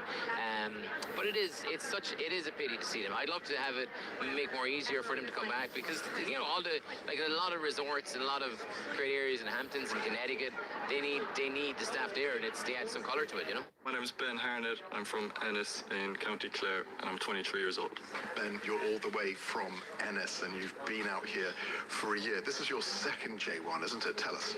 Yeah, I did a J1 in Boston 2 years ago for a summer, for 3 months, and now this time I'm out here for a year on the internship J1, which is a year visa, and then you get 30 days to travel at the end. 2 years ago, we did Miami, Dallas, LA, Vegas, we did 2 weeks of it at the end, so. And have you missed home? Yeah, no, definitely. But because you're only out here for a year or 3 months, it's okay going home as well, It's more of work, I think, in this year one. I've just graduated college, So it's been more of like I did business and hospitality, so I'm working in a hotel. So it's been a lot more work and looking into the future, work progress. So like a career progression, I suppose. Yeah. Well, here in New York, like there's so many Irish, like people my age, generations, people up from older. Like you go to the pubs and everything, and you'd start chatting, and you'd meet someone from Clare, you'd meet someone that knows someone, and it's stuff like that, which is cool here, definitely in the city. Eamon Reynolds, you've been living out here since 1988. J1s this year in New York and around the area. Have you seen many? I've noticed an absence of them. Usually they're very kind of, they stand out from the crowd because they got their Gaelic shorts on, and they're the only people who don't have a tan. But this year, I've seen very few. I think A, it's probably more difficult to get. B, there isn't that much work in New York. You know, you got to come here. It's a short window. By the time you do the flights, do accommodation, 3 months, and turn around and make some money. It's probably easier to make money by staying in Ireland. So you don't think it's because of Trump's America or anything like that, or high cost? You think it's hassles, it's harder? Like if you go back to the generations for the last 10 or 15 years, most people came because they didn't have the opportunity to work or find quick work in Ireland for 2 or 3 months, and now they probably can. It is a rite of passage. I know myself, I did my J1 in Hawaii back in the year 2000, and we saw the last series of Baywatch Hawaii being filmed on the beach. Brilliant. We lived just off Waikiki Beach, and I worked on basically a sunset cruise with American and Japanese tourists. I had the Japanese section, so I got no tips. Others got loads of tips. But it was something really special. Do you think young Irish students are missing out if they don't do it? Kind of missing out. Like I would like to see a fairer way of getting people to stay here, getting them like the graduate visa has been amazing for certain people. Like I went on a J1, then I went on a graduate visa, then I went on a H1B, then I went on a green card, and now bang, I'm an American citizen. But there has to be some bit of fairness in immigration in all over the world. It's like it's been difficult. It's been sad to see that cut back in the Irish people. Like, but it would be, you know, there has to be a kind of fairer way of doing it. Like the graduate visa has been amazing. I would love to hire people from my lovely alma mater at Glone IT in the hospitality sector. Like we'd love to have more students coming over here, and you know, New York needs the different cultures. America needs different cultures to come over. But it is sad to see, and then not just Irish students. It's sad to see less Eastern European, less kids coming from. Like we used to know a lot of people coming from Jamaica, coming from every country under the sun. But all that has been cut back in the last couple of years. What would you say to young people back home? Perhaps they're not always happy with American foreign policy and they decided not to apply, or they were concerned about people looking through their social media feed, or they just were put off with the idea, why should they come? Why should they come to the States? Why should they come to this country with 350 million people? Still perhaps the richest country in the world, still perhaps a country with so much to give and offer. I think it is a headache at the start with all the visas and everything, but it's an experience, like to live in one of the busiest cities in the world for a year or for 3 months, which is not a long time, like, and you get to travel and be here. Did you party hard? I understand you were partying last night hard. Yeah, like there's so many bars, so many people here, but it is expensive. That's the one thing as well. Like $10 for a beer. $10 for a Guinness and a few dollars added on for tax and tip. But yeah, no, you definitely have to do that too while you're here. Did you make much money? Yes and no. You got by? Yeah. People 20 years ago, I think, when they came over, they were expecting to make, and they did make a lot more. Back then, the tips, I mean, people became quite rich coming over to J1. Yeah, and it's the same in Australia and here. I think it's different. I think people think that you're going to make a lot more than you are, but like the accommodation here is a lot of money. That's the main, like half of your wages a month are going on accommodation. How much was your rent? $1,300, which is for a room. For a room out in Brooklyn, which is about an hour outside the city. That's not bad. I mean, I've had people paying $5,000. Yeah, no, it's not bad, but when you're not making a crazy wage as well, it's a lot, and especially like groceries and beer and everything. It's like it is the most expensive city to live in the world, I think. Follow at News Talk FM on TikTok for the latest news, reports and trends from our presenters and reporters. News Talk. Conversation that counts. You are listening to the Moncrief Show on News Talk. 087 1400 106 is our WhatsApp number. Just on foot of Henry's report there, one person says, I presume the J1 is now only available to people from affluent backgrounds, as America is very expensive in terms of the cost of living. It's a pity so many things like concerts, sports events and travel are now out of reach for so many people. Well, I suppose not just there. In this country as well. Go to a gig and you'll see half the crowd holding up their phones. Why do they do that? Why have the experience mediated through a screen where you can look with your eyeballs and see the real thing? To which Examiner columnist Jane Cowan replies, I'll do what I like. Good afternoon, Jane. Good afternoon. Could you explain for people over the age of 26 why you do this? Look, I just think, you've bought your concert ticket. I'm at this thing that I've been looking forward to for probably months, and I will be rewatching those videos when I get home.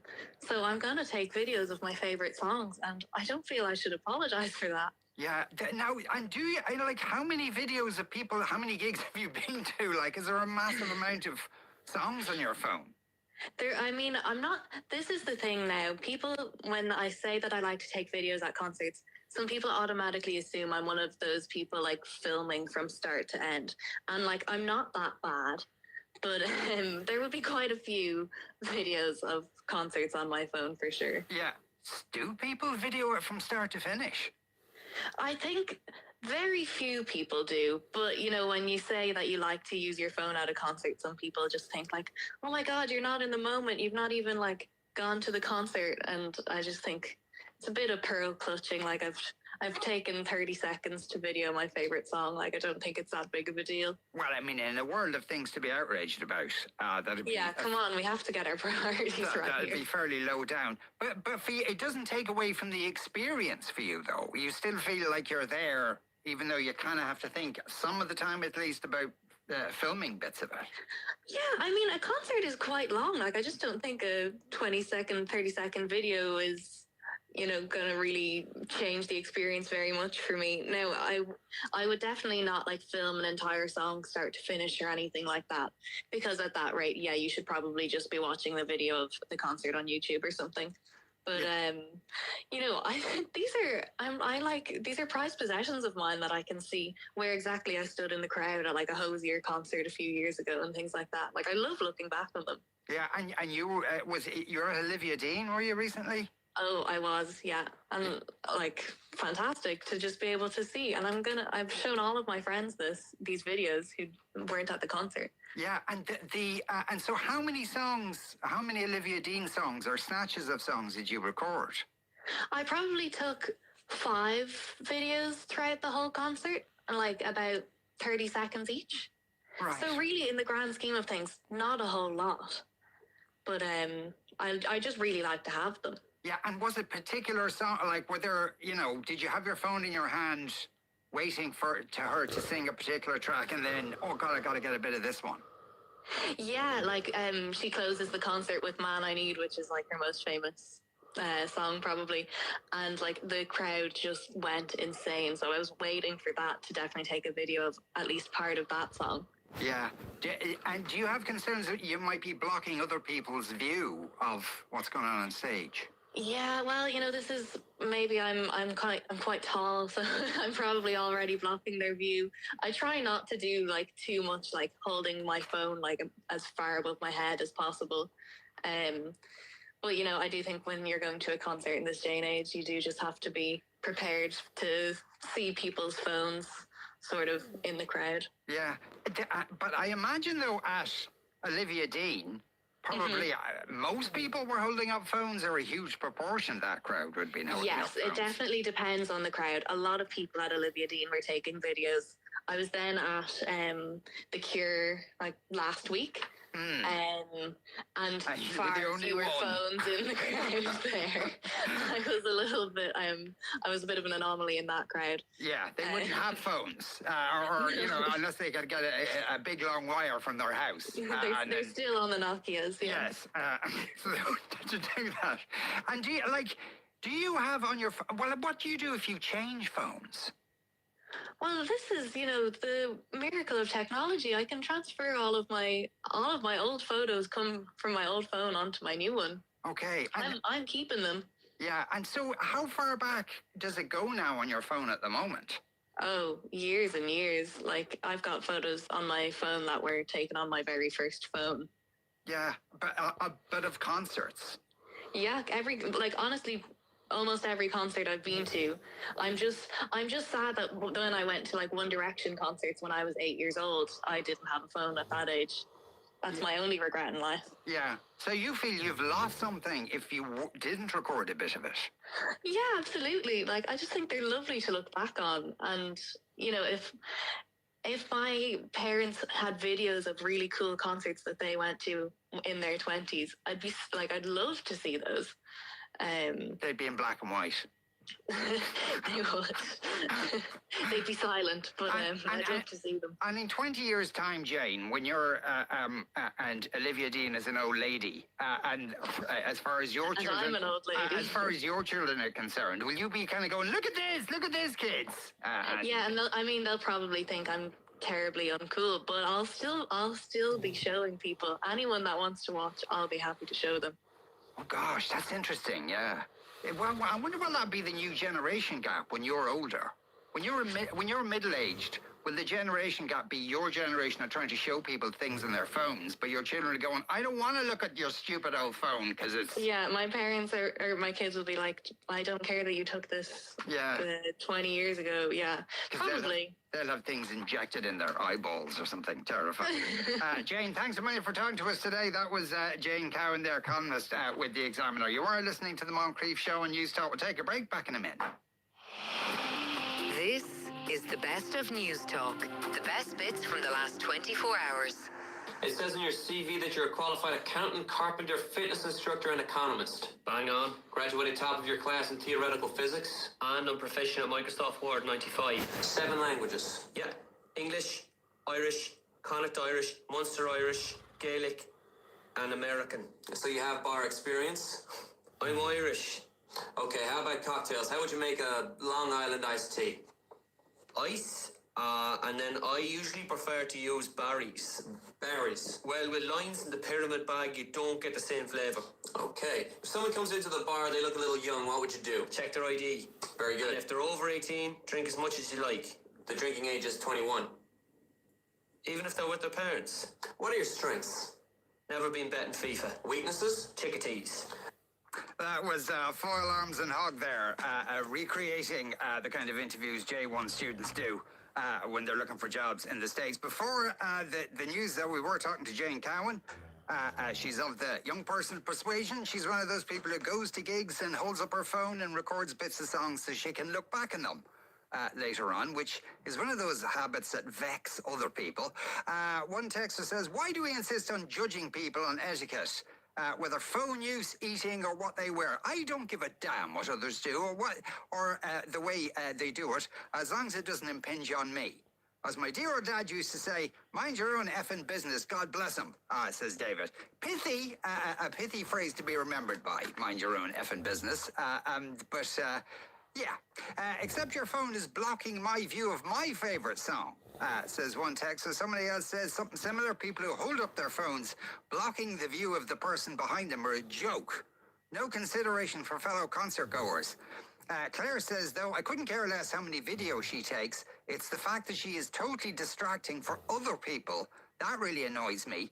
She is not the only person taking videos. Well, that's for sure. She's not the only person taking videos. That there's a whole generation, which would be her generation, who tend to do that. It seems to, be part of the territory now. And somebody else says, this one, I assume you're assuming, referring to Jane, this one is probably the same type to be given out about data centres being built in Ireland. Probably. But she's just recording them on her phone, which has nothing to do with the use of data. You only use data if you use your phone to communicate with somebody. For instance, if you send a message into a radio station, you're one of the people causing the problem with the data centres. After the death of a partner, it can be difficult or even impossible to consider starting dating again. But others have quite the opposite feeling. Widow's fire is a phenomenon where a woman or a man can experience sudden and intensive feelings of sexual desire. Karen Sutton is a widow coach based in the UK. Good afternoon, Karen. Hello, good afternoon. Hi, Sean. Is this a common experience that people have? It's not something that everyone experiences, but it's certainly something a lot of people experience and find it really difficult to talk about and to acknowledge even. Yeah, because it obviously would feel really inappropriate. You're grieving for someone. Yeah, your life partner has died, somebody that you love has died, and you are feeling these kind of desires for intimacy. And yes, obviously we think about sex, but also, touch, hugs, holding hands, having somebody close by. And it can feel wrong to be desiring those things when your person is no longer here. And who do you share that with? There's so much judgment out there, and we judge ourselves as well for feeling these things. It's difficult. Is it an expression of grief? I think it's an expression of humanness, and as humans we are wired for connection, and if you have been in a relationship you will be used to a level of intimacy, and we create a familiarity in our lives that helps us to feel safe and connected and loved, and when those things are gone we crave them, and it is very much part of the grief, but it's also part of being human, and it's very natural, very natural. Yeah, but I imagine if people that and it probably is a minority of people, but people who feel those feelings, and if they act on it, then they may have kind of a layer of guilt on top of it as well. Absolutely. Yeah, I think it's a huge one. I think even thinking about wanting it brings a level of guilt with it, and along with that sometimes the shame as well. And I really like to have these discussions in my communities, and I talk about it openly on social media and in the press, because I know it's difficult. After my husband died, that there's that sense of feeling that you're being disloyal to your person, or that maybe if you allowed yourself to act on it, that you're loving them less or they mattered less. And it's not about that. And what I really love to help people understand is that this is about making space for the complexities and the duality of grief and living, and how those two things weave in together, and one doesn't sort of outweigh or diminish the other. It's learning how to carry it all in a way that feels, peaceful and comfortable within yourself. But I imagine if one is widowed, there's no, there probably is a point where you kind of think, I'm sure you can speak to this, about where you think, well, maybe I should explore dating again, but I imagine no matter how long you leave the gap, it's still going to feel a bit weird at the start. I have people that I work with, and some people start, maybe months after their person has died. Some people it's years, and there's a kind of desire to understand what is the right amount of time for this. When am I allowed? When does society think it's acceptable for you to be able to find somebody else? And there seems to be different rules for men and women as well, that people find difficult to navigate. But there isn't a right timeline, and I think, as with anything in grief, you have to do what you have to do to help you get through it and to help you take steps forward. It's just making sure that you are supporting yourself in the best way through that, and talking to people about what you're experiencing so that you don't feel so alone with it all. Why are there different rules for men and women, or what are the different rules? That's a very good question, Sean. I don't know why. Well, we can I guess. have no idea. But I don't know, and I don't know where they come from. I don't know why they exist, but I think there's this general kind of societal belief that men are allowed to maybe meet someone quicker, although they can still be harshly judged for it.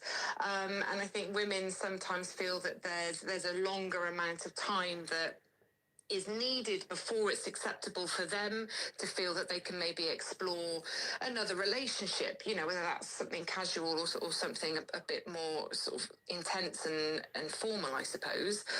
But where these things come from, like many of these societal beliefs, I have no idea, but this is why it's important to talk about it and actually say, as much as they're out there, you don't have to live by them. They're not facts. They're not rules to live by rigidly.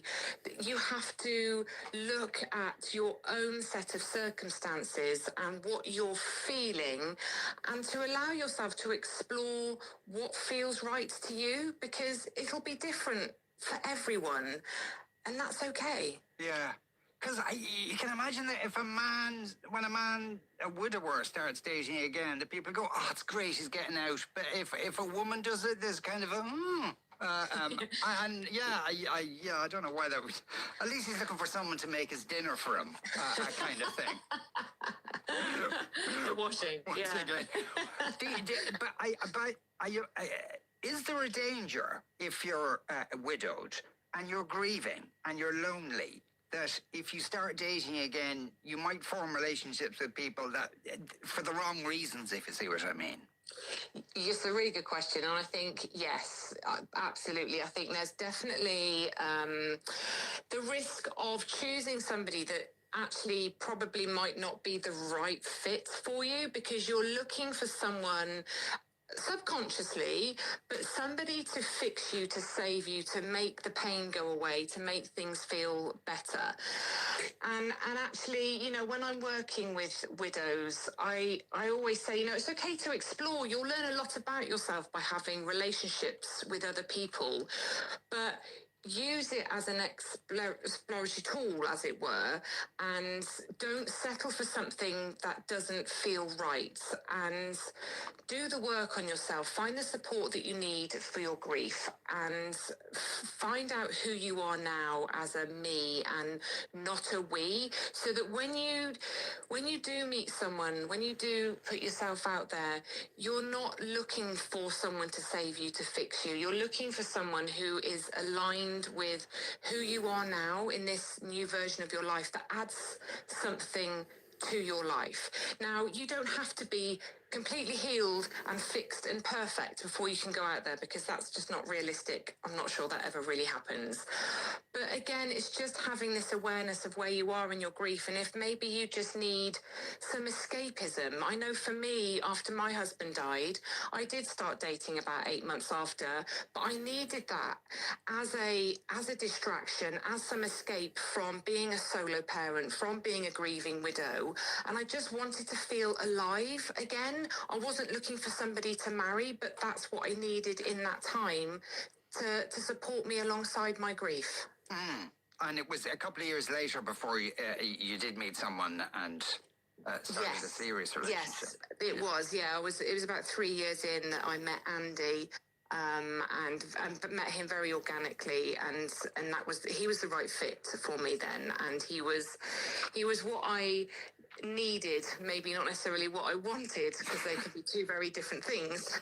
But no, it's been wonderful meeting Andy and you know, really growing another relationship alongside the relationship that I still have with my late husband.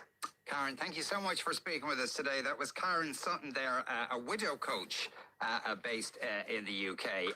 That's just going back to holding up phones at concerts. It's not only phones that people hold up at concerts, they also hold up pointless signs.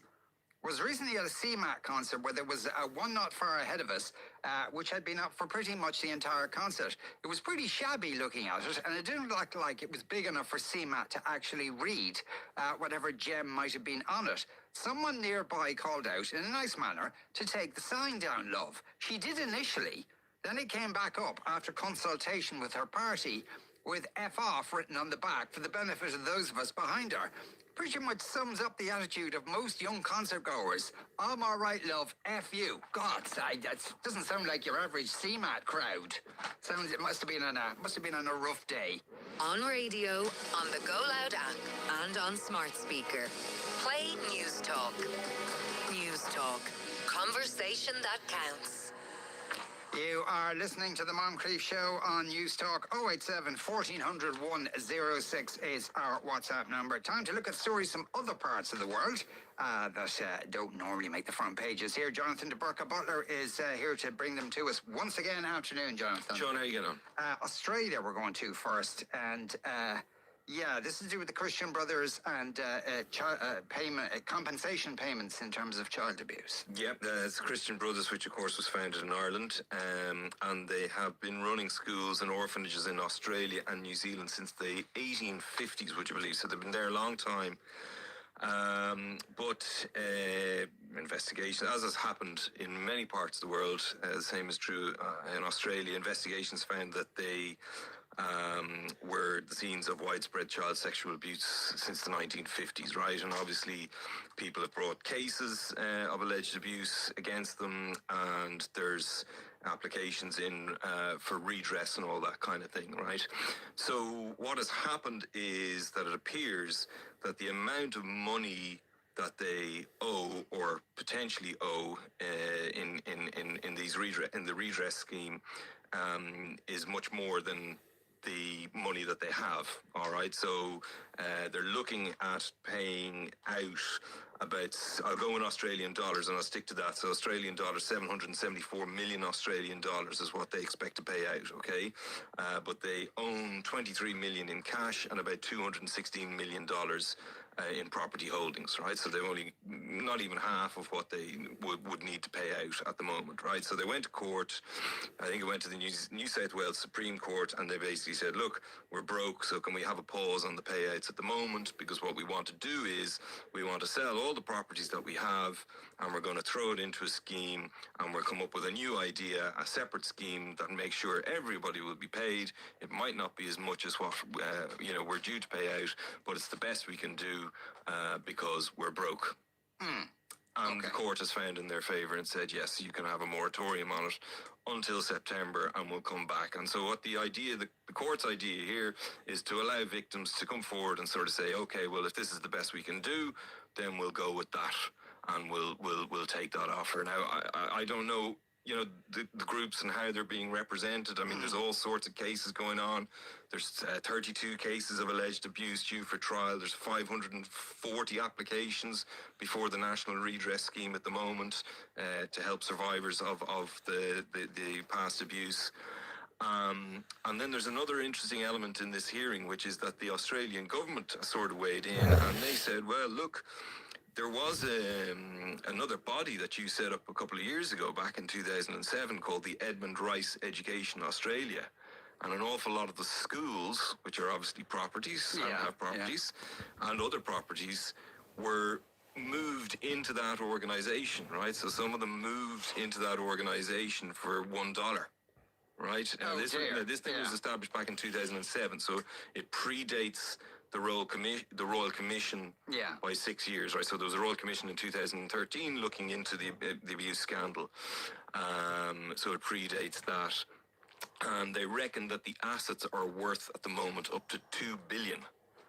That the Edmund Rice Education Australia, that this institution has. So the Australian government are kind of going, well, you're saying you're broke, but you did get rid of quite a bit of property, and it's moved into another entity, which is worth $2 billion, and that would more than cover what you owe. Right, but that would involve selling off schools, though. That would involve selling off schools, which is obviously... Which are functioning schools. Yeah, absolutely. Most of them are. Now, it should be said, there are other properties in there. There are some, private homes in Sydney, for example, which worth a couple of million quid, are in that portfolio as well. So that needs to be sifted through. But all of this, of course, brings delays and that kind of thing. So, you know, it remains to be seen what happens. And in September, will they look through this portfolio of properties? I don't know whether they'll look into that. I believe that the new plan will actually allow creditors to pursue the assets that have been sent to this relatively new institution, the Edmund Rice Education Australia. But again, that's going to take a long time, and I assume it will be more court cases and and all that kind of thing. So, you know, anyway. Right, Thailand we're going to go to next. I suppose this is a story involving Buddhist monks. Were killed by an 11-year-old. Were killed by an 11-year-old. It's a tragic story, and some of the footage from this is absolutely horrendous, it should be said. Now, it happened in the northeast of the country, in a province called Mukdahan. And these Buddhist monks were going along in a procession. They were walking along the road, very busy road, at least 2 lanes on either side, 4 lanes in total. And they were hit by a car, a pickup truck specifically, at a really, really unbelievable speed. Now, there was about 40 people in the group altogether, so it appears that the first 9 monks were hit. 5 of them died at the scene and 4 others died later in hospital. The others managed to get out of the way quickly enough. But it seems that this was a pickup truck that was stolen or taken by an 11-year-old boy. It was his parents. He was home alone from school. Apparently he was sick. He took the car without their knowledge. They were out working. When they discovered that the car was gone, they reported it to police. But in the meantime, or shortly thereafter, the child had taken the car and had lost control of it and had driven it into these unfortunate monks, 9 of who, as I said, died. There's a lot more injured still. But yeah, quite a scary story. Yeah, and it's quite... In Thailand, it's quite common. There's processions in the street. And they were on they were going on a pilgrimage apparently, and you know, they walk in a line. They were walking pretty tight in on the road, going in the right direction, you know, facing the traffic and all that. And unfortunately, this young boy lost control of the car, which he shouldn't have taken in the first place. Yes, obviously. Of course, but he was only 11. But there's no hint, or is there any hint of the parents being prosecuted? The parents didn't contact the authorities as soon as they realised it. They did. Yeah, they did contact them as soon as they realised the thing was, or the car was gone, or the pickup truck was gone. The only thing we know about the 11-year-old, at this stage we don't know what the police are going to do with the 11-year-old. The only thing we know about him, the only details that have been released, is that he has special needs of some sort. Oh, God. So we'll have to see how it pans out.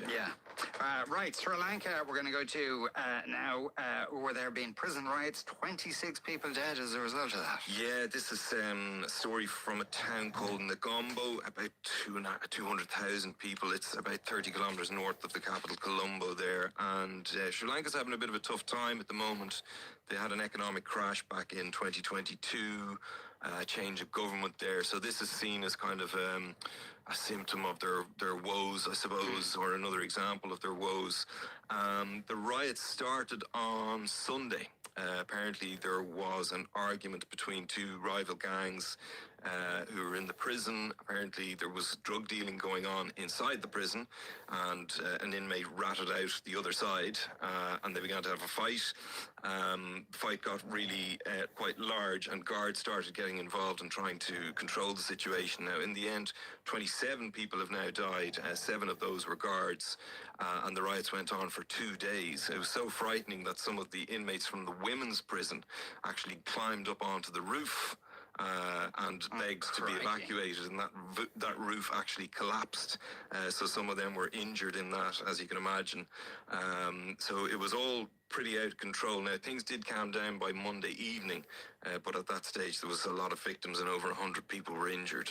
So sorry state of affairs there. Yeah, and prisons there are pretty overcrowded? Yeah, it's desperate.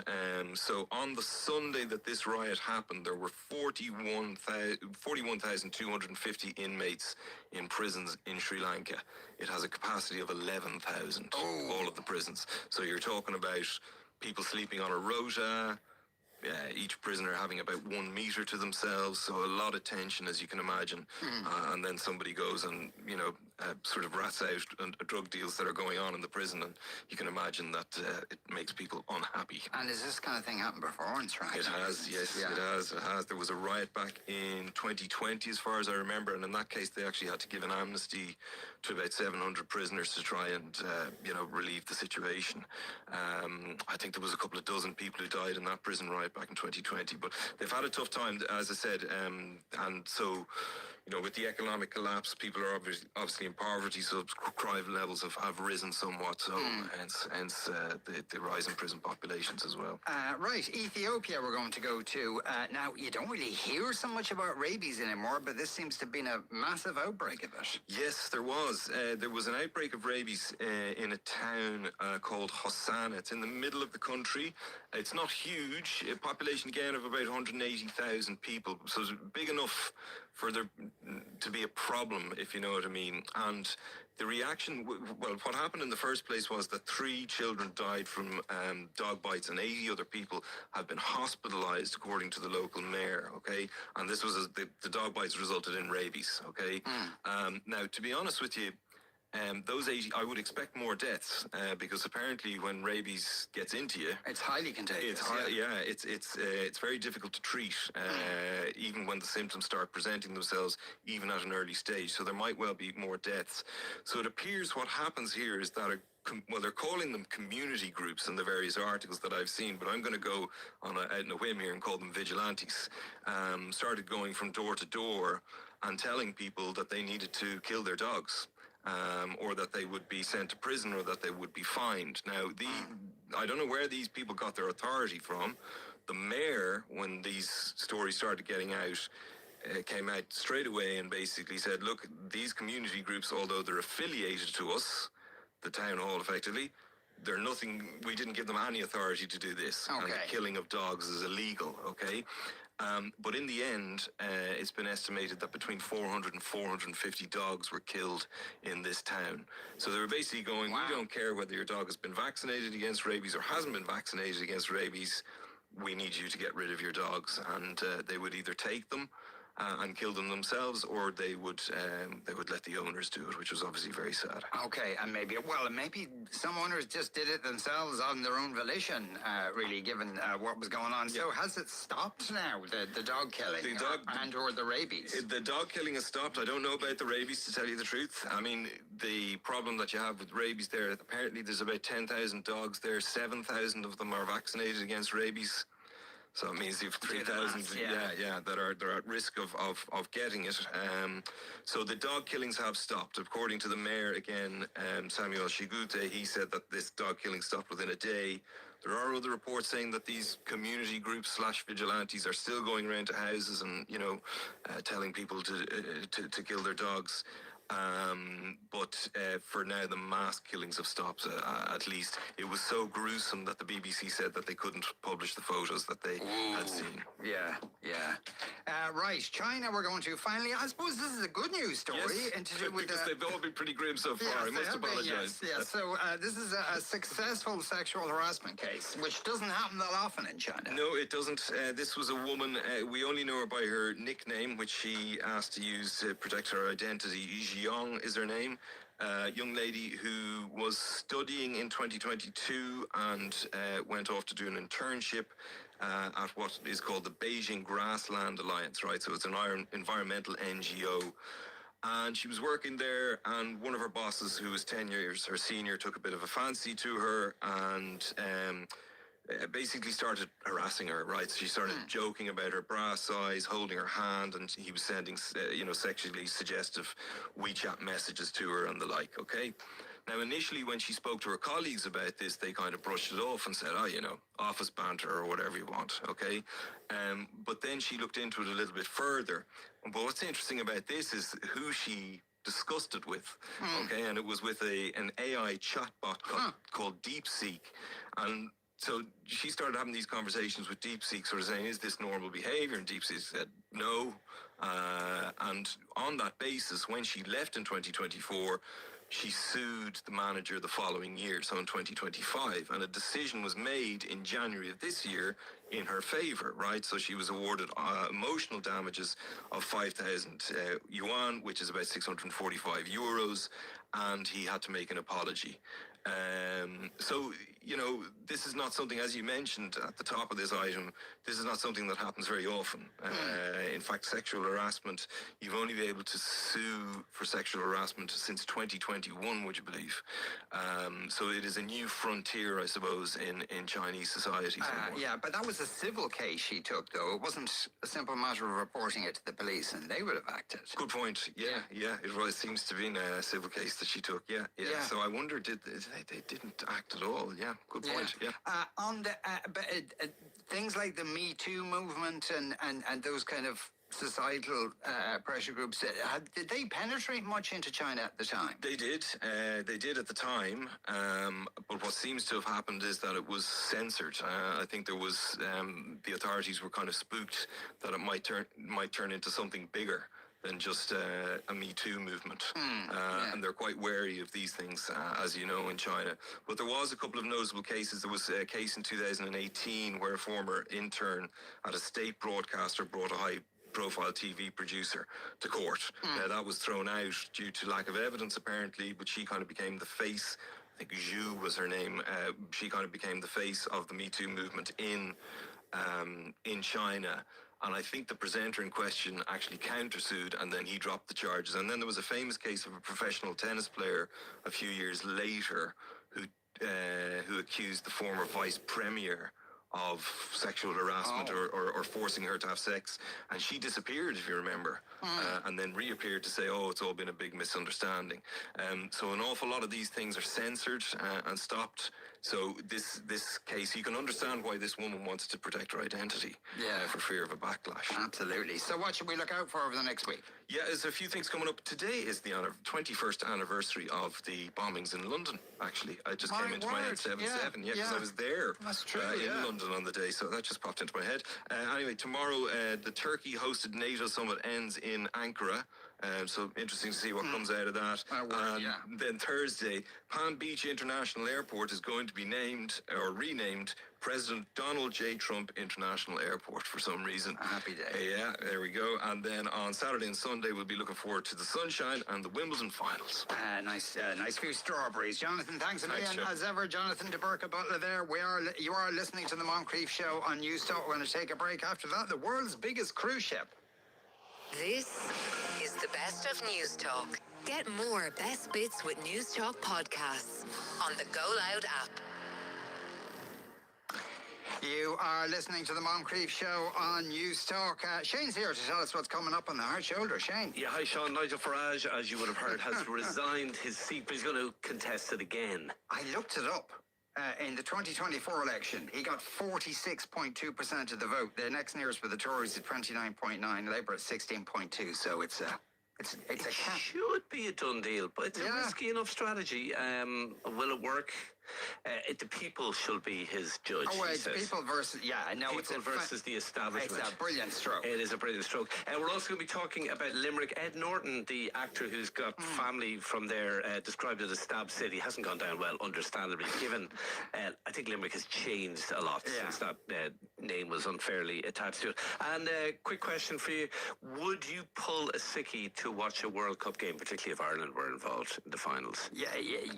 But kind of obvious. Everybody knew it wouldn't be a sickie kind of thing. I saw Sean out and about today in the pub, and he wasn't doing the show.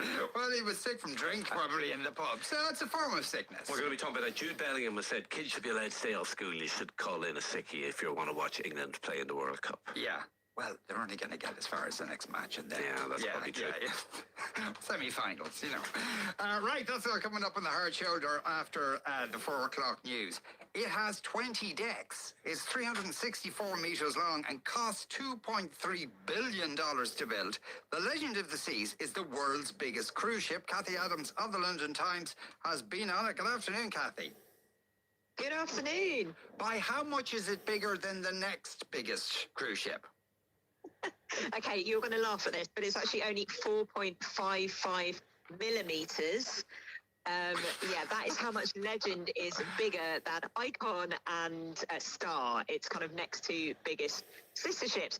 It's absolutely ridiculous. I know it's basically the width of a pencil. It's about half of a fingernail. But look, size matters in the cruise industry. Seems so so, now Royal right? Caribbean can say it's the largest ship. Do you know where it's 4.5 millimeters bigger? Is it in width or girth or length or what did they specify? It's in length. It's in length. I had a very funny conversation with the captain last week when I was on board, and I was expecting him to say, "Oh, it's another deck tool. It's another, I don't know, 3 meters long, whatever." I mean, probably far more. And he said, "No, it's actually 4.55 millimeters longer." I mean, surely another ship could just stick a ruler on the end, and then that would be bigger still, right? Just super glue a box on the back of it, and you've beaten it. The thing is, when you go onto something that size, can you easily forget you're actually on a ship at all? Well, funny you say that, and I think the answer is yes. Although when you you get on for the very first time, it is very clear that you are going onto a ship, I think. You're walking along the gangway, you're looking up, and it's obviously overwhelming in nature. And then that sort of first afternoon or first day that you're on board, it's a very strange, overwhelming experience. After that, though, you sort of, a bit like you would in an all-inclusive hotel, you find your little pockets that you like going, and then it really doesn't feel like you're on the water. It's extremely smooth, and this has something to do, I think, with the way that they've engineered the hull. It's got this kind of sleek steamship look. It's very wide as well. So you ask about width and girth. Actually, I don't even know, but I know that it's a very wide ship, so it feels extraordinarily smooth, which is crazy to say for something that is the length of 3.5 football pitches. But actually, when you're moving along, you can forget that you're at sea. Obviously, you look out of your balcony, you can run around the decks, you can go right up to the top and use swimming pools, go on the water slides, and immediately you are surrounded by ocean. But that's really nice, and then you can sort of go back to other bits in the ship along the kind of Royal Promenade. It's right at the heart of that cruise, or maybe just go and enjoy one of the restaurants and bars, and you can completely forget that you're sailing around the Western Med. Yeah. Now, if you're on it for and it's 5,600 passengers, so you're not seeing the same faces every morning, I assume. No, not at all. And plus crew.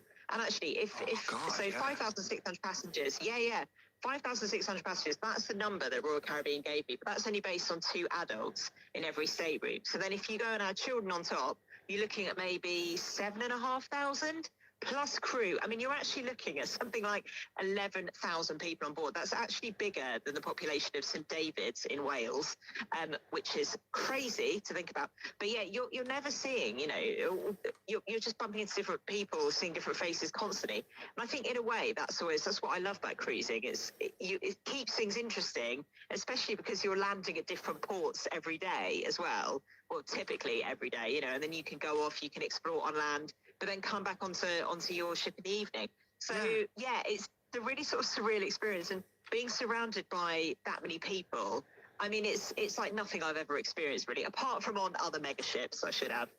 When you're on the ship, apart from the obvious advantage you're calling into different places every day, does it feel like you're just inside a huge shopping centre that goes on forever? Have you been on a cruise? Just out of interest. No. Oh, okay. Well, I would say that no, it doesn't in a way, but it does feel like walking into, I don't know, like sometimes it can feel like walking into a big casino, or a big sort of restaurant complex, a food court, because there aren't so many shops, but it's a lot of people, and they're all milling around restaurants, bars. I mean, people go on cruises to really hammer the drinks as well. You can get all-inclusive drinks packages. They're not particularly competitive, so you have to be, I would say, heavy drinkers in order to be able to make the most of them. But then people will buy them and then sit at bars all day. I mean, does that not sound like a dream life? You go to a pool bar, you can go for a quick dip in the swimming pool, and then you can just go and have a frozen margarita, whenever you like. That's what I really enjoy about these places. I'm a sort of natural extrovert. Love chasing a new high, a new travel high. So not only do I get to go to a new port every day, but I also get to, go to a new bar. There's something like, I think the numbers are staggering. It's like 45 restaurants and bars on this cruise ship. I mean, you literally couldn't visit, one every day for every meal. That's how many there are. So if you're someone, I think, that really appreciates new stuff, really great food as well. I mean, considering that you're on a ship, the food on board I thought was incredible. So yeah, if you really appreciate great food, good vibes, and obviously lots of bars, and being able to drink a frozen margarita at 11 o'clock in the morning with no judgment is something quite special. And that, like, I won't name any, but there's some of these places you can visit where, they're family resorty type places, and it has 3 or 4 restaurants, but you heavily suspect, after you've been to 2 of them, that all the food is cooked in the same kitchen. I assume that's not the case here, that each place has its own kitchen. Absolutely. I mean, you've basically got a kind of 3-story dining room, and you can always go there and eat. For every meal, you can go there. It's an a la carte menu. They've got lovely dishes as well. It's steak, chicken, lovely bits of fish, sort of alongside burgers, pasta, etc. And it's great for children as well. So you've got this kind of lovely 3-story. They've got chandeliers coming down. It's quite grand. But then as well, you've got all these, what we call in the cruise industry, sort of speciality restaurants. So, it could be an Italian, it could be, a Pan-Asian. I went to a kind of Hollywood-style supper club, and, there was somebody singing up on stage. It was a very kind of 1920s jazz age. We had something like 8 courses, and we also had cocktail matching with each course, which it does sound like quite a lot, and I wasn't feeling the best I've ever felt the next day, I'll be quite honest. But this is really, it's an amazing experience, and I think if you shut your eyes, obviously apart from the fact that it's completely windowless, so that does give some hint that you're perhaps not in a normal environment. You could be in somewhere like New York. It's that sort of slick, and it's that vibe. And the good thing is that everybody really loves getting dressed up. So for that particular evening, we were all very dressed up, in our kind of Sunday best, and it just makes it sort of elevates the whole experience somehow. Yeah. So, and is the place, because it's so big, is it almost like divided into different neighborhoods? Yes, totally. So on this particular ship, this is a kind of Royal Caribbean signature as well. So it's got 8 different neighborhoods, and they call them neighborhoods to sort of separate the vibes, I suppose. So you've got one that's like great for kind of under 8s. It's called Surfside. I mean, go there and wear sunglasses because it's so bright. Lots of primary colours, bubbles everywhere. I went there and had to dance to Cotton Eye Joe, and I had to do the limbo. Lots of bubbles everywhere. It's so overwhelming. Then you've got an adults only area. Sort of, it's got a lovely pool. It's right at the back of the ship, I believe. And then you can hang out, speak to people that are more on your wavelength. Kind of Ibiza, beach club vibes. You've got this kind of big royal promenade. It's got cafes, bars, restaurants. Then what else have you got? Oh yeah, you've got a big sort of theatre called the Aquadome, and that's somewhere you can go and grab food, and it's got a lovely bar as well. So yeah, there are all these different areas, and I suppose it's really designed. I mean, it's designed to suit everyone. Obviously every cruise line will tell you, we want everyone to come. We just want to appeal to everyone. But it means that whatever kind of traveller you are, in theory, you should find somewhere that will suit you, whether you want to go and eat, you want to go and have a drink, you want to have a relax, you want to go party, you've got kids, I haven't really spoken about how great it is for children, but I took my son, he was 2.5, I think, at the time, about 4 years ago, on another big ship. I think it was actually the biggest cruise ship in the world when we sailed on it.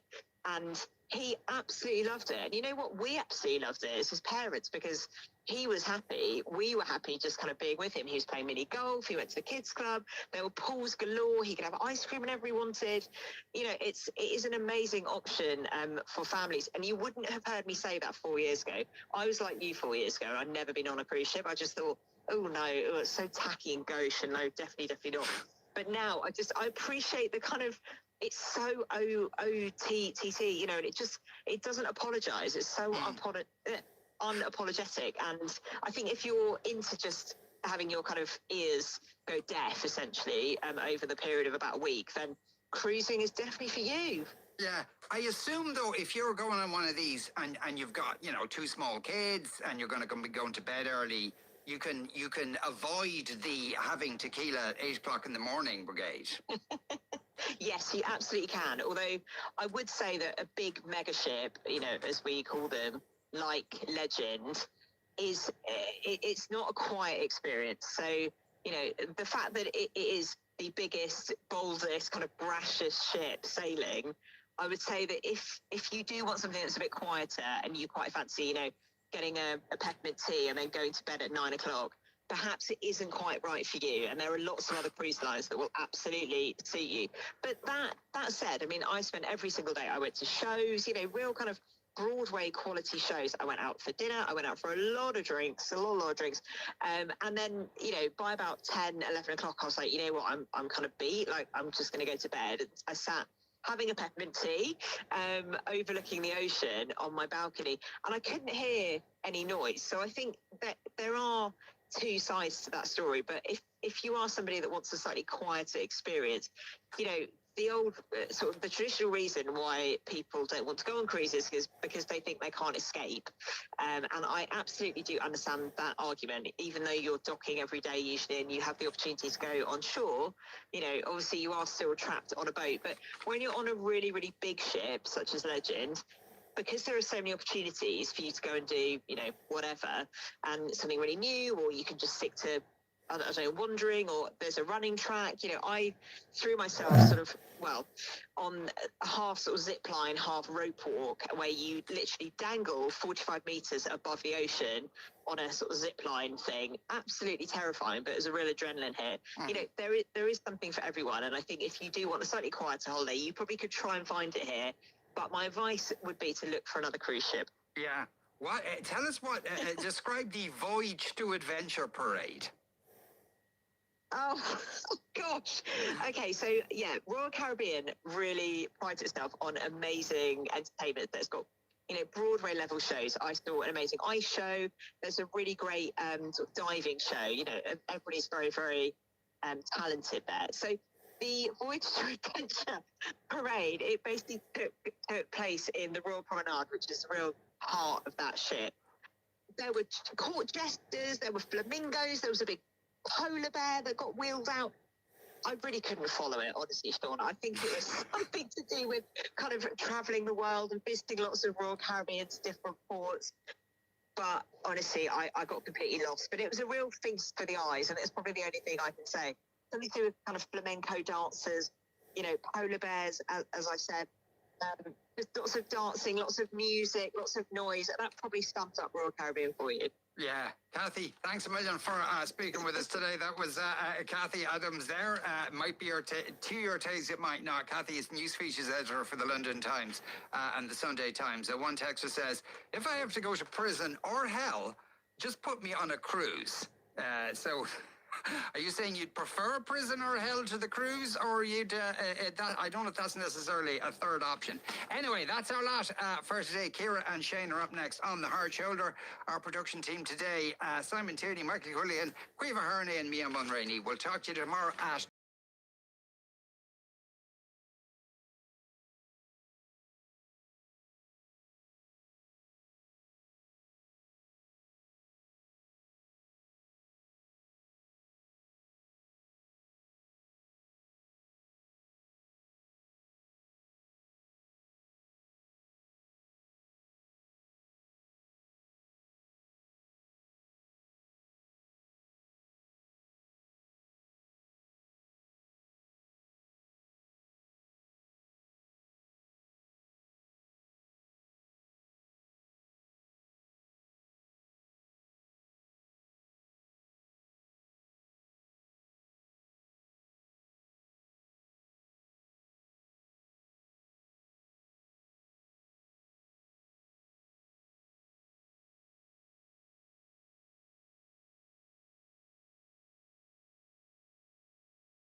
Going on at News Talk FM on X.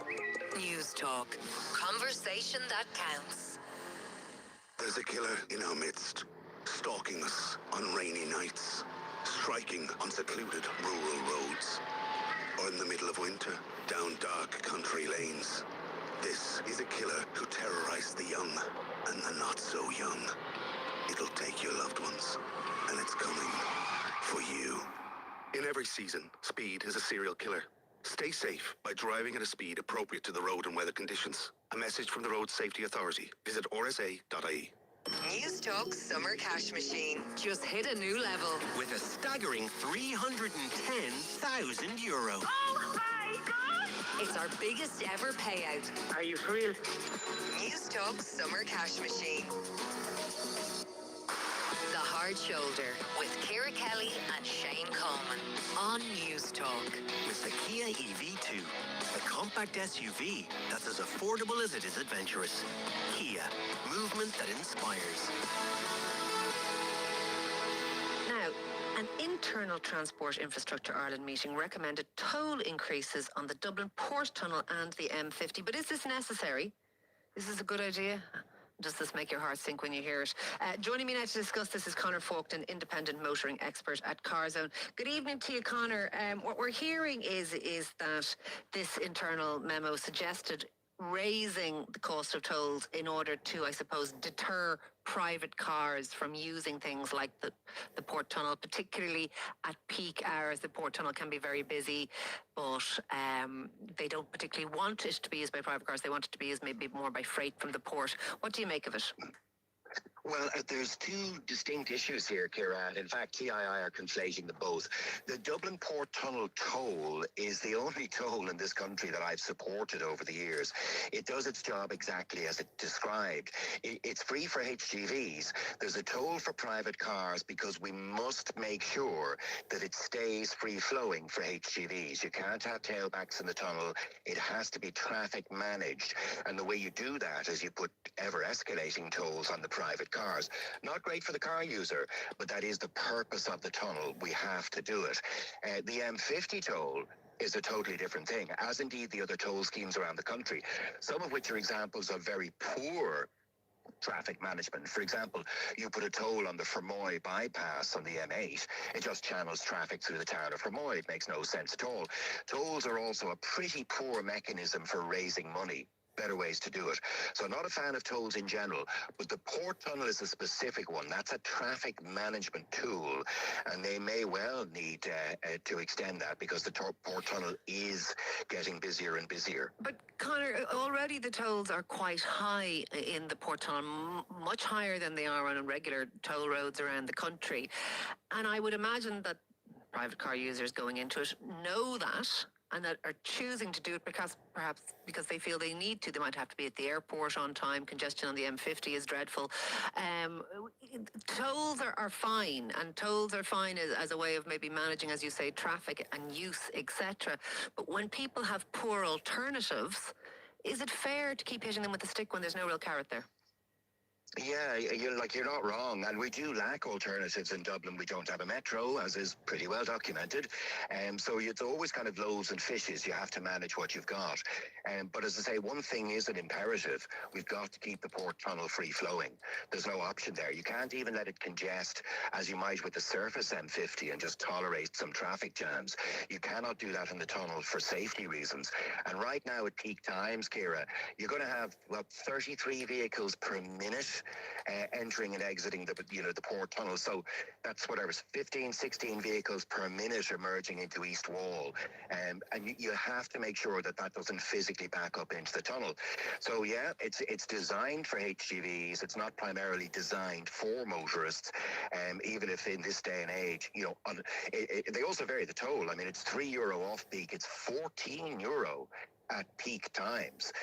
So to be a rare motorist does that 5 days a week. Yeah. But even if people are only doing it as a one-off, with the best will in the world and with apologies for what's going on the surface, but we simply cannot allow the tunnel itself to congest. You just can't let that happen.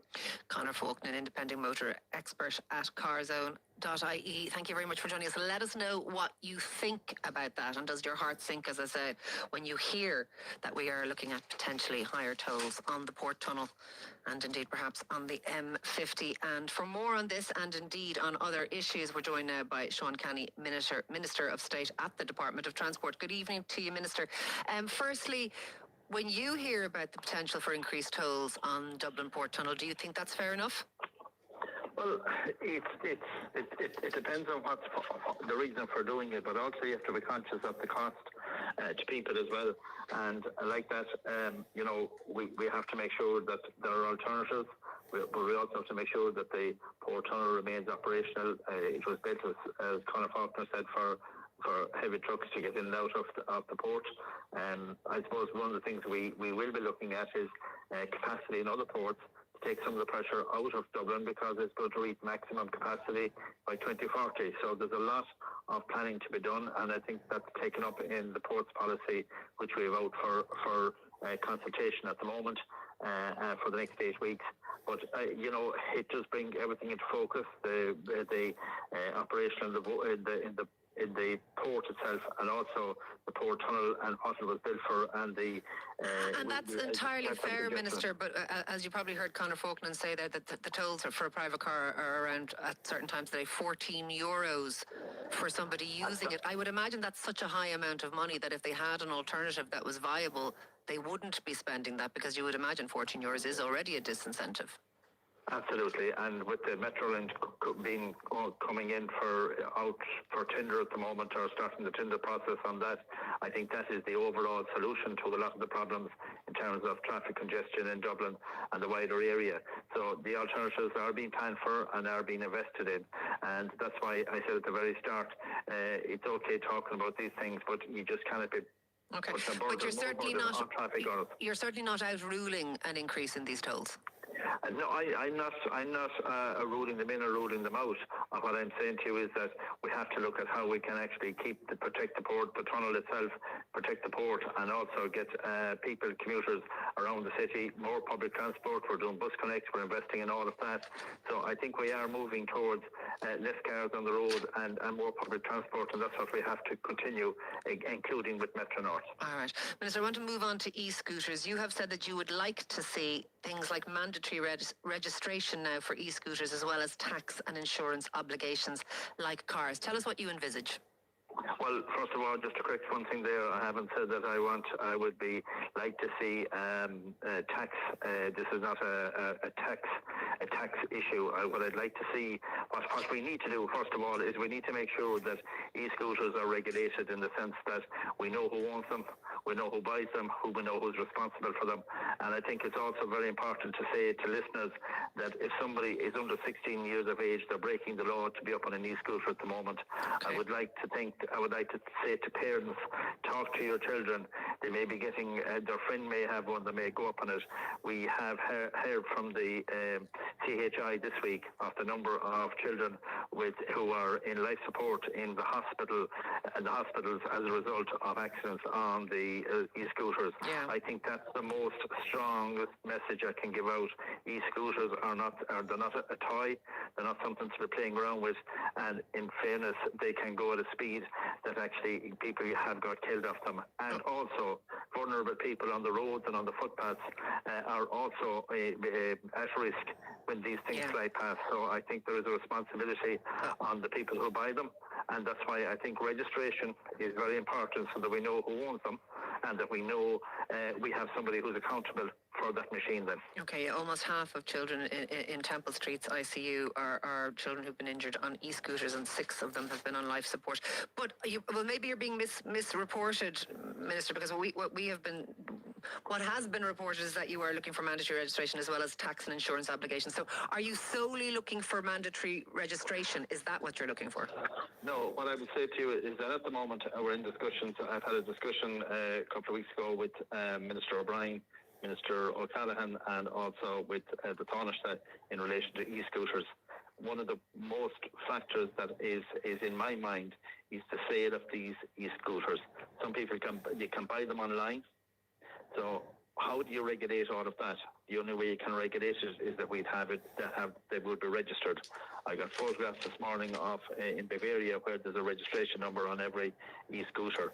So that puts somebody accountable. Somebody's the owner, and if somebody else is driving it, at least if the Gardaí, if it's been driven wrongly or if a young person is on it, at least the Gardaí can check then and see who owns it. At the moment, the Gardaí cannot do any of that because there's no accountability in terms of who owns it. Okay, so you want mandatory registration so we know who owns these. But I mean, we already have quite a lot of laws, Minister, around e-scooters currently in terms of how fast they're supposed to go, how heavy they're supposed to be. People aren't supposed to have the ones with the seats. You're not supposed to see two people on them at a time. People under the age of 16 rather shouldn't be on them. We're not seeing those laws enforced. I work in the city centre. Every day I see more than one person on an e-scooter. Every day I see people going past me on their e-scooters faster than I'm going, and I could be going 30 kilometres an hour. So these laws that we have currently aren't being enforced. So what would change with registration? Well, I think that's what I was saying there, is that it would give more clarity to the Gardaí when they're enforcing the laws, that they would actually know who owns the scooter. I think there should be, we would be looking at bringing in fines also for breaking the law. But secondly, the cost, if something is seized, the cost of getting it back, the scrapping of these machines, all of that, and also to put people who buy these, make them responsible for their actions and make them responsible for... And how would you do that without things like insurance? Yeah, but you see, you can do it by registration, you can do it with insurance, and I'm not ruling out insurance, but what I'm saying is it's not about taxing, it's about actually, I think the most important thing is people need to understand what their actions can lead to, especially parents, and they should sit down with their children and explain why they should not be up on these scooters when they hear of what's happening in the hospitals. And I think that's the biggest message that I can give today. We will bring in more regulation, we'll bring in more clarity for the guards so that it would help them in policing. At the moment, because we don't have registration. Have enough training around this? Because it is quite hard to pursue somebody on an e-scooter because they're able to weave in traffic, they're able to go quite fast when they want to. They would have a nimbleness and a mobility that maybe an ordinary car wouldn't have, and certainly a guard on foot wouldn't have. Absolutely, and I think it is important as well. There's three things I would say about that. With scramblers and with e-scooters, we need to train guards to be able to pursue them, maybe on the same type of vehicles, to be as nimble as the people they're pursuing. And also we need to protect the Gardaí in terms when they're in pursuit, that they are not being charged with breaking the law. So I think that's a ridiculous situation we have at the moment, and we'll have to rectify that as well. Because if we have laws and regulations, we need to give clarity to the Gardaí when they're enforcing them, and I think it's important we do that. And what I'm saying is that I won't rule out anything. I will have another meeting tomorrow with my officials in relation to this. All right. We're looking at what we can bring in. A final question for you, Minister. You've mentioned what people buying them need to be thinking about. What about people selling them? Do we need to regulate that differently too? Because we do know that they're supposed to not go, I think it's above 20 kilometres per hour, but we know that there are high-powered scooters. That we actually looked it up before we came on air. There's scooters available in this country for over €1,000 that have the potential and the capacity to go much faster than 20 kilometres an hour. Why are they being sold? Yeah, and I agree wholeheartedly, and that's why if you have them registered, they can only be registered up to a certain power, and that's all that can be sold. And if they're not registered, if there's no registration plate on them, I just the way I see it, if there's no registration plate on them, they're totally illegal and should not be on the road. It's like having a car with no registration number on it. So I think that's how we will deal with all of that. But I would also say, give you this as my experience. I was in a shopping centre and I spotted e-scooters in the shop. I went in to look at them and look at their technical information on them, and then I looked around the shop and what was in the shop, other than it was a shop for children, for babies. There was prams, there was buggies, all of that kind of stuff in it, and we had two e-scooters at the front door, the first thing parents see coming in the door, and I was saying that is something that's not right, it's wrong. We need to make sure that the sale of these e-scooters is controlled. So if it's been registered, both the seller and the person buying it will be on the registration. Right. Minister of State at the Department of Transport, Sean Kenny, thank you for joining us. Listen to News Talk on your smart speaker. Play News Talk. News Talk. Conversation that counts. Now, the English footballer Jude Bellingham told English fans to text their bosses and say they're not coming into work because they're going to watch the England game instead. Even though, of course, the Republic of Ireland didn't quite make it to the World Cup, it got us wondering if bosses are giving people wiggle room to enjoy the good weather and watch the late-night matches in the tournament. Henry McKean sent us this report. Jude Bellingham, congratulations, player of the match. What's your message to England supporters at home and abroad after that? Have another shot and text your bosses to say you're not coming in tomorrow. That's about it. You're out enjoying the good weather. You have an ice cream. What flavour is it? I went for pineapple and lemon sorbet. Honeycomb, white chocolate. Lemon sorbet and Oreo. So would you do as Jude Bellingham says, text your boss and say, I'm not coming in because you're watching a late night football match? Would you do such a thing? Not for an England match, I don't think. But even any particular World Cup game? I probably wouldn't get away with it, no. And you're out having an ice cream, so you've managed to break away from the desk. How did you manage that? I guess we got once off with good weather, get out of the aircon and come out to the nice weather, I suppose is what we got for today. And yourself, would you tell your boss, look, the weather is good, there's a mini Irish heat wave. Well, it won't be that hot, it won't be like New York, it won't be 40 degrees, but it's about 25 right now. Could you just say, look, I'm taking the afternoon off because the weather's good, or I'm working from my back garden? Absolutely not. We all work kind of front desk jobs, so the public need us, so we have to stay open, and we do. And could you get away with it? Absolutely not. Front desk as well. So you've got to be there. Absolutely. You've got to face the public. Unfortunately, yes. Essential workers, yep. The Republic of Ireland aren't in this World Cup, but would you skive off work for a World Cup match? And there's also a heat wave coming. And is it okay to text your boss and say, you're not coming in? Would you do that? I wouldn't think so, no. You couldn't get away with it? You wouldn't get away with it, no. So you're a contractor, you're a builder. Yeah. Builders, I know it's a gross generalization. You like football, you like soccer. Oh, yeah, I like soccer, all right, yeah. I'd be very interested in it. But at the same time, you wouldn't get off work to watch a game, you know. And are you staying up late to watch some of the games? Oh, I would be, yeah. Yeah, staying up late, yeah. And did you stay up to watch England the other night? I didn't, no. It was a late one. Yeah, very late, too late for me. But you watched the games last night, you watched the games today? The latest game I'd watch is about 11 o'clock. You know, it'd be over 12:30, 1 o'clock. You wouldn't go later? No, I'd have to get up at 6 in the morning, so you couldn't really go any later. And is there freedom ever since COVID? I know during COVID, during the last World Cup, which was the December World Cup, I got COVID and I had to stay at home. So I was able to watch 3 games a day, which was amazing because they were on in the morning and in the afternoon because of the time difference. But these ones are on at late. Is there any freedom for you to say, do you know what, boss? The weather's good. I want to watch a few World Cup games late. I'm not coming in tomorrow. Or because you're a builder, you physically have to be there. You physically have to be there. You couldn't use that excuse at the minute. We have, 2 weeks nearly to finish this job now. So, it's a very small crew, so they couldn't afford to miss men at the minute. And you're taking a little break now. This is just our lunch break, yeah. Just a little break. And you've got a good colour. You get that free on the buildings, yeah. Jude Bellingham told England fans, text your boss that you're not coming into work. Pour another shot. Should we do that here, even if you don't support England? Should you, take some time off, watch the World Cup? The weather's good as well. Just take a sneaky half day. You're out and about with your chihuahua. What's your chihuahua's name? Lily. Hello, Lily. Look at you. Tiny little thing about the size of a large mouse. Beautiful. You're out and about. Could you text your boss and say, look, I'm just going to spend the afternoon with my chihuahua? Would that be okay and not go to work? I would go to work. You couldn't put a sickie. No, honestly, I would go to work. Even though the weather's good? Absolutely, I have to work. I have to work. I have to maintain myself. I have to earn money, and work has to be done. No freedom there, though? My days off. I'm happy with my days off. We're here on the beach. You're out and about with your family. Is there freedom from your boss to basically, take some time out when the weather's good, when there's a heat wave? No, not really. I wouldn't say so. No. It all depends though on what's actually going on in work. But so if it's busy, it's busy. If it's busy, it's busy. So you'd have to attend work. It doesn't matter about the weather.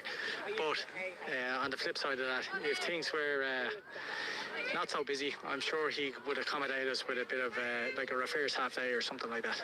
So are you on a reverse half day right now, or are you just off? No, I'm just on a day's leave here today. So you're on a day's leave, so you're not sneaking off to the beach? No. You're officially allowed to be here? Yeah.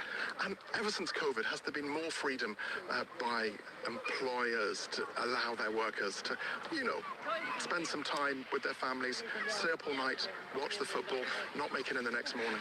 I definitely think there's an increase in remote working, and employers becoming more acceptable to that, all right. So more independent? Yeah. And have you been staying up all night watching the World Cup? No. No. So not the late games? No, not the late games. I stayed up and watched just the early games and then catch the highlights the next day for the late games. You just couldn't stay up all night? No. You'd be wrecked? Yeah, that's it. I wouldn't get up for work then. Here is Leisha Redmond McGrath from LeishaRedmondMcGrath.com, work and organisational psychologist and workplace coach. This is what she has to say about missing work. Wouldn't we all love that opportunity, Henry, to be so far advanced in the World Cup? I think it's totally understandable that people want to celebrate, and I think it's very important that people do get to celebrate and are supported to celebrate. I think it builds community, camaraderie. I think where employers are in a position to give people the day off or a late start or whatever, obviously that's not going to apply in, hospitals and retail and things. But where it is possible, I think it's no harm to come together in community in a national spirit and get together. The only thing I would caution, of course, is Jude Bellingham, talking about pouring another shot and all of that. So people just have to be careful of that, because you don't know necessarily who's in your midst in terms of whether they have difficulty with alcohol. And I think as employers, you have to embody that duty of care.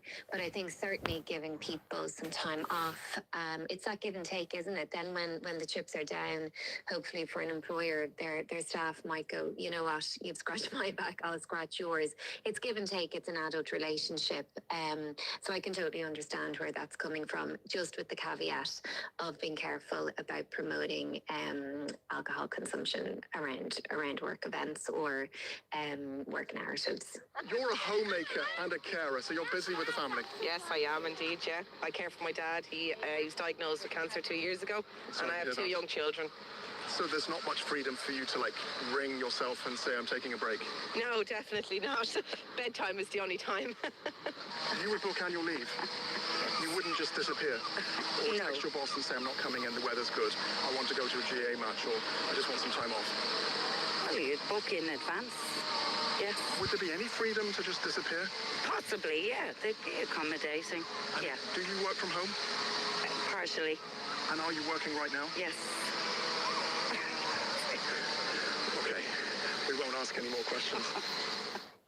This is the best of News Talk. Get more best bits with News Talk podcasts on the Go Loud app.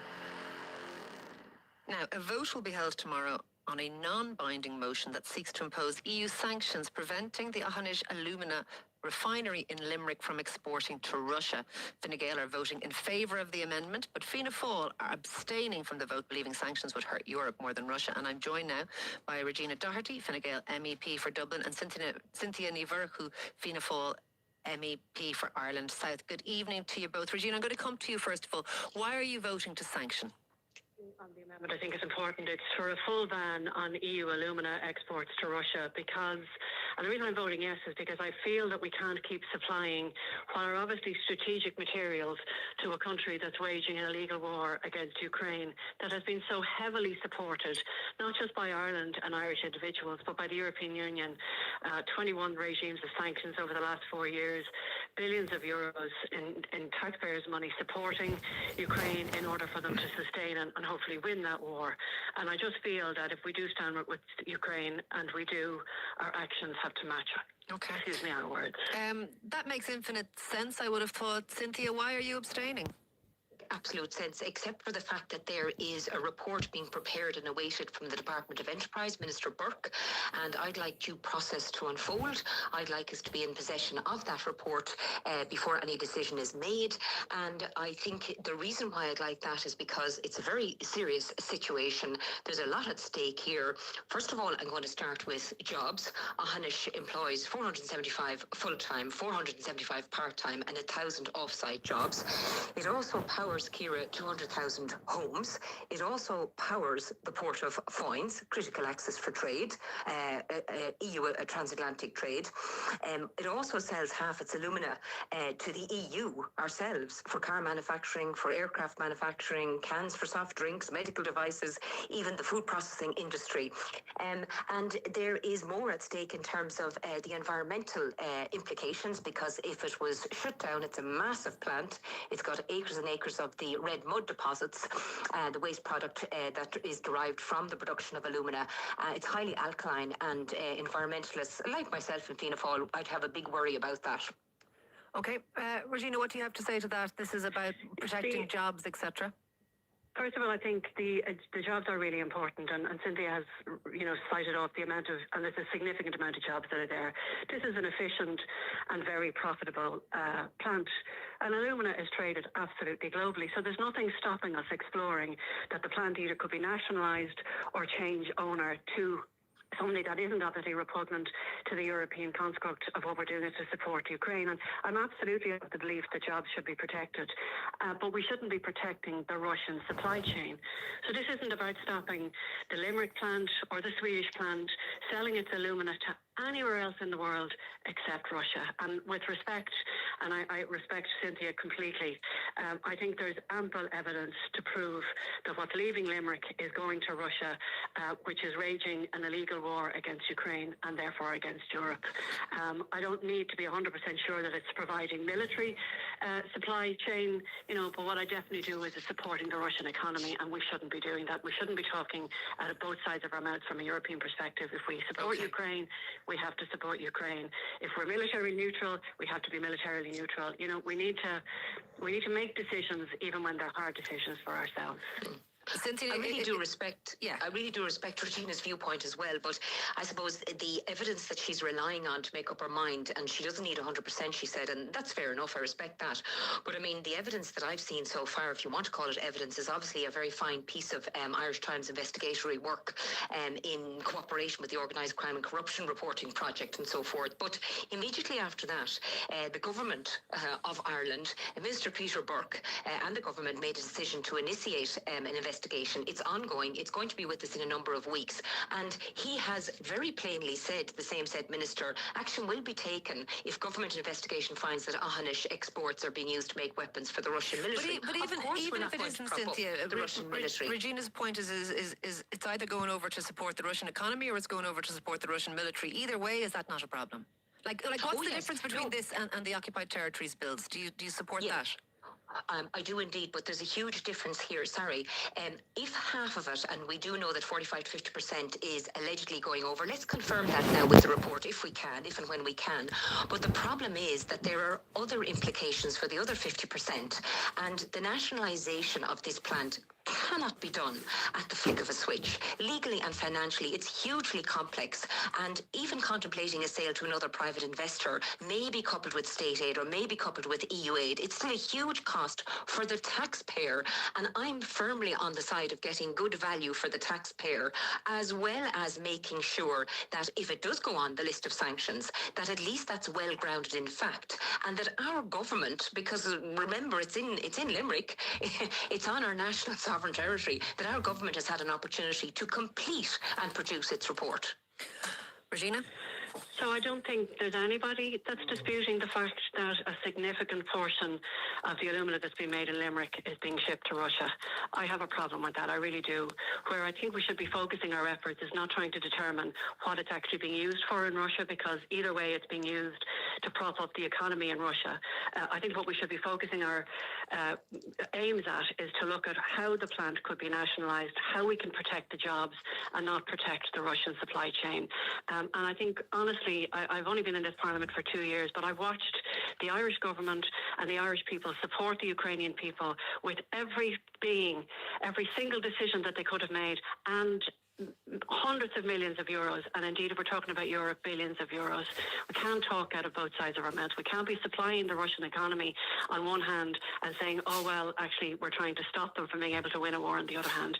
We have to be true to ourselves, and I think we have a moral dilemma here that we either want Russia to stop its illegal war, and if by anything that we're doing is helping them continue to wage that war, well then we need to question ourselves. Cynthia, can I ask you, what is the difference between this and the Occupied Territories Bill? We know that the Occupied Territories Bill may cause difficulty for jobs here in Ireland because of the American multinationals that they still continue to operate under US law, and they have anti-sanction, boycott, diverse, they have all those things within their laws.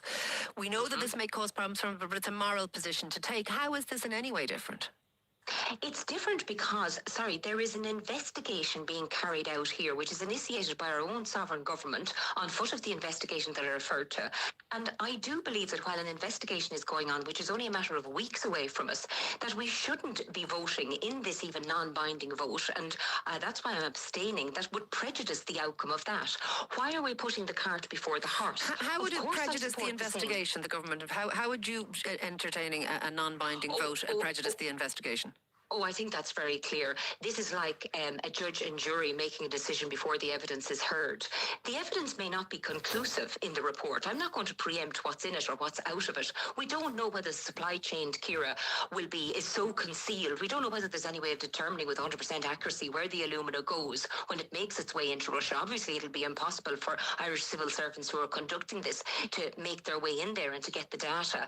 But we do require this process to be finalised. And that's why I'm abstaining. And once we have the results of that, then I'll make an informed decision. I'm not speaking out of both sides of my mouth. I'm just waiting for the process to be concluded. And yes, I'm fully aware of the fact that I do not want any export of alumina from any Irish-based or any EU-based factory to be supplying the Russian warfare and the war effort. Regina? I just think, Ireland is part of the European family.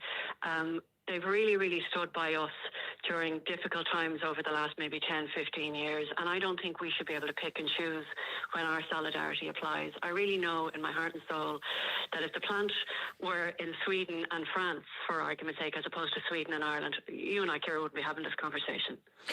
I disagree. I absolutely disagree. I think I can tell you one thing. Yes, we are all united, obviously, with regards to our efforts to ensure that Ukraine wins the war. But when it's such a complex issue with regards to supply chain, I've also mentioned supply chain, not just jobs, but I've also mentioned environmental. I've also mentioned energy implications. Like, there are many matters at issue here. And most of all, and I will say this, I do actually think that the jobs should be brought to the forefront as well. And Regina